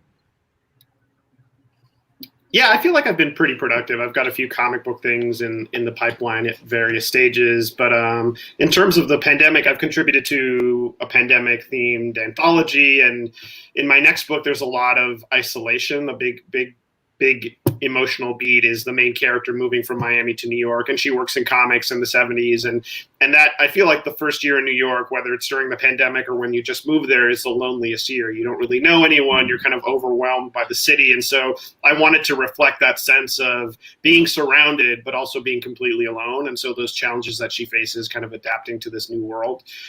So that's more of a second or third degree influence, but a lot of comic work just now seems to be happening, which is great. I also think that as a result of the pandemic, I know we're living in the last bunch of years where we're shifting as artists and creators to being our own publishers in certain ways. Like my girlfriend lost some work, and then she decided to take advantage of the internet and start teaching what she was teaching privately to teach online. And kind of using that is inspiring me to think about Patreon, and obviously there's crowdfunding projects and stuff like that. And I think that, I think the good news and the bad news is that art got hit pretty hard by the pandemic, like artists, because we're not essential workers. But what we provide is so essential, either the reflection or the escapism of the times, and all of us on this panel work in different degrees of that, and even if you're like Stan, you're working on something you wrote a year ago, I'm doing the same thing. I'm drawing something I wrote a year ago, right? But then we're creators, so we're constantly like taking down those notes and capturing those feelings, and I do think that there will be a time to release this stuff and talk about it. Well, I'm being told to wrap it up in a few minutes. So before we go, if everybody can just kind of talk about anything you want to, you have that's just come out or you want us to check out and where we can find it. I've got Legacy of Mandrake is coming out this week. It is a 4-issue miniseries from Red 5 and King Features. The 0 issue is already on Comixology and it is 100% free. And you can read Forgotten Home on Comixology. It was nominated for a couple of Ringos and all the other stuff I can't talk about yet. You can read Tales of the Night Watchman, the Steam Banshee, for free online at parkslopereader.com. It was the newspaper where the strip ran. If you want to buy the comics that I published, you can go to Radiator Comics for our mini comics, and then Tales of the Night Watchman itself is going to be handled by Anyone Comics, which is a store in Brooklyn, New York. All right. Usagi Ojimbo from IDW. I've got 2 series. One is an ongoing series. One is coloring the old Fangraphic stories, the very early stories. Also, Dark Horse is releasing Usagi Saga 9 next year, as well as re-releasing all the Saga trade paperbacks as well, starting from next year. So. I just wrote a Star Wars novel, Poe Dameron Freefall, which came out in August, and basically that's Poe's origin story. So we kind of see where he started before you meet him in The Force Awakens. My next crime novel, Secret Identity, the comic book murder mystery from the 70s, comes out from Flatiron. I don't know yet. Soon. I need to finish it. But the first Black Ghost print trade will be out from Dark Horse in May. So that's exciting. Ooh. Great. Will we be able to identify certain real life characters in your novel, Alex? Yeah, there's this guy called Mean Raspiel who's a little obnoxious. I'm just kidding.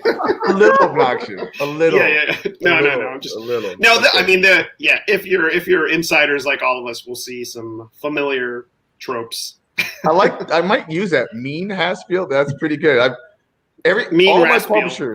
All my publishers get my last name right, but they often get my first name wrong. I've been Bean. Your first name, it's the easiest part. It's the easiest Haspiel, thing. yeah. I've been Bean Haspiel. I've been Dead Haspiel. Like literally in solicitation. Like Yeah. thanks. That's a Freudian slip, right? I think so. I think you're right. Well, so as I mentioned, me and Whitney co-edited Pandemics, quarantine comics in the age of Rona that you could get at the Hero Initiative and throw $5 their way, and you get a 56-page PDF download.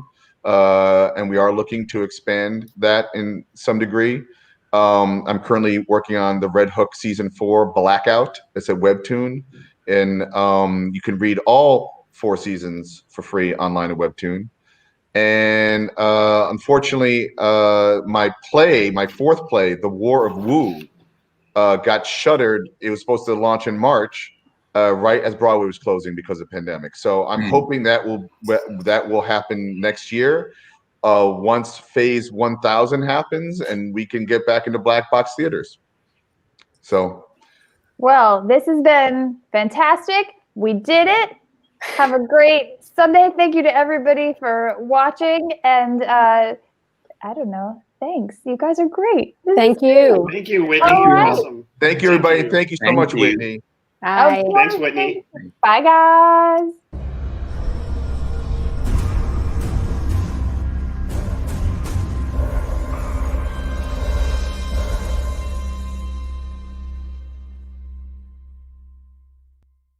If I didn't watch it, Oh, good. I'm glad you did that. It was- Because you were just thinking. yeah, it was like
Hi, everybody. Welcome back.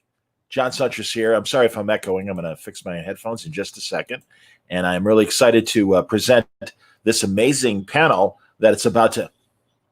And that's the great people that are joining us from Overstreet, great artists that have been represented with 50 years of Overstreet. Now, J.C. Vaughn, who is going to be doing the moderation right now. We're having a little bit of a technical difficulty, but in the meantime, I'm happy to bring some of these great artists on and talk to them until JC is up and running. So first up, I want to bring on. Oh, Mark's having a little issue, I guess, with his Mark Huseman.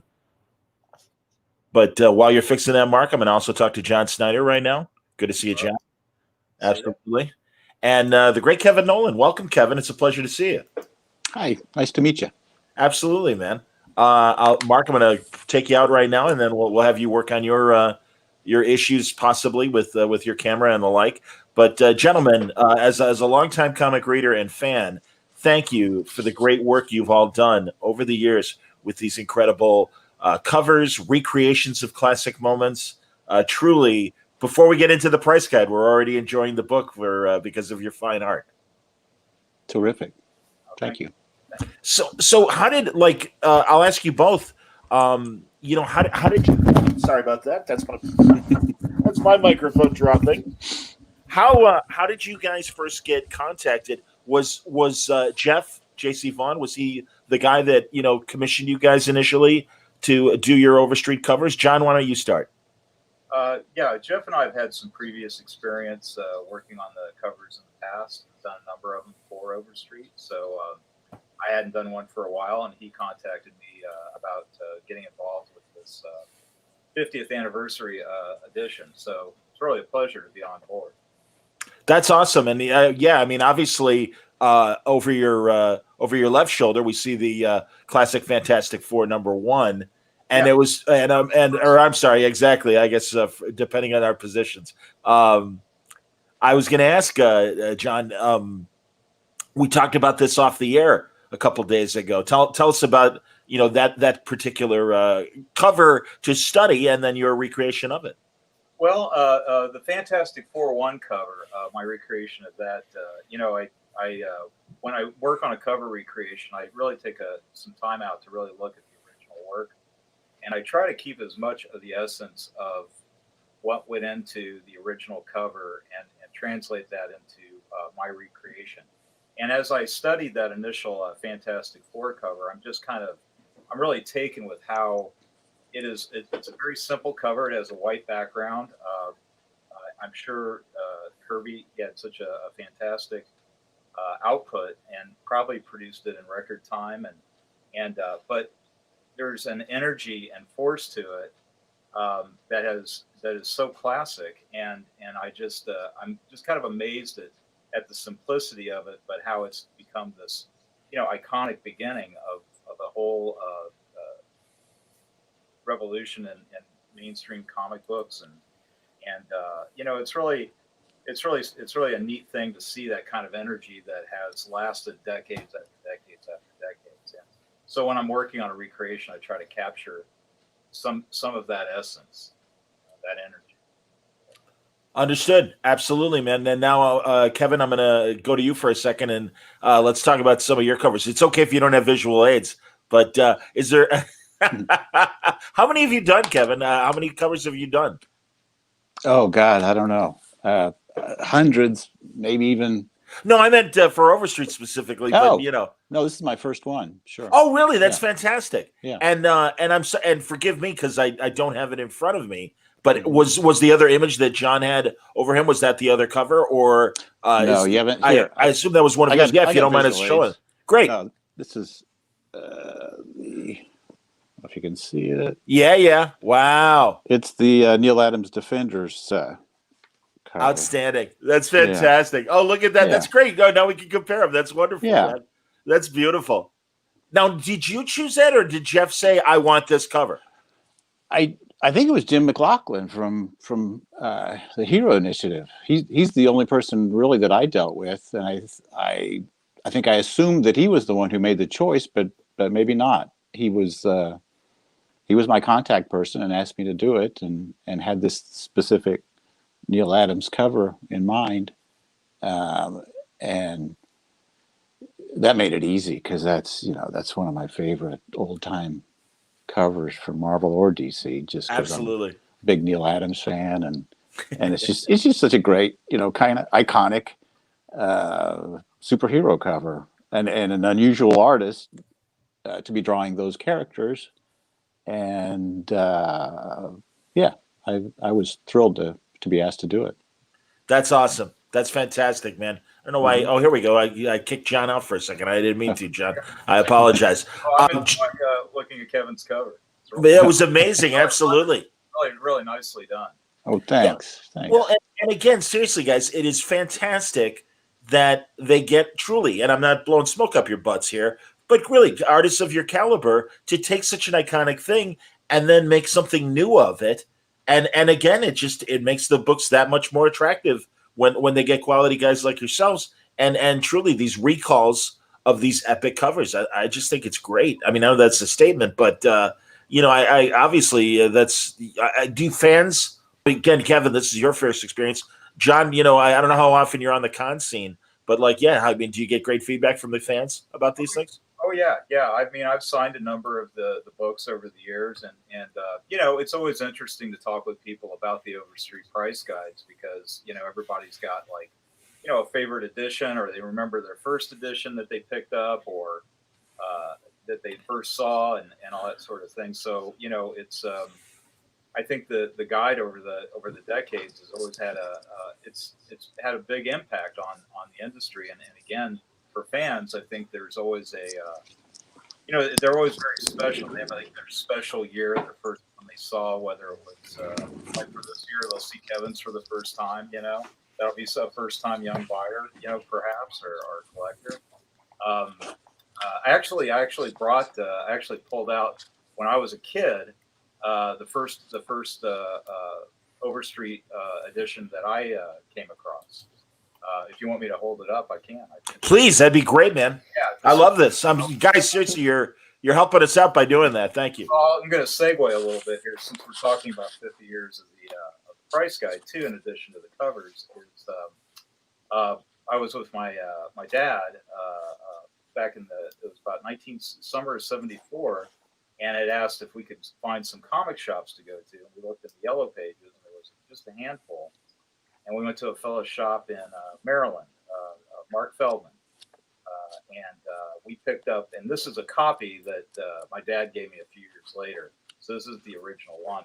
He picked up a copy. Dad picked up a copy of I believe this was the 4th edition, and this was a Don Newton cover of the JSA.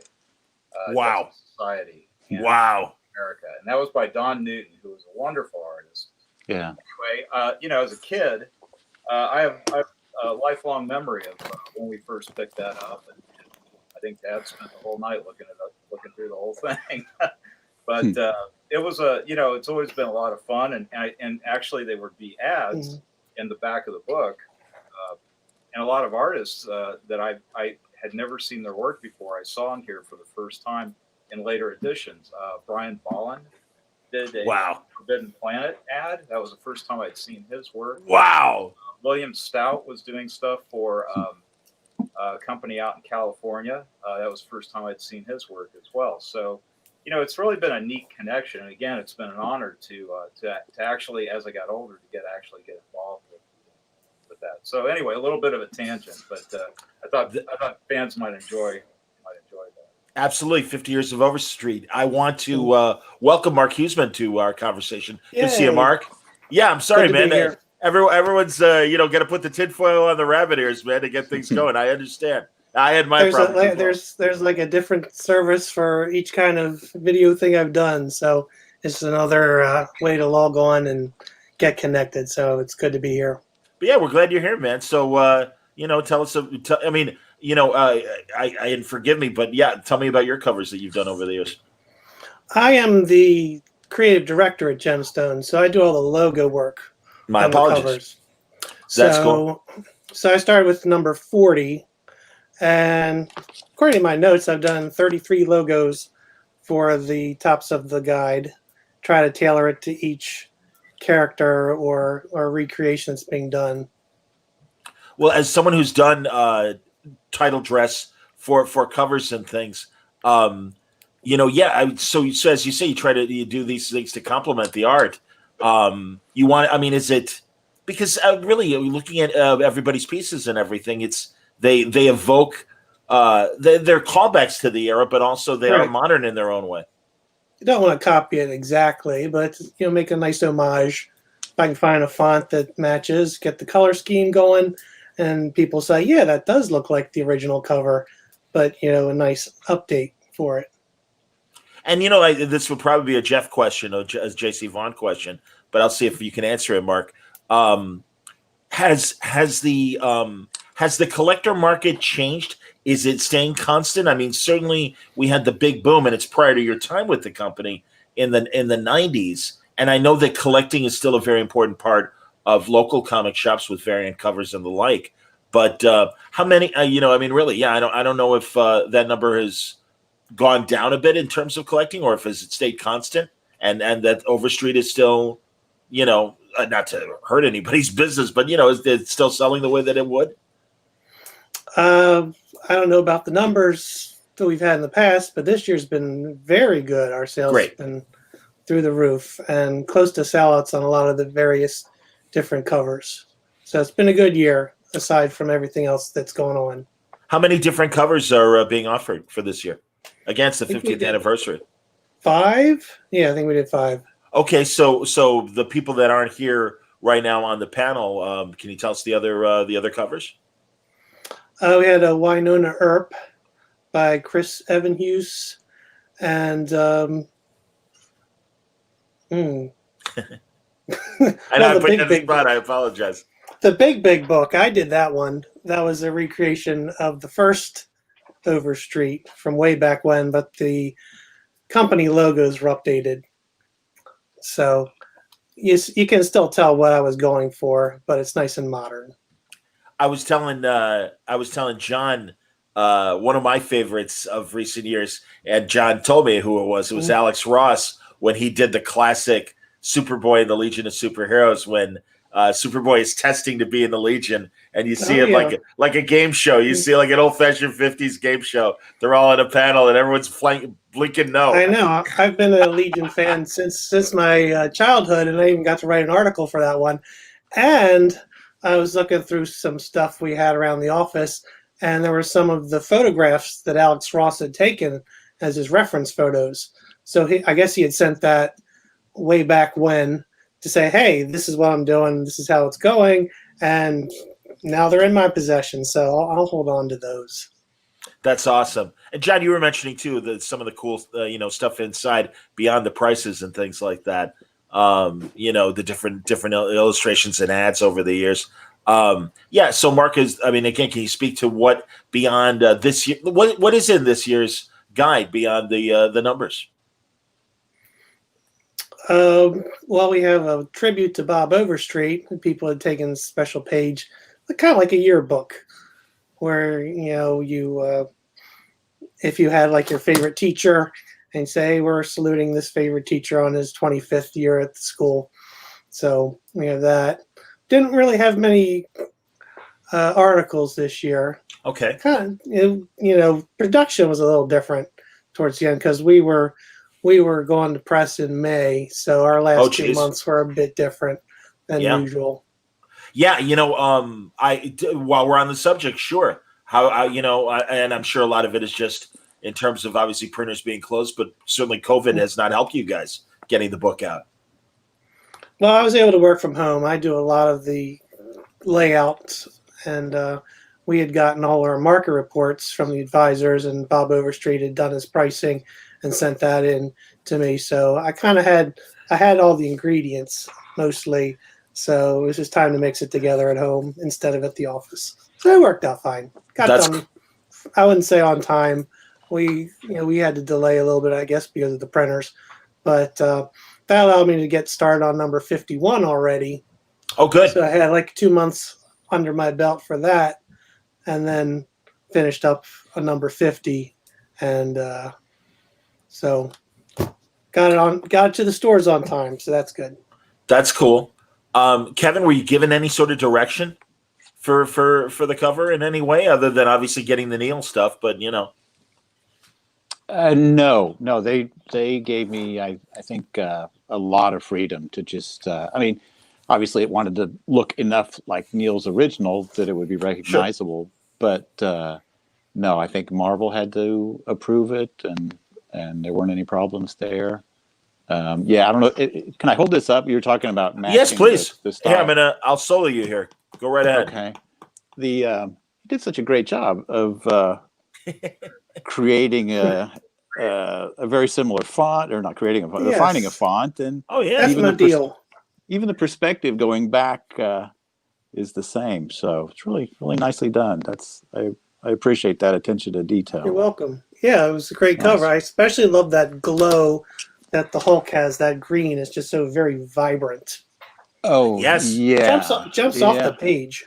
Good. Who did the? Yeah. So, Kevin, did you do the coloring or? Yes. Yeah. Definitely. Wow. Because there's sort of a weird double lit shadow there that I don't know if I would trust to someone else. And plus, by the time it's sort of like inking.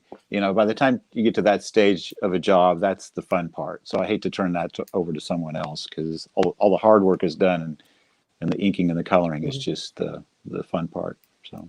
Daniel's paying you a nice compliment, and I would agree. Nice homage cover from a master to another master. Very cool, man. Oh, thank you. Can't disagree, man. That's outstanding. Yeah. Oh, Thanks. Hold on. There we go. I want to get everybody back up. And, Mark, again, I forgive me, but I might lean on you for more Jeff-minded questions. Okay. But Daniel also was wondering, Overstreet should do, go collect GP analysis for graded or raw books with an internet site with a monthly annual fee. And that he says, obviously, I mean, Overstreet is, I can't even think right now because reference like an industry standard. Thank you. That's a great way to describe it. 100%. Yeah. So again, there is this, there's this graded component that wasn't there for a long time. So how does the guide work? Well, I mean, yeah. How does it work with the graded systems that are now in place? Well, it would be nice if we could include various prices for all of the grades, but we're a book that we want to be able to carry to a convention. So I guess eventually when we go to like iPad version that you can carry around, and I'm hoping we get some sort of like voice recognition thing where we can just talk into your watch and say, what's the price of that? Yeah, exactly. 9.4. Hey, and Siri, help me out here. Exactly. I need exactly. And if we could get Bob Overstreet to record. Could you please repeat it? I just wanted to let you know Siri is stumped, and that Overstreet can still has the edge on Siri when it comes to that information. And we could get Bob to record all the voice work for that. Get him in the studio and 9.3. Do you know the origin? I don't of Bob creating the guide. Well, you can read all about it in this fantastic book right here. Stand by. There it is. Yeah, there we go. So tell me about this book. That's great. So it has the super secret origin of Bob's guide. It also has interviews with people who had worked on the book over the years, and some longtime advertisers who are also advisors. There is a complete cover gallery, so you can see all your favorites. And the Hall of Fame, everyone that's in the Hall of Fame is listed in here. And there are the top 5 articles that Bob had selected from previous editions. These are reprinted here with new graphics. And also Bob has his own 12-page story that he drew way back in 1970-something. Okay. Or in the 50s. It was kind of like an EC homage. Oh, fun. So now, I don't think it would be cheating or spoilers to ask for you to tell us the 5 callback articles that are collected in the book. Okay, these are kind of from older editions. Yeah. So we got, of course, something about EC because Bob loves EC comics. That's, I think, from number 9. And then The Origin of Marvel Comics by George Olszewski. I even found, while I was laying it out, I added to his article, he was on TV in Canada, and they had it on YouTube, and they showed him buying a comic at his store that he listed and mentioned in the article itself. So I was able to do a frame capture and stick fun. that in there. Is that, if I may interrupt it for a second, was that from that Prisoners of Gravity show from Canada? I don't know. I'm not Canadian. That was a great 90s show, and a lot of episodes are on YouTube, and it really This was Go ahead. black and white, so okay, never it mind. must have been filmed like right in 1970 or so. Oh, excuse me. Okay. All right. I thought perhaps it was a reference to that fun Canadian show, but that's even, honestly, finding footage like that. Thank God for YouTube. Oh, that's amazing. There we go. That's excellent, man. Well, that's the thing. And I was going to say, yeah, really, I mean, 1970. 1970, all those little like local news moments that some of the great comic artists have had over the years. Thank God again for YouTube that a lot of that stuff is scattered all over the place and the tapeworms hung on to it. And I'm really glad they're throwing them up online. So I'm assuming Bob had did Bob, I don't know, do you have a VHS copy? I don't even know how you found that to take the screen cap.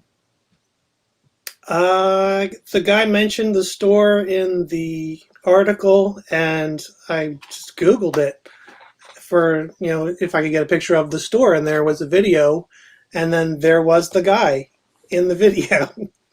That's outstanding, man. So, so I added that in. Okay, so other articles, we have a lengthy profile on L.B. Cole from number 11. And then we have an interview with the Batman creators, Bob Kane and Jerry Robinson. Interesting.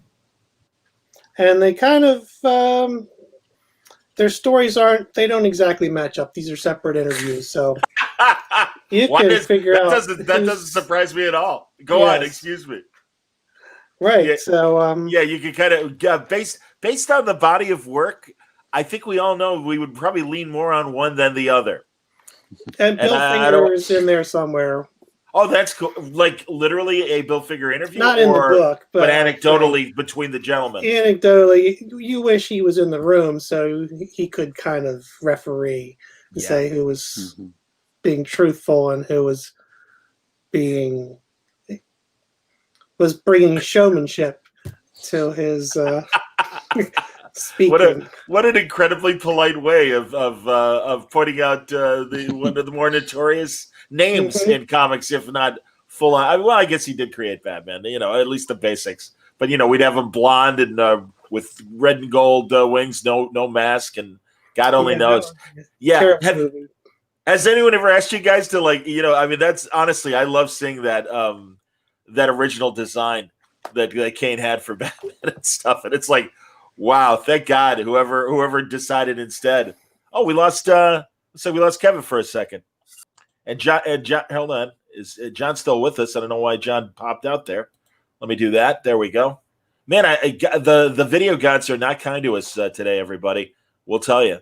But I wish, and then, it's funny. Some people are asking, where is JC Vaughn? JC is having technical difficulties and is working with our staff to hopefully rectify it. Oh, here comes Kevin. Kevin is coming back. Really sorry, guys. I mean, here we go. All right, there we go. Kevin's back. Excellent. Yep. These things happen. That's quite all right. I was starting to ask, do you guys have favorite covers that you didn't do yourselves? And I mean, obviously, again, John, you showed up the one that you love so much. But any other covers come to mind that you guys want to chub out? Kevin, is there, I have one from. Oops. Yeah, you're good. Yeah, I'm asking Kevin. I have one from 1985 by C.C. Beck. Wow. Oh yeah, I remember that one. That's terrific. Yeah, and it's a beautiful drawing, and I don't know, some 40 or 50 years after his debut in comics. He's still drawing beautifully. So I love That's it. amazing. We used to have the original. I go down to the color printer to pick up something, and I get to walk past it and admire it every day for a while. It always struck Did you me as say funny the that original? yeah, the original. Oh wow. So, and it struck me as funny as that Dr. Savannah was just kind of like down the hall a little bit, and the dynamite would have wiped him out too. He didn't think of that. Now you see it, right? Now Yeah. you can't unsee it. That's amazing, man. Yeah, I know. Beck, and really, my God, beyond his art too, I really appreciated his essays over the years and his commentary on the business and his anecdotes. Just all that stuff was just amazing. So, thank Crusty God for. curmudgeon. Yes, indeed, absolutely. And I was going to mention another one right now. Thank God for Alter Ego and Roy Thomas's magazine and the Tomorrows guys, because Beck and Alex Toth, all those great little scratches he would put on envelopes and stuff, and Roy would literally reproduce the envelope along with the transcript of it and Beautiful. stuff. I love that Yeah. stuff, man. Oh wow, here a nice comment from Ed. The color on these new homage covers does stand out. There's texture and complexity. Agreed. Absolutely. Well, and again, I guess guys and artists, please comment on this. The advantages of the advancements in color, certainly, from the 4 color days as they were called. John? Oh yeah, I mean, you can't. It's indescribble the transition that went from the mid '80s to present day. I mean, the ability to do what we can do with not only computer color but like painting as well. I mean, and the quality of the reproduction is allowed allowed artists to do things that were really unimaginable. And the thing is that it didn't stop anyone from trying, in the 60s and 70s and et cetera, but the results would often be kind of less than successful in the reproduction process. But now, it's just amazing to me how something can look, just as vibrant and even sometimes more vibrant than the actual original itself. So that's been a real advantage, I think. I want to hear Kevin comment as well, but while I'm talking to you, John, you just re-released your fashion in action stuff, and given the modern colors today, and given the subject matter of fashion in action, would you ever want to remaster your stuff and recolor it in a more modern way? It's funny. Just real briefly. Now, when I did that back in '85, we were using that was a very early process in going from the standard old press style to working in blue line, or what we had at Eclipse was gray line. It was working on photostat paper. Okay. The point is that you were allowed, and the reproduction was not bad. But as I got into doing the restoration, I had used a lot of cell paint, and I had kind of a flat animation style to a lot of the work. And I found to retain that original look from that period, to get into doing the modern day thing of doing a lot of modeling and shading and all that, what I think would have inevitably distracted from the look of the original work. So I did actually clean up a lot of the work for the new edition, but I really kind of stayed very close to the original color scheme because I wanted to keep that original flat color look. So I would I think sometimes, and I think a lot of people will talk about this when you're restoring or reproducing or reprinting old comics in new editions, there's a tendency to want to really go overboard with a lot of shading and toning and all that. And I think sometimes there's an original charm to the old color process that you might want to kind of retain to keep that original look. But again, that's in the case of keeping a period look to something. As far as present day goes, I mean, I think the sky's the limit as far as what you want to do with color and rendering. I hear you, man, and I think of Neil Adams when he's been remastering his old stuff, and it does, as pretty as it looks now, it does. You miss that great kind of old fashioned look that they had between the limited color process, but also the newsprint and the news rag paper that they would use. the old-fashioned comic book paper and everything. So yeah, Kevin, I don't know, thoughts on, again, I mean, you guys are taking full advantage of what's available to you in color now, but yeah, any thoughts on comparing then and now? Yeah, I probably have too many thoughts on that subject because I'm with you when it comes to the beautiful coloring that Neil Adams would do on newsprint. The incredibly limited palette and horrible paper and metal plates and this stuff, to me, and maybe it's just nostalgia, maybe it's just because I was 12 or something when I bought that comic, it still looks beautiful to me. Some of the stuff that he colored himself just looks so beautiful. And now you have Photoshop and you have an unlimited palette and offset printing, and it often seems like something is missing, and I suspect a lot of times it's the fact that the coloring can be so overpowering that you notice the black and white line artwork less. Yes, because I think in a lot of ways colorists have become more important than inkers. Inkers used to be pretty important. Interesting. When it came to the finished product, and now I think colorists have really eclipsed them for that reason, because they can, if they want to, they can really dominate the artwork. And so it does take some restraint, which that wasn't an issue back when you had to, do these crude color guides and trust this underpaid sweatshop separator to translate what you had put down in watercolor. And you don't see the big dots that you used to see. It's funny, I run into a lot of these, or at least a few of these young artists who have kind of an old school sensibility and want to know more about coloring in that old fashioned way. Sure. And I understand the appeal of it, but I would never want to go back to it. I worked on some of these things before I was in comics. I worked on some comics journal covers where you literally had to create the overlays. You weren't turning it over. You were the separator as well, not just the colorist. You'd make these acetate overlays with zipatone screens that you had to turn to try to avoid the moire patterns. And then cut out little tiny pieces of zipatone. It was maddeningly tedious. But in a way it was great because you had full control of the final colors.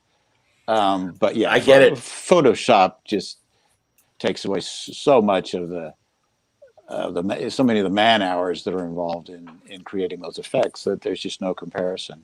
I get it, man. I get it. Jeff, I'm so glad you were able to join us. I am going to get out of the way. I've done seriously 50 StreamYard shows to this point and never had one problem with it since we worked out our technical bugs on our first pre-show. And this was really nerve-wracking. Kevin, I am delighted to actually meet you. You worked on Superman versus Aliens back when, right? And that was the first cover story I sold to Overstreet, and then they ended up not paying me because I joined the staff. Oh, terrific! Wow. And John, great to see you, man. I've heard that you were holding down the fort in good stead while Mark's camera wasn't working. And thank you also to John who sat in there. That was really great of him. Mark, how are you today? I'm good. Yeah. Well, gentlemen, I didn't hear all of the conversation yet. John, have you covered your stuff on Overstreet, the little bit of history we were going to talk about? Just a little bit. I talked a bit about the original cover, Fantastic Four, and a little bit about that. So yeah, we're good. All right. Yeah. And Kevin, again, I'm sorry for coming in late on this. But did you talk about how you picked out doing your Marvel Feature 1 reinterpretation? No, and actually, I'm not quite sure how it happened. I'm going to just assume that Jim McLaughlin made the choice. If you didn't, or someone didn't, I was throwing ideas out to him, and we had a sort of year-long running conversation about what we'd like to see, and that one came up pretty quick. And I think when it did, he ran it by you, and I thought it was a good idea. Yeah, I was very enthusiastic. Yeah. Were you a fan of the original one? Absolutely. Yes. I couldn't wait to work on it because that was such an iconic cover for me. I did talk a little bit about that earlier, but yeah, that was just a home run. I'm not sure that he could have picked another one that I would have had more fun with.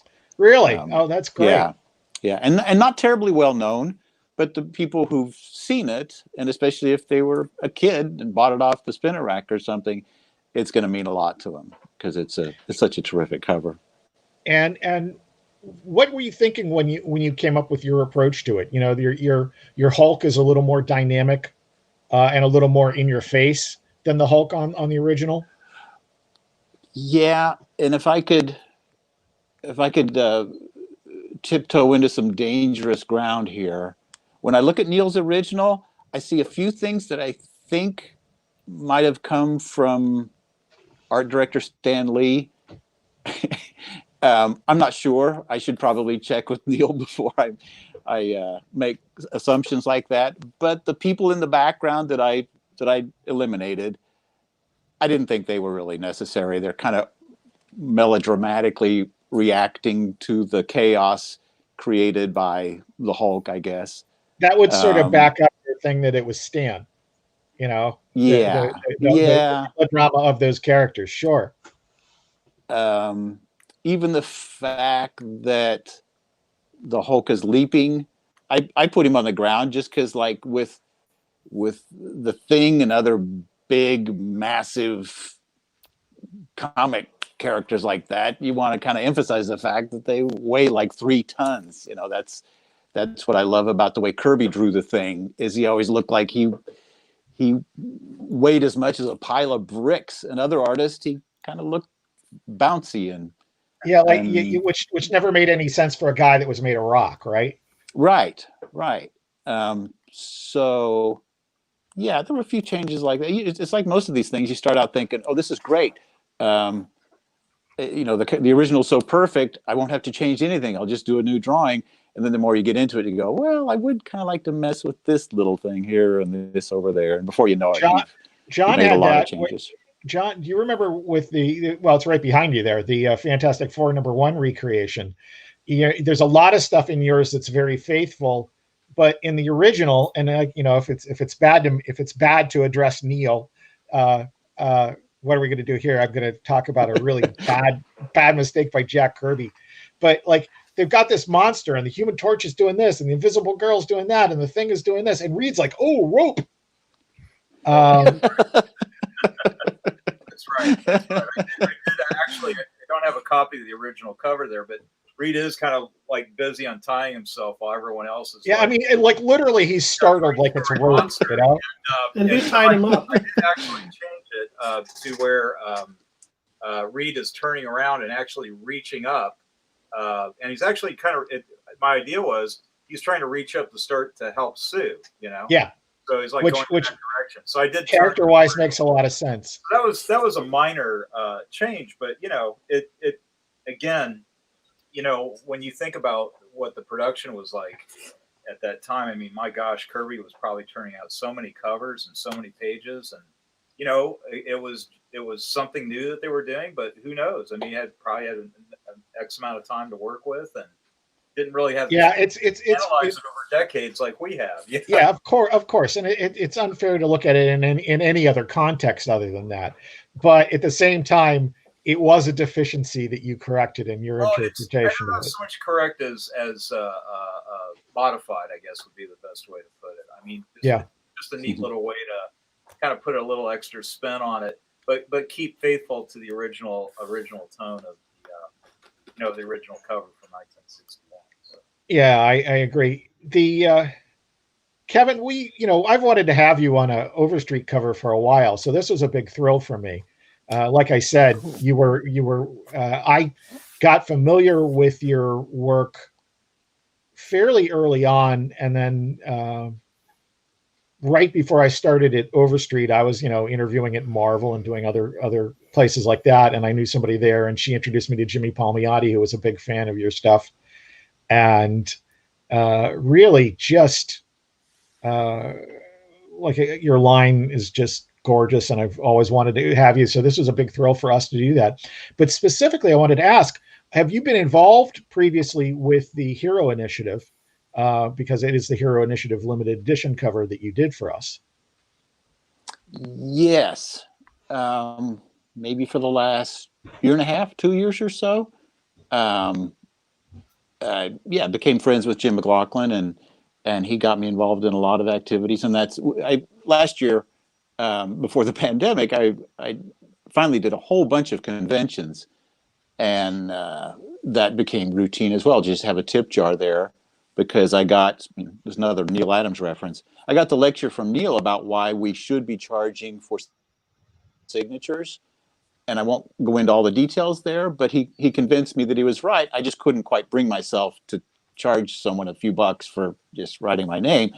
So the compromise, which made everybody happy, was to just have a tip jar there and a sign that says, if Kevin will sign your books for free, but consider making a donation to the Hero Initiative. And I think did really well, where we were doing at least one convention every month last year. We raised quite a bit of money without really any extra effort whatsoever. And, we all know the stories about all the good work they're doing and how many people are helping out. And I have to assume that that's even more so this year with everything being so messed up because of the virus. You have to think so. And the need for it is never going to go away in the short term. No. For us, it's a wonderful charity, and in an era where so much is political, there's nothing political about this. This is we need help. No, and I noticed that from the beginning of the year, or maybe even the year before, where I would have to explain to people what the Hero Initiative was, till the end of the year, where I had people just, "Oh, I love those guys. Oh, they do great work," and instead of explaining what they were all about, everyone seemed to know then. I think they've done it. Time went on, yeah, I think that's true. And it also somewhat depends on what show you go to. If they've been active there in previous years, which we've seen in Baltimore, and we've seen Virginia Comic Con and Heroes Aren't Hard to Find and so forth, everything else like that. I think you can tell the difference. For us, the big thing this year was that we lost San Diego, where we normally sell, good 100, 150 of these out of the gate. So we've actually been helped by the fact that the Spawn Spider-Man cover that Todd did, the hardcover sold out in 4 weeks. So we've been able to drive somebody, and I would imagine that all of our hardcovers will be gone by the time the October offer to Gins come around the first week in November when we get those orders. If they're not all gone, they're going to be darn close, which is great, which will help us drive people to Hero without losing any actual business. One of the things we're able to do with that is, because the printer works with us, we're able to give those books to Hero at no cost. So they're not getting them at a low price from us. We actually donate the whole thing. We take the 501c3 for our work, which is really Mark's work. And the one thing I should do as an aside, I always try to call this out whenever we have any kind of audience, but for virtually all since number 40, which is multiple covers every year, with 2 or 3 exceptions, Mark has custom built a logo for every book that we've done. 33. Really? That sounds about right. That's not counting the big bigs. And yeah, he got his first credit as cover artist this year when he did the one replicating the original guide with all the old logos. And I've already got 2 done for next year. Although I kind of borrowed it for each one, or it's kind of the same but recolored.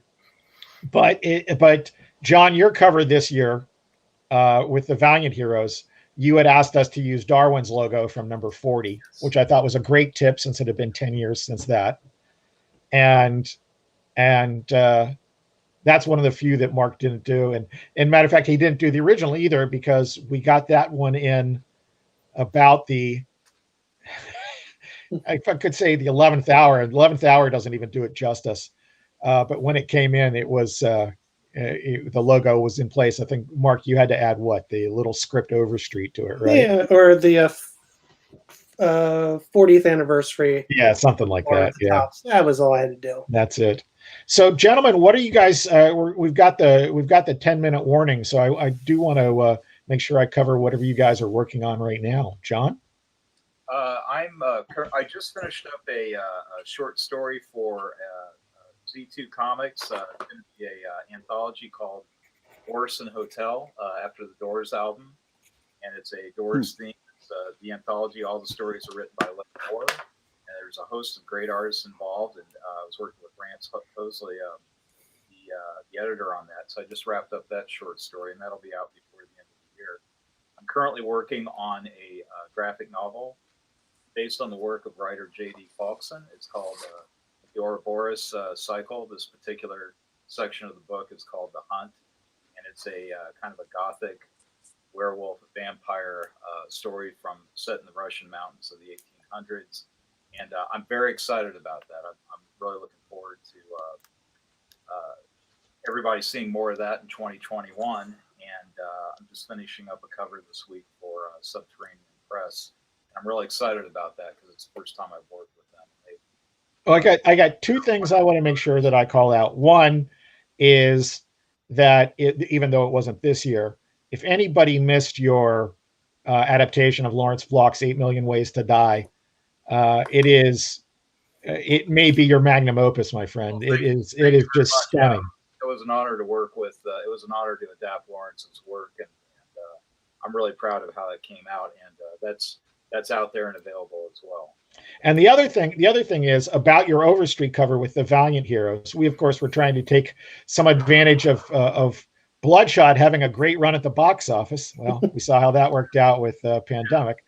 But it's still a good movie. But what was funny to me was when I got the idea to have you do this, I didn't know that you'd been doing some work for Valiant, and you actually did some covers, including a Bloodshot for them, right? I had just finished working with editor Lisa Hawkins on a Bloodshot cover right around the time you had contacted me about. Yeah, and I had no idea, man. I just was looking at your old stuff and thought, he should do some Valiant characters. Yeah, wonderful work. Yeah. How about you, Kevin? What do you got cooking? Right now, I'm working on a short chapter for a DC book. This I assume it's a series, Generations. I did a few pages of Dan Jurgens for Detective. Was that 1047? I don't know what the big anniversary. 1027. Yeah, where Dan. Yeah, I think Dan wrote the story, did layouts, and then I did finishes. That was fun. I think this is somehow related to that, although this is my pencils and inks. And it, as you can see, it starts out with Adam Strange fighting a big mechanical monster on the splash page. And yeah, a bunch of variant covers. Just did a Wolverine variant cover, and I got a Immortal Hulk variant cover that I'm finishing up. Nice. Just the usual odds and ends. Yeah. That sounds good. Mark, I sort of know, but why don't I ask you too? What do you got? What are you working on? Overstreet 51. It never ends, does it, my friend? No, this will be my 24th edition. Yeah, so almost half of them. And I guess the grading guide eventually. That's two. Also, on Wednesday, November 4th, we have Overstreet at 50, 5 decades of the Overstreet comic book price guide. It is a retrospective. It is not a price guide itself. It's a retrospective on 50 years of the guide. Has commentaries from Paul Levitz and Steve Jeppe and John's dad, and Bo Smith and many other people in the business. Steve Borak and Matt Nelson and Bo Smith and I don't know who all else. Lots of people. I have 4 pages. Mark is interviewed in it. I have 4 pages. And yeah, it has the many times expanded definitive interview with Bob Overstreet that I started 17 years ago. And we've just updated periodically over the years. I think it's been published 3 times, and each time it gets longer. Mhm. And we sort of feel like we did it this time. And it's also got the cover gallery of all the covers to this point, for the guide and for the Hero Initiative of the guide and for the big version of the guide. And I talked earlier about the articles that were reprinted too. And it's a fun book. I've had it for a couple of days now, and I can't wait for other people to see it too. And guys, are you guys on social media, John? I'm on Facebook and Twitter. I'm also on Instagram, and you can see more of my work and some of the projects I was talking about at johnksnyder.com. So that's how you can find me. Okay, great. Kevin, how about you? Oh, that's a tough question, because yes, I'm on Twitter, and I guess I'm sort of even on Instagram, although I'm not very good at posting or updating or anything. Sounds like that. me. So I'm okay there, at Facebook, only, but I'm not technically. much on those.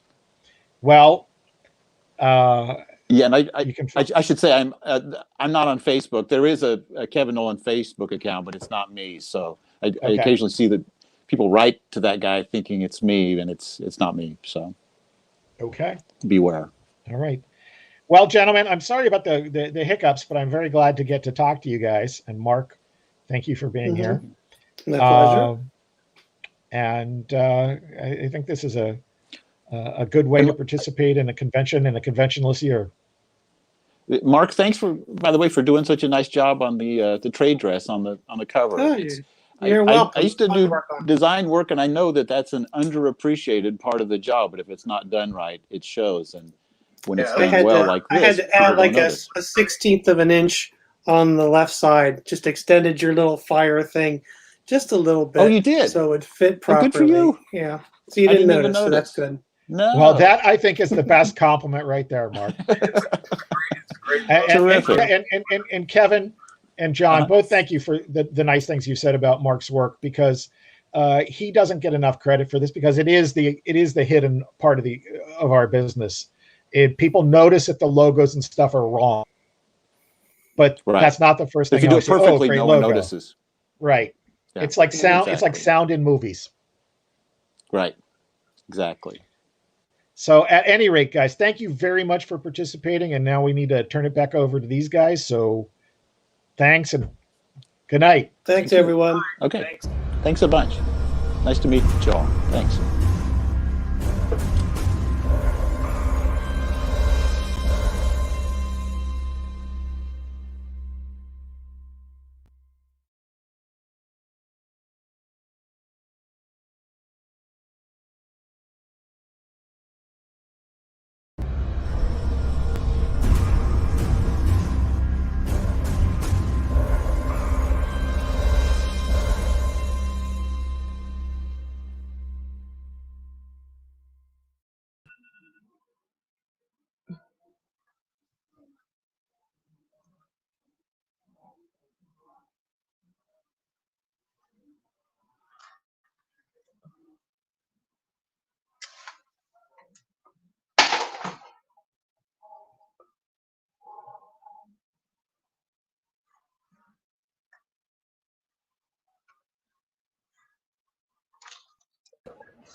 Hi. Hello, hello. Hello, Chuck. So, guys, it says we're live in 5 minutes. Okay. And congratulations. Thanks. Thank you. I have to say, I planned this joke, right? That we all were supposed to Hey be guys, black you are tie. live now. We're live now. Okay, guys. Clearly, you didn't get the memo. You didn't get the memo, guys. It was supposed to be black tie and very expensive champagne.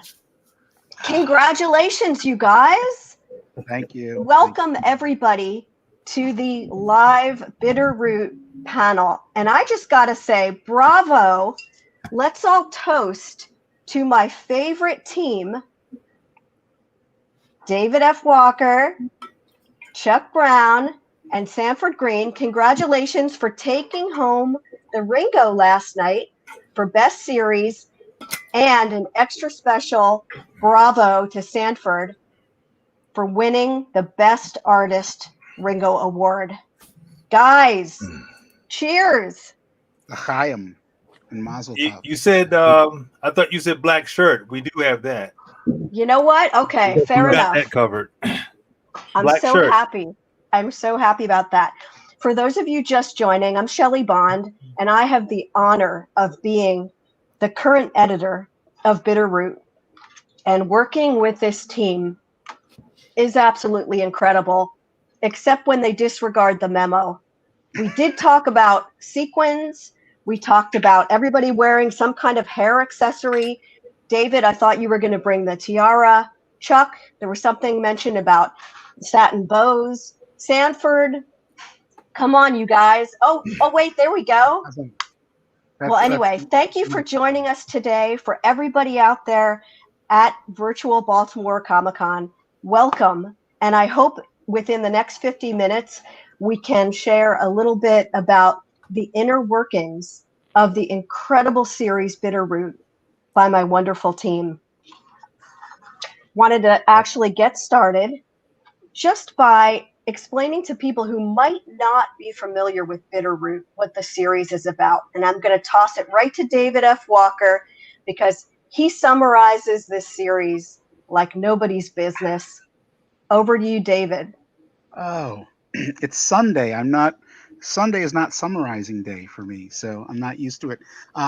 Bitterroot is set against the backdrop of the Harlem Renaissance, and it chronicles the Sangrier family, who are a family of monster hunters that specialize in tracking down and either curing or killing a special breed of monster who are people who have been transformed by hate and intolerance into demonic creatures.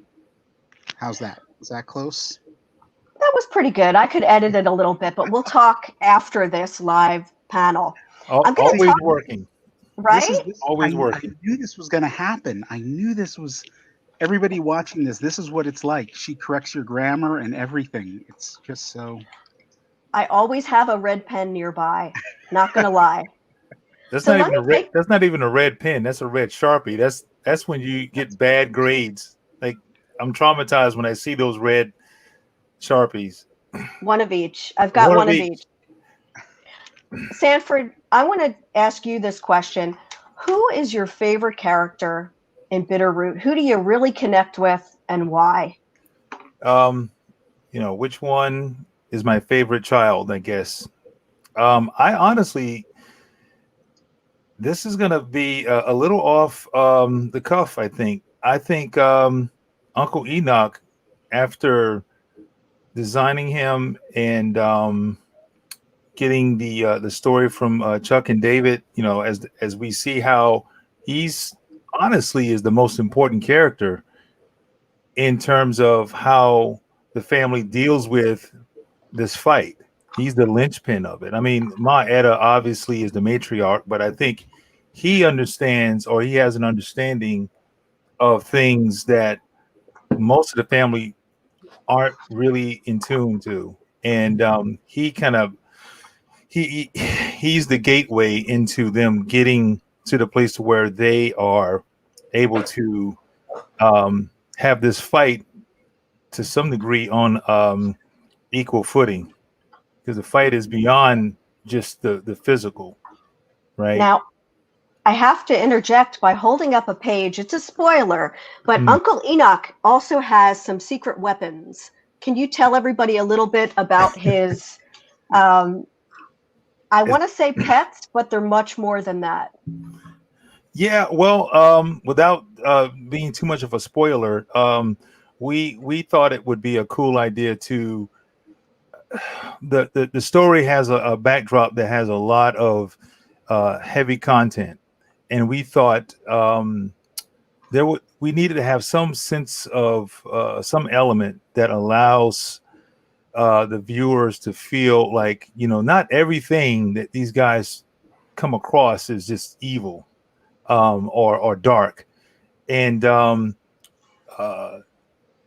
the idea of doing something like some type of creature that kind of gives us a glimmer of something that is greater than the dark elements that's involved.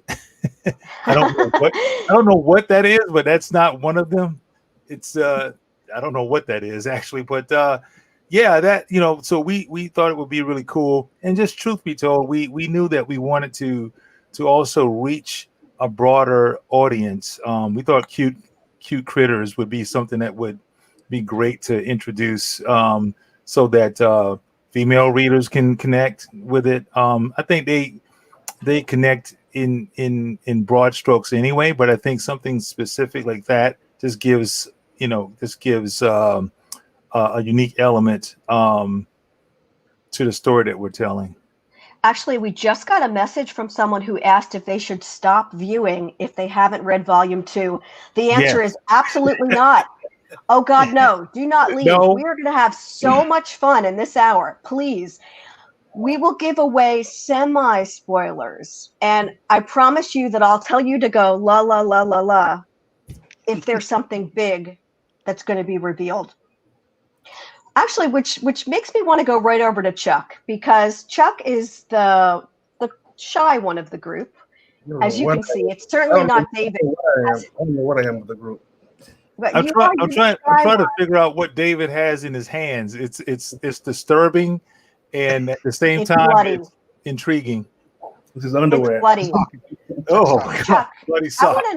I want to know which character Chuck connects with most of all and why. I mean, honestly, I kind of bounce around a lot. Honestly, in the beginning, I think it was mostly Cullen. You know, he just can't seem to quite win and quite get to where he wants to be in the story. You know, where he think he's trying to do good, but he keeps falling into the surroundings and the issues around his world and the things he wants to do in life. Later on, I was kind of surprised at how fans were really drawn to Berg a lot, and I really, I kind of had fun with them as they enjoyed loving that character so much, because I wasn't really expecting Berg to be as popular as he has become. So, you know, it's kind of combination of Cullen and Berg mixed together, you know. But I have one word for that. It's a ding. Indubitably. Yeah. Indubitably. I love Berg as well. And in fact, one of the things that I found really enriching about the series is that you get so many extra pieces to the puzzle in the Red Summer Special, which, by the way, for those of you listening, just to summarize, so Bitterroot launched a few years ago, and the first trade that came out collected the first 5 issues. It was called Family Business. Our second trade, which is a little bit thicker and twice as beautiful and has this great Eisner logo down here, by the way, also includes the wonderful Red Summer Special, which was a series of short stories by a host of A-lister artists. And it gave lots of little kernels of backstory to each of the main characters. And I quite liked what we found out about Berg when he was a youngster. Anybody want to follow up with a little bit more information about the Red Summer Special? Sure. You know, the Red Summer Special was just part of it was we were trying to pace ourselves in a way that didn't knock us out in terms of putting out, you know, the issues of Bitterroot. And we knew there was going to be a bit of time between the first arc and the second arc. So we decided to do this collection that in a lot of ways was reminiscent of the summer specials, the summer annuals that would come out when I was a kid growing up reading comics in the 70s and 80s, and I always seemed to gravitate towards those in some way, and probably because there was more pages and it was always a little bit offbeat. It was never quite right in the continuity of whatever series you might have picked up, and I just always felt like, you know, that was, and they usually came out in the summer, and it was just like always this exciting time, because when the first one would show up, on the stands, they were like 75 cents, while other comics were like 35 cents, which is dating me, right? But Whoa, in a big way. so that was part of it, and just an opportunity, like, when you're writing comics and world building, there's a lot of stuff that sort of you never get around to putting into the book for one reason or another. Maybe it's a little scene or a bigger scene, and I thought it would just be kind of interesting to give these little snippets of different characters and pivotal moments in their lives, and knowing that we might never go deeper than these particular moments, but that it would say a whole lot about these characters. Right. And Can I share? Can I share something really quick about that? Sure. I think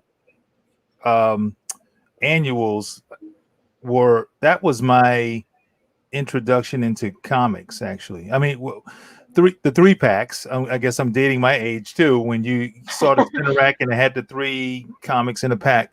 But I think the biggest thing for me was seeing those annuals, because it was a all encompassing story. For the most part, and you kind of got a glimpse of the entire world, like Marvel's superheroes. You would see kind of like this complete story that introduces you to not only the characters, but the world itself. So when we came up with the idea about doing the Red Summer Special, it really got me excited, because it was that same opportunity that we can just introduce the audience and fans to our entire world, and still keep moving forward. So it was just something that I think that hopefully we can continue to do.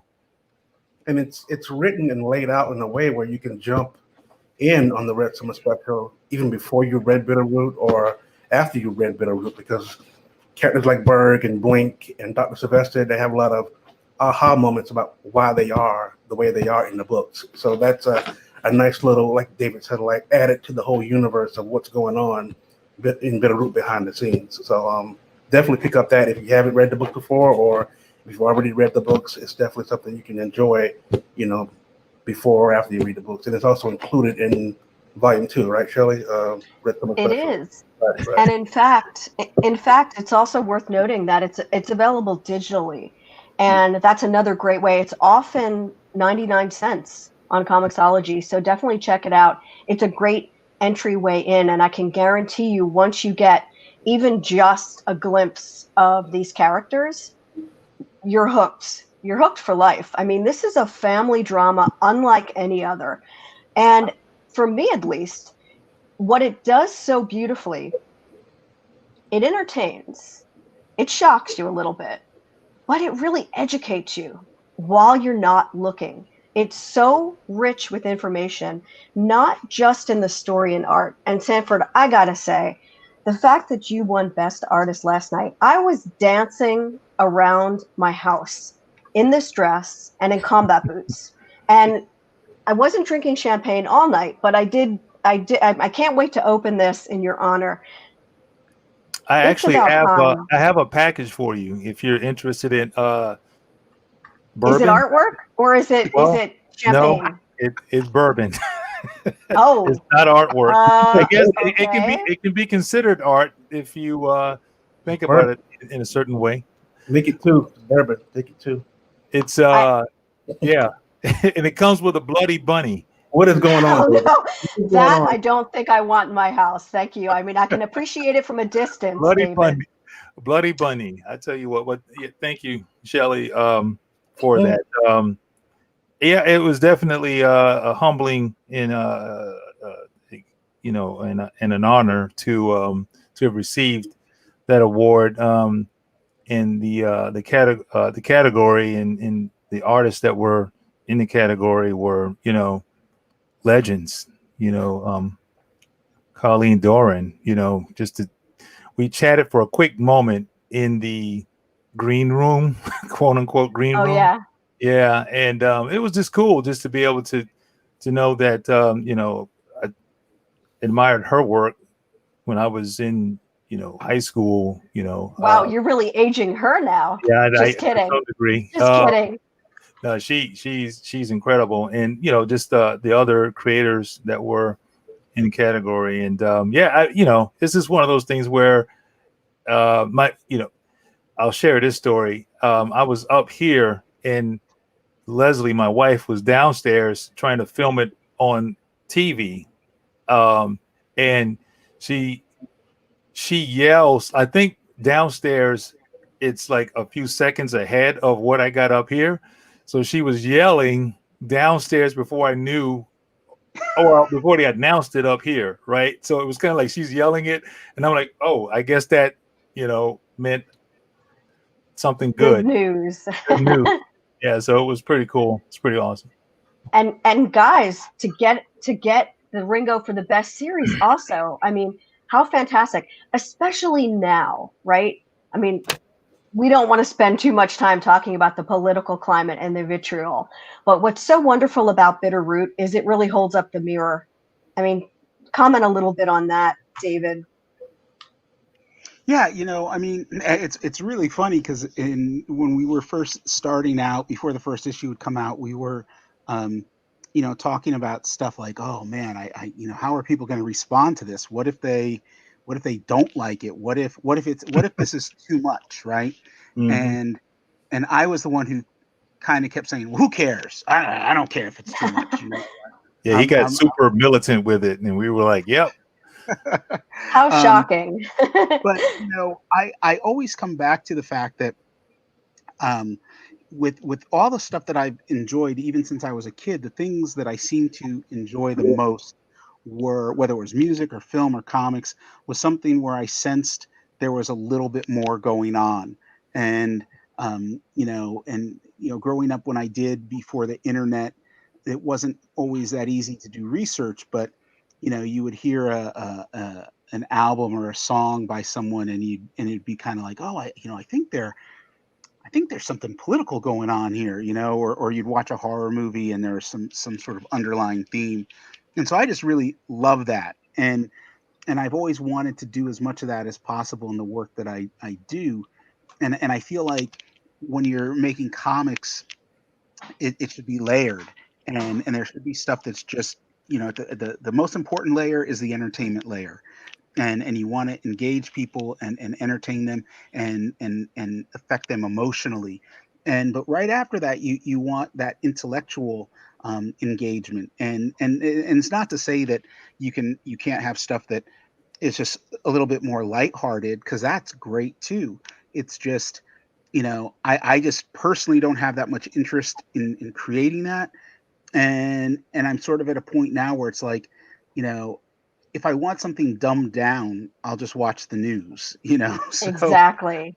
Yes.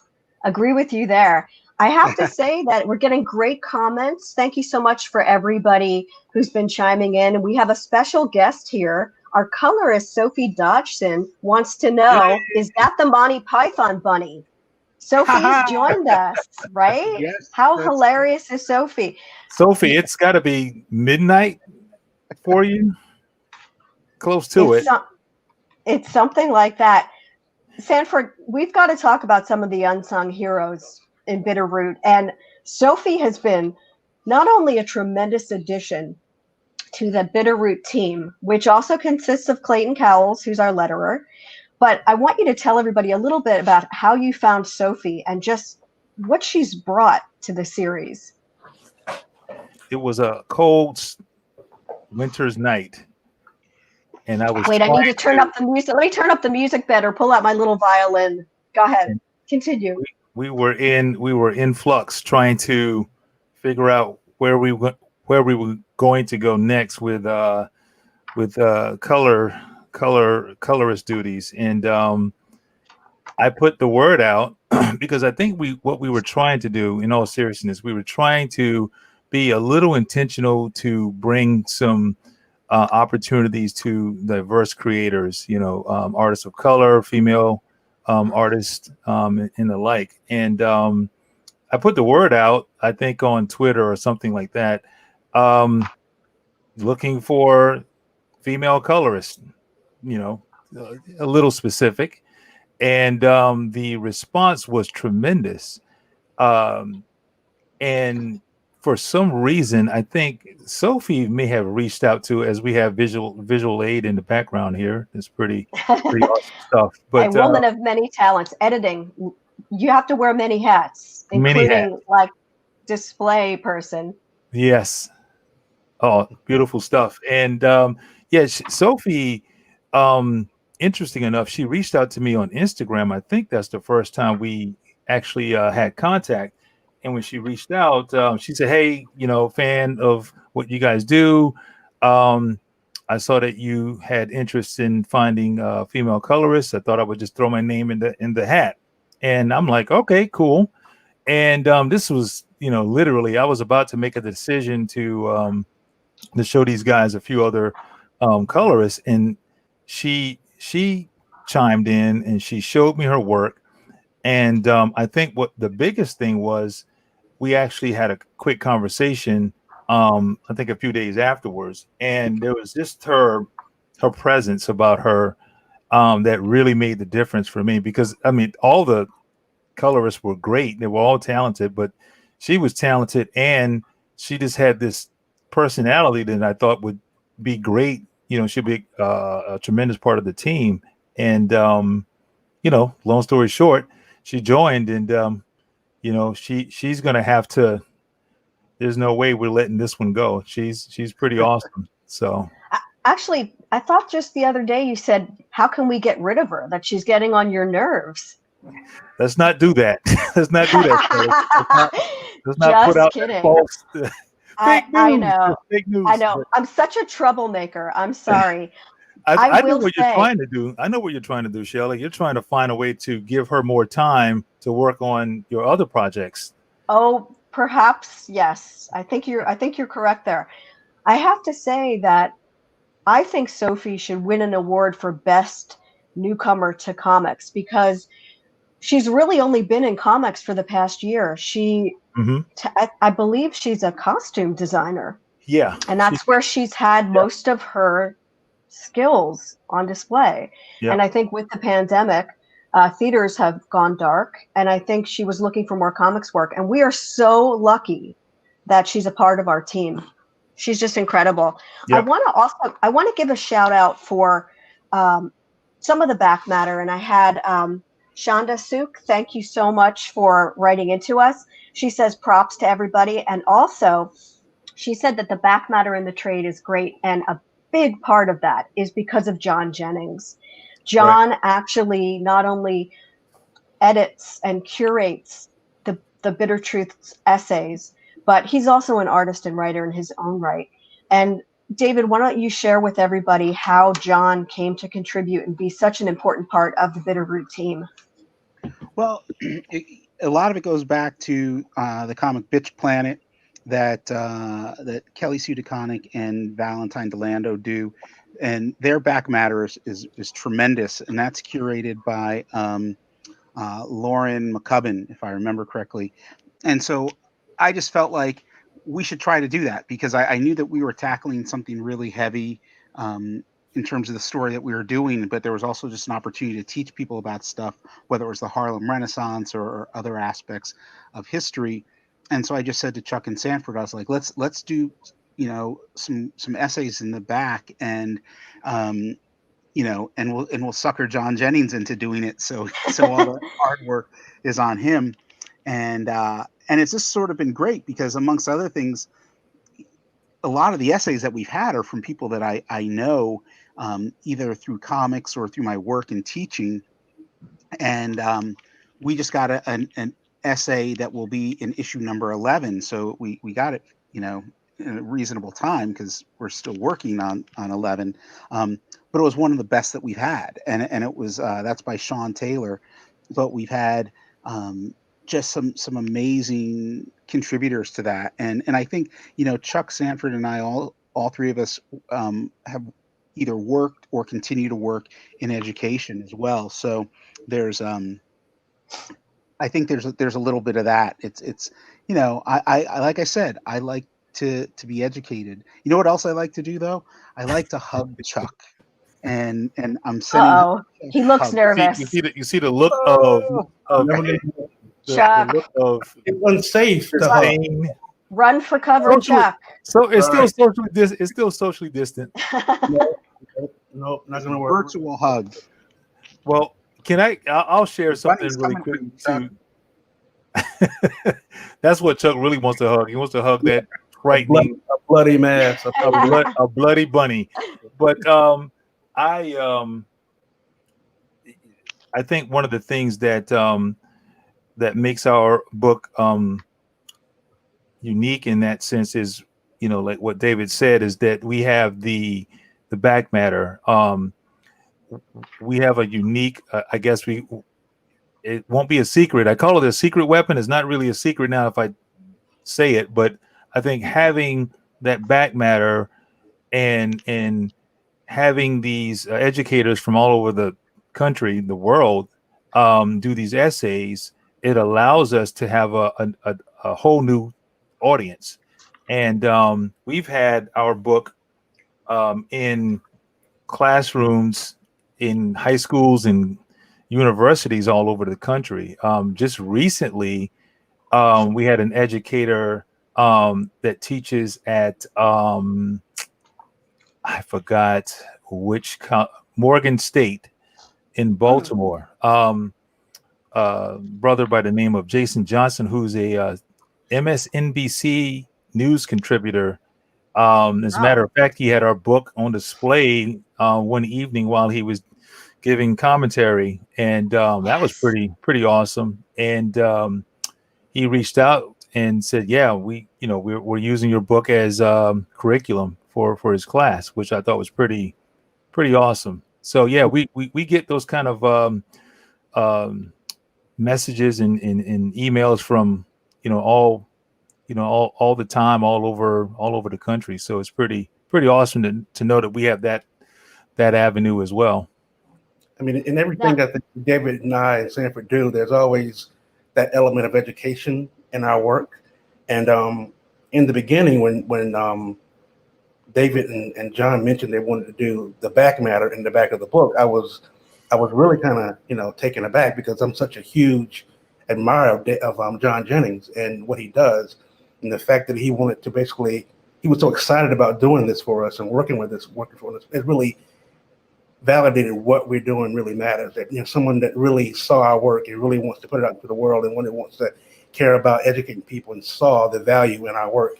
So that was having him on board was just icing on the cake. I mean, it was just amazing, really having him on board. I mean, he honestly was pretty adamant once he heard the premise of our story. He was like, "Yeah, let me know what can I do? I'll do it, whatever you want." So, like Chuck said, just to see that he was advocating before we even put pen to paper was a pretty great start. Yeah, it's clear that the fans agree that the book is only a complete package when you get the Bitter Truths essays in the back. And that's such a great thing. It's not only giving readers more for their money, but it's just that extra level of empowerment. Because as we've all discussed, I think we're all comics purists. We've all loved comics for many, many years. And I think the best comics work on so many levels to entertain and educate and empower. And it's so important for us from our generation to continue paying it forward for the next generation. I want to actually take a step to the side and talk a little bit about the art and the costume design and how steampunk actually figures into the Bitterroot mythos. Can you give us a little bit of the backstory there, Sanford? Because that's pretty huge. That's what makes a comic set in the Harlem Renaissance in 1924. That's what makes it, I think, even that much richer and unexpected. Truth be told, I think the initial idea, when Chuck presented that time period, I started thinking about how that time period is already kind of naturally magical and has that element of the steampunk element to some degree in the in the fashion, which, truth be told, I started doing some research on it early on just to see if there was anything out there that kind of resembled what I was thinking. And it wasn't a whole lot, which I was very surprised. But truth be told, there's a very committed fan base of African American cosplay, steampunk cosplay. That Definitely. I found that, and I thought that was just very intriguing, and it just kind of was a natural connection there. Once I saw that, it was just kind of seamless to go in that direction. So it wasn't anything more than just doing a little bit of research on that and seeing how it just was a natural fit. And to some degree, I'm kind of glad that there wasn't a whole lot out there, because we can really truly do something that is authentic, coming from our story. And that's what I love about it. That's when I think you take comics to the next level. And that's why I celebrate the art form so much. Now, Chuck, I got to ask you, was that a welcome addition to your original concept when Sanford came in and said, we're going to add some steampunk accessories?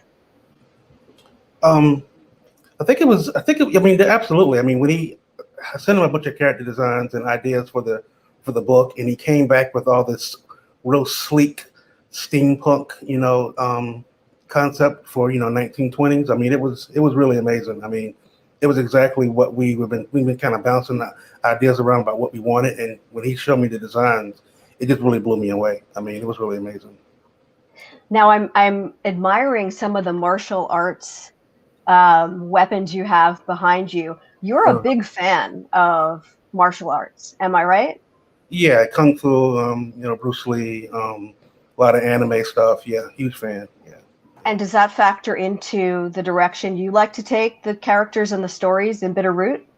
It did somewhat. I mean, they're very the family is very educated and basically well traveled. So they picked up different kinds of techniques and fighting techniques throughout the book. I think David and I were talking a few days ago on a podcast about Maeda, about how she had this scene where she kind of just broke out and just started, kicking, I guess, butt in a sense, right? And people were asking, like, where'd that superpower come from? And me and Dave was like, there's no superpower. She's just well trained, and and as things get older, they get better. So she's just been trained and well conditioned, and when she had to take books out of hours or her abilities or her skills, she just did so.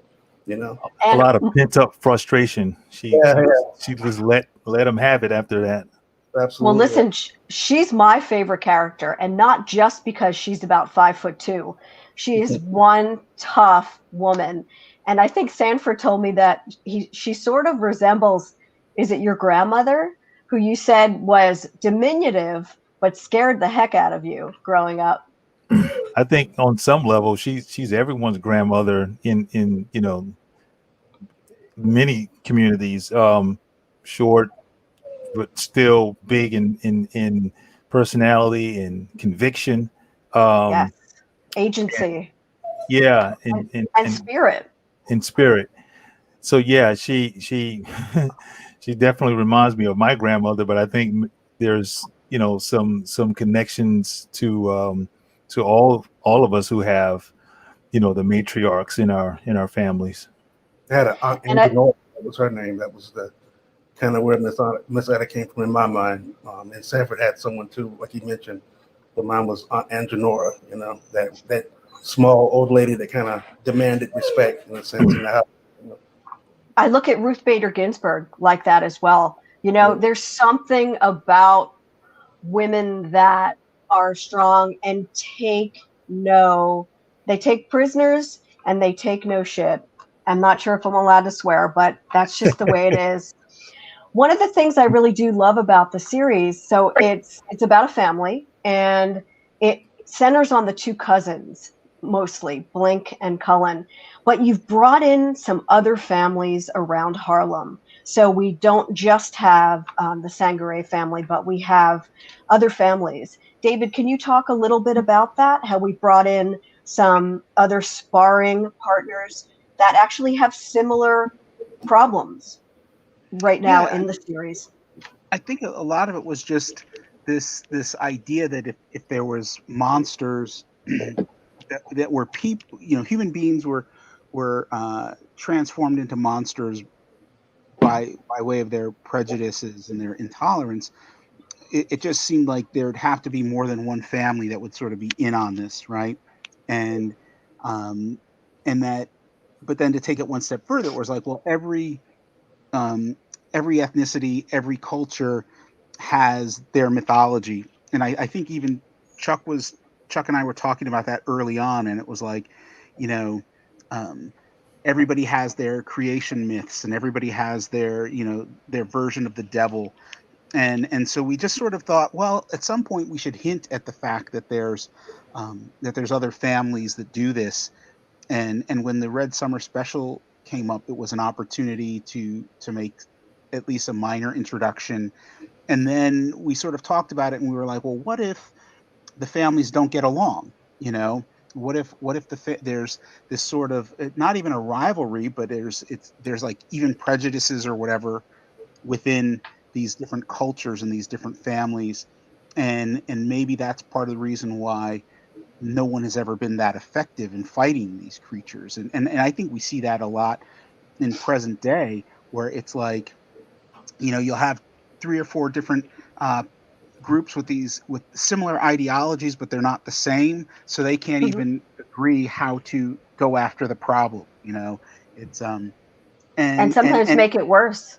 yeah, and of course the problem is that you don't there, in comics you're limited to how much you can show and tell per issue, per story. So it was like, well, we don't have to have these characters, like, they don't have to have their own issues or their own miniseries, but we just introduce them and let them know. And now it's sort of like, I kind of find myself thinking, okay, um, is there an opportunity to show them more, or what does this world look like as it gets bigger? And that's it wasn't my intention to to create something that was so big and so vast, um, initially, but I think that when you start to do world building as a storyteller, there's if you're really putting in the work, you create these little things that you can go down these tangents.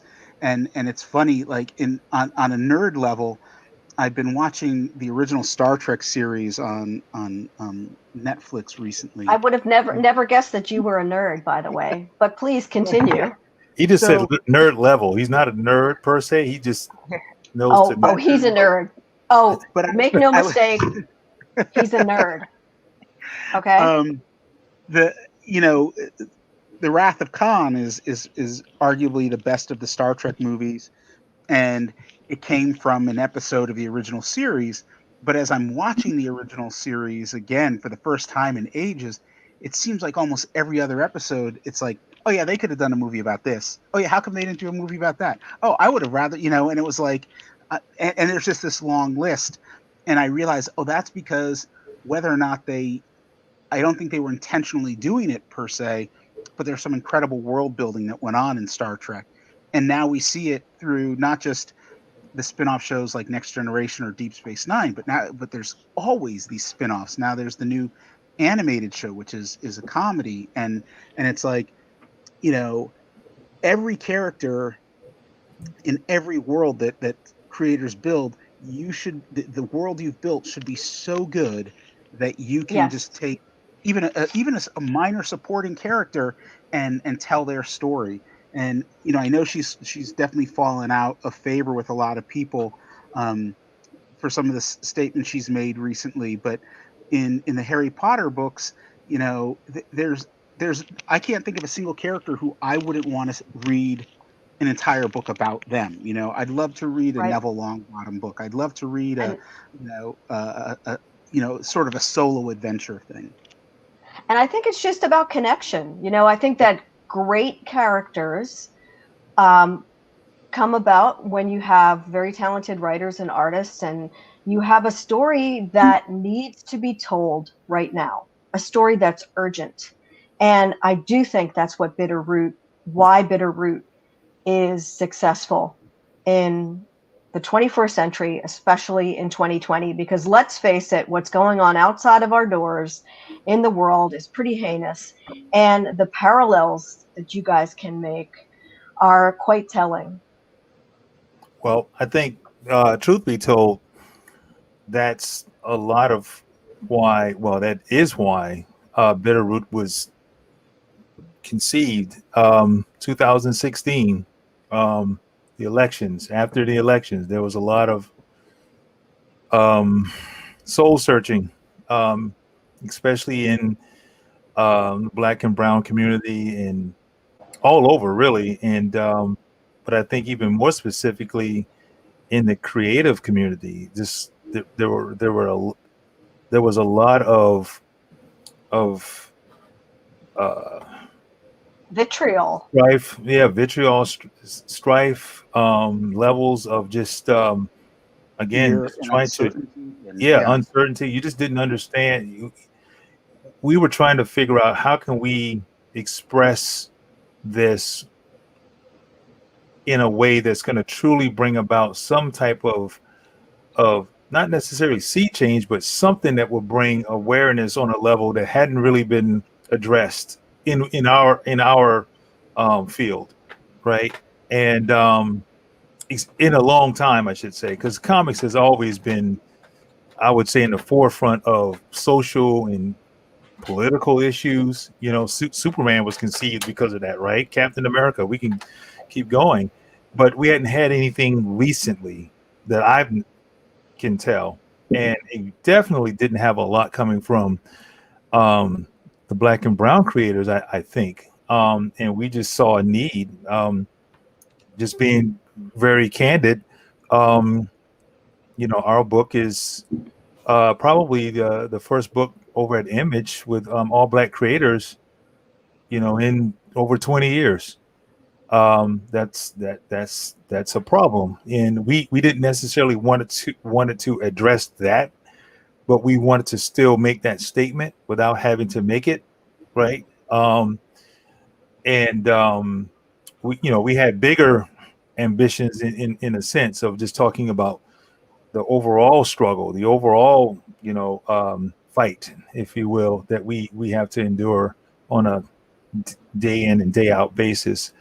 But that's honestly where it all started, was there. And we're very fortunate and blessed to have to be able to be kind of on the forefront, if you will, of something that we think is hopefully has opened some doors. There's other creators and other stories out there now. Not saying that we're the ones to open the door, but I do believe that it has brought some attention, and we try our best. I know David is a big advocate for other creators of color, and he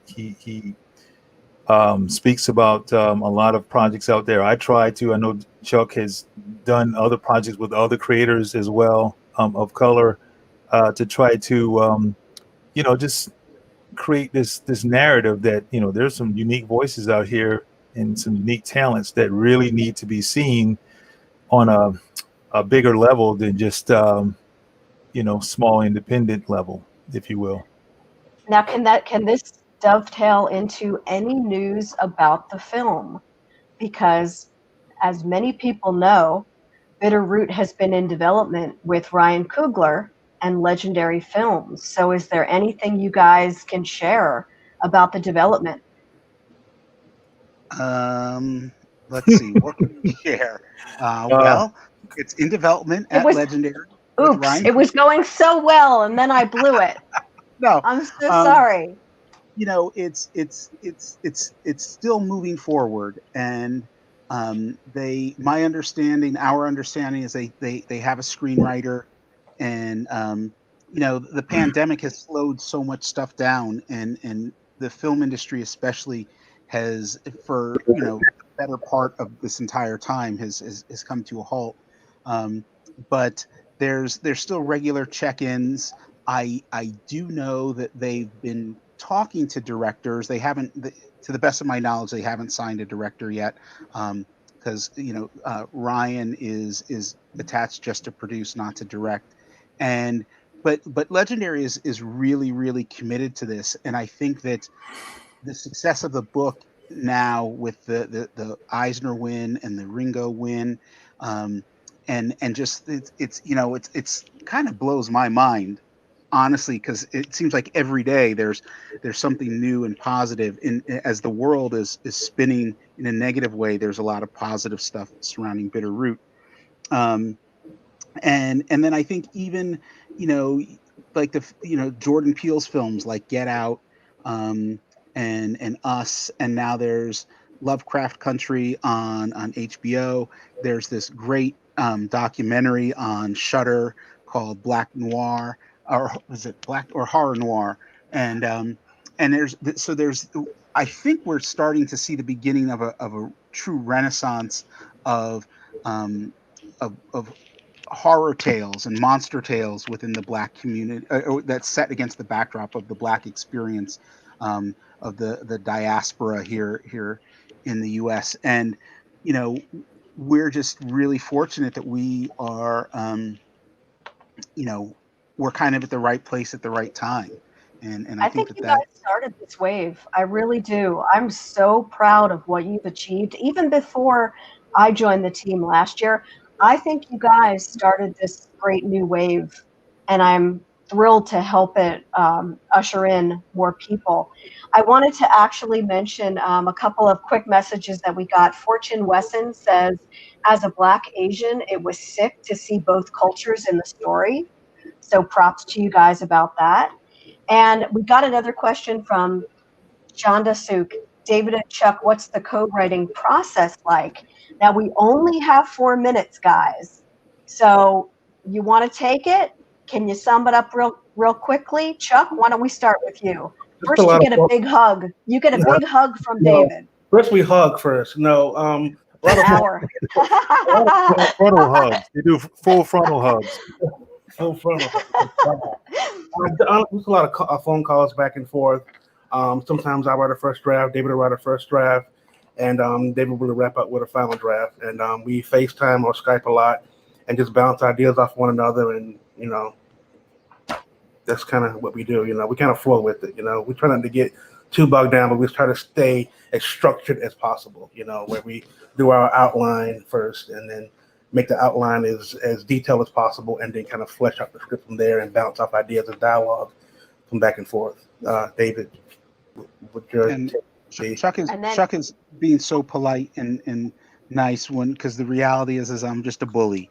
I yell at him. I yell at Sanford. I don't yell at Shelley because I'm the bully. Let's not make any mistakes here. I'm the bully of the group. The red pin. You have taken over. You have taken over, right? Right? The red pin madam. Bullies are bad people. Let's not try to be bullies, people. Small but mighty. Listen, we have to. The red pin madam. We have to do a quick wrap up, but before we do, I got one final question. It's really important, guys.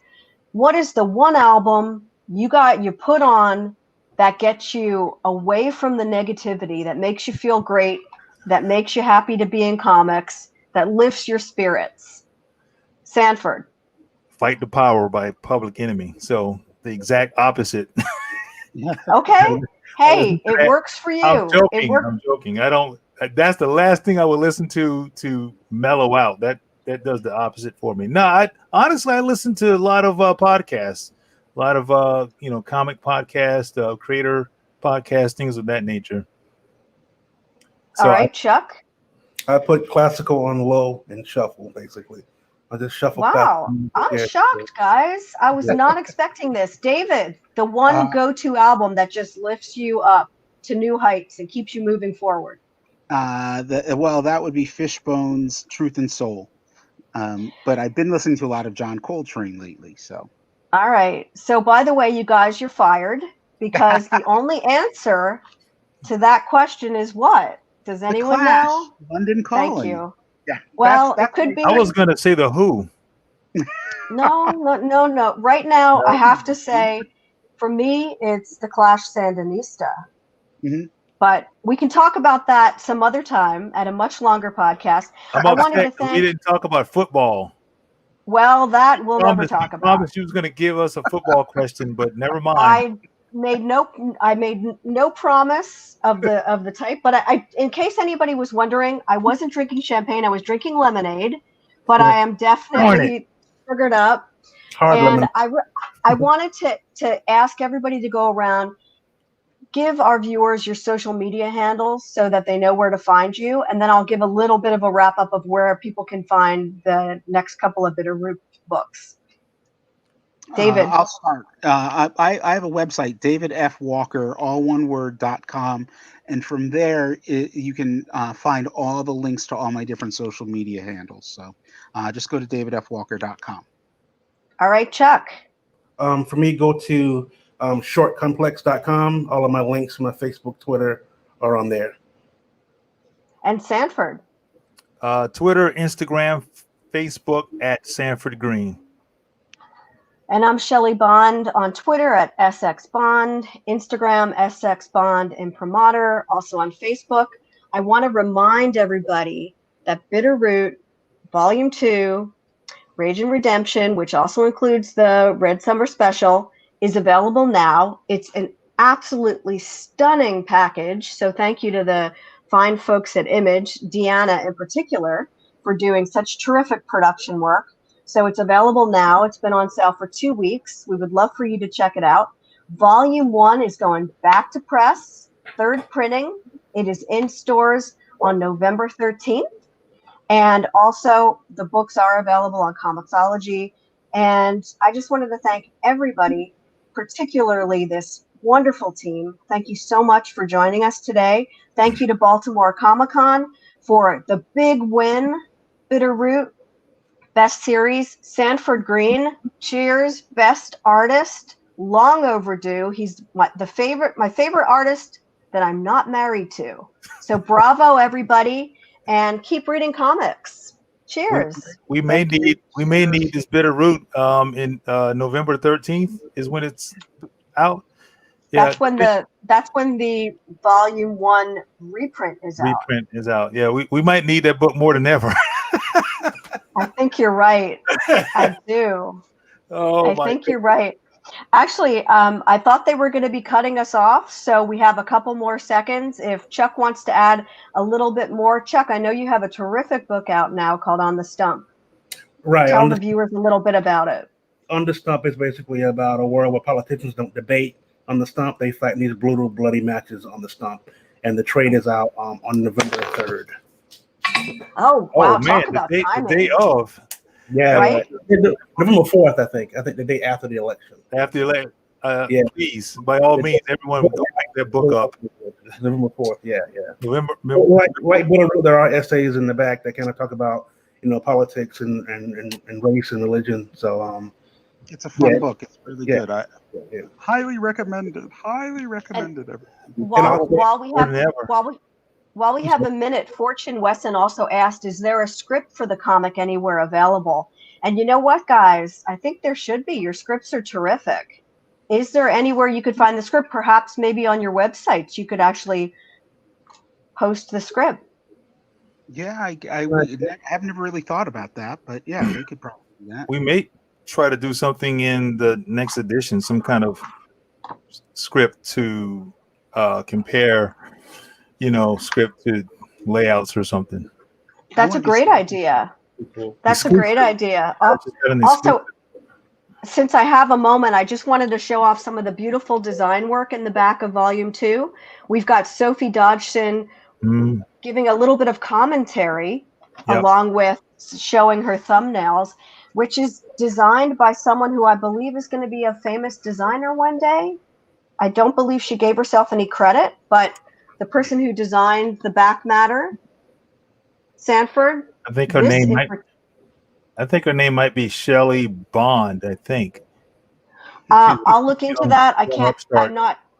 I'm not 100% sure. Sanford, when this came over, when you showed us what your thumbnail looked like, I knew it.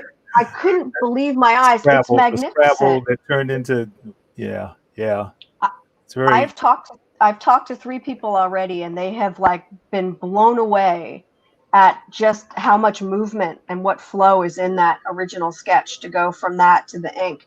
To me, that's just as beautiful in terms of art as the final, which again, and again, I love seeing it colored, but seeing it in black and white, just wow. I'm breathless. Thank you. I'm breathless as well. Well, good. I'm speechless. Speechless, breathless. I'm trying to. I'm surprised we haven't been cut off, but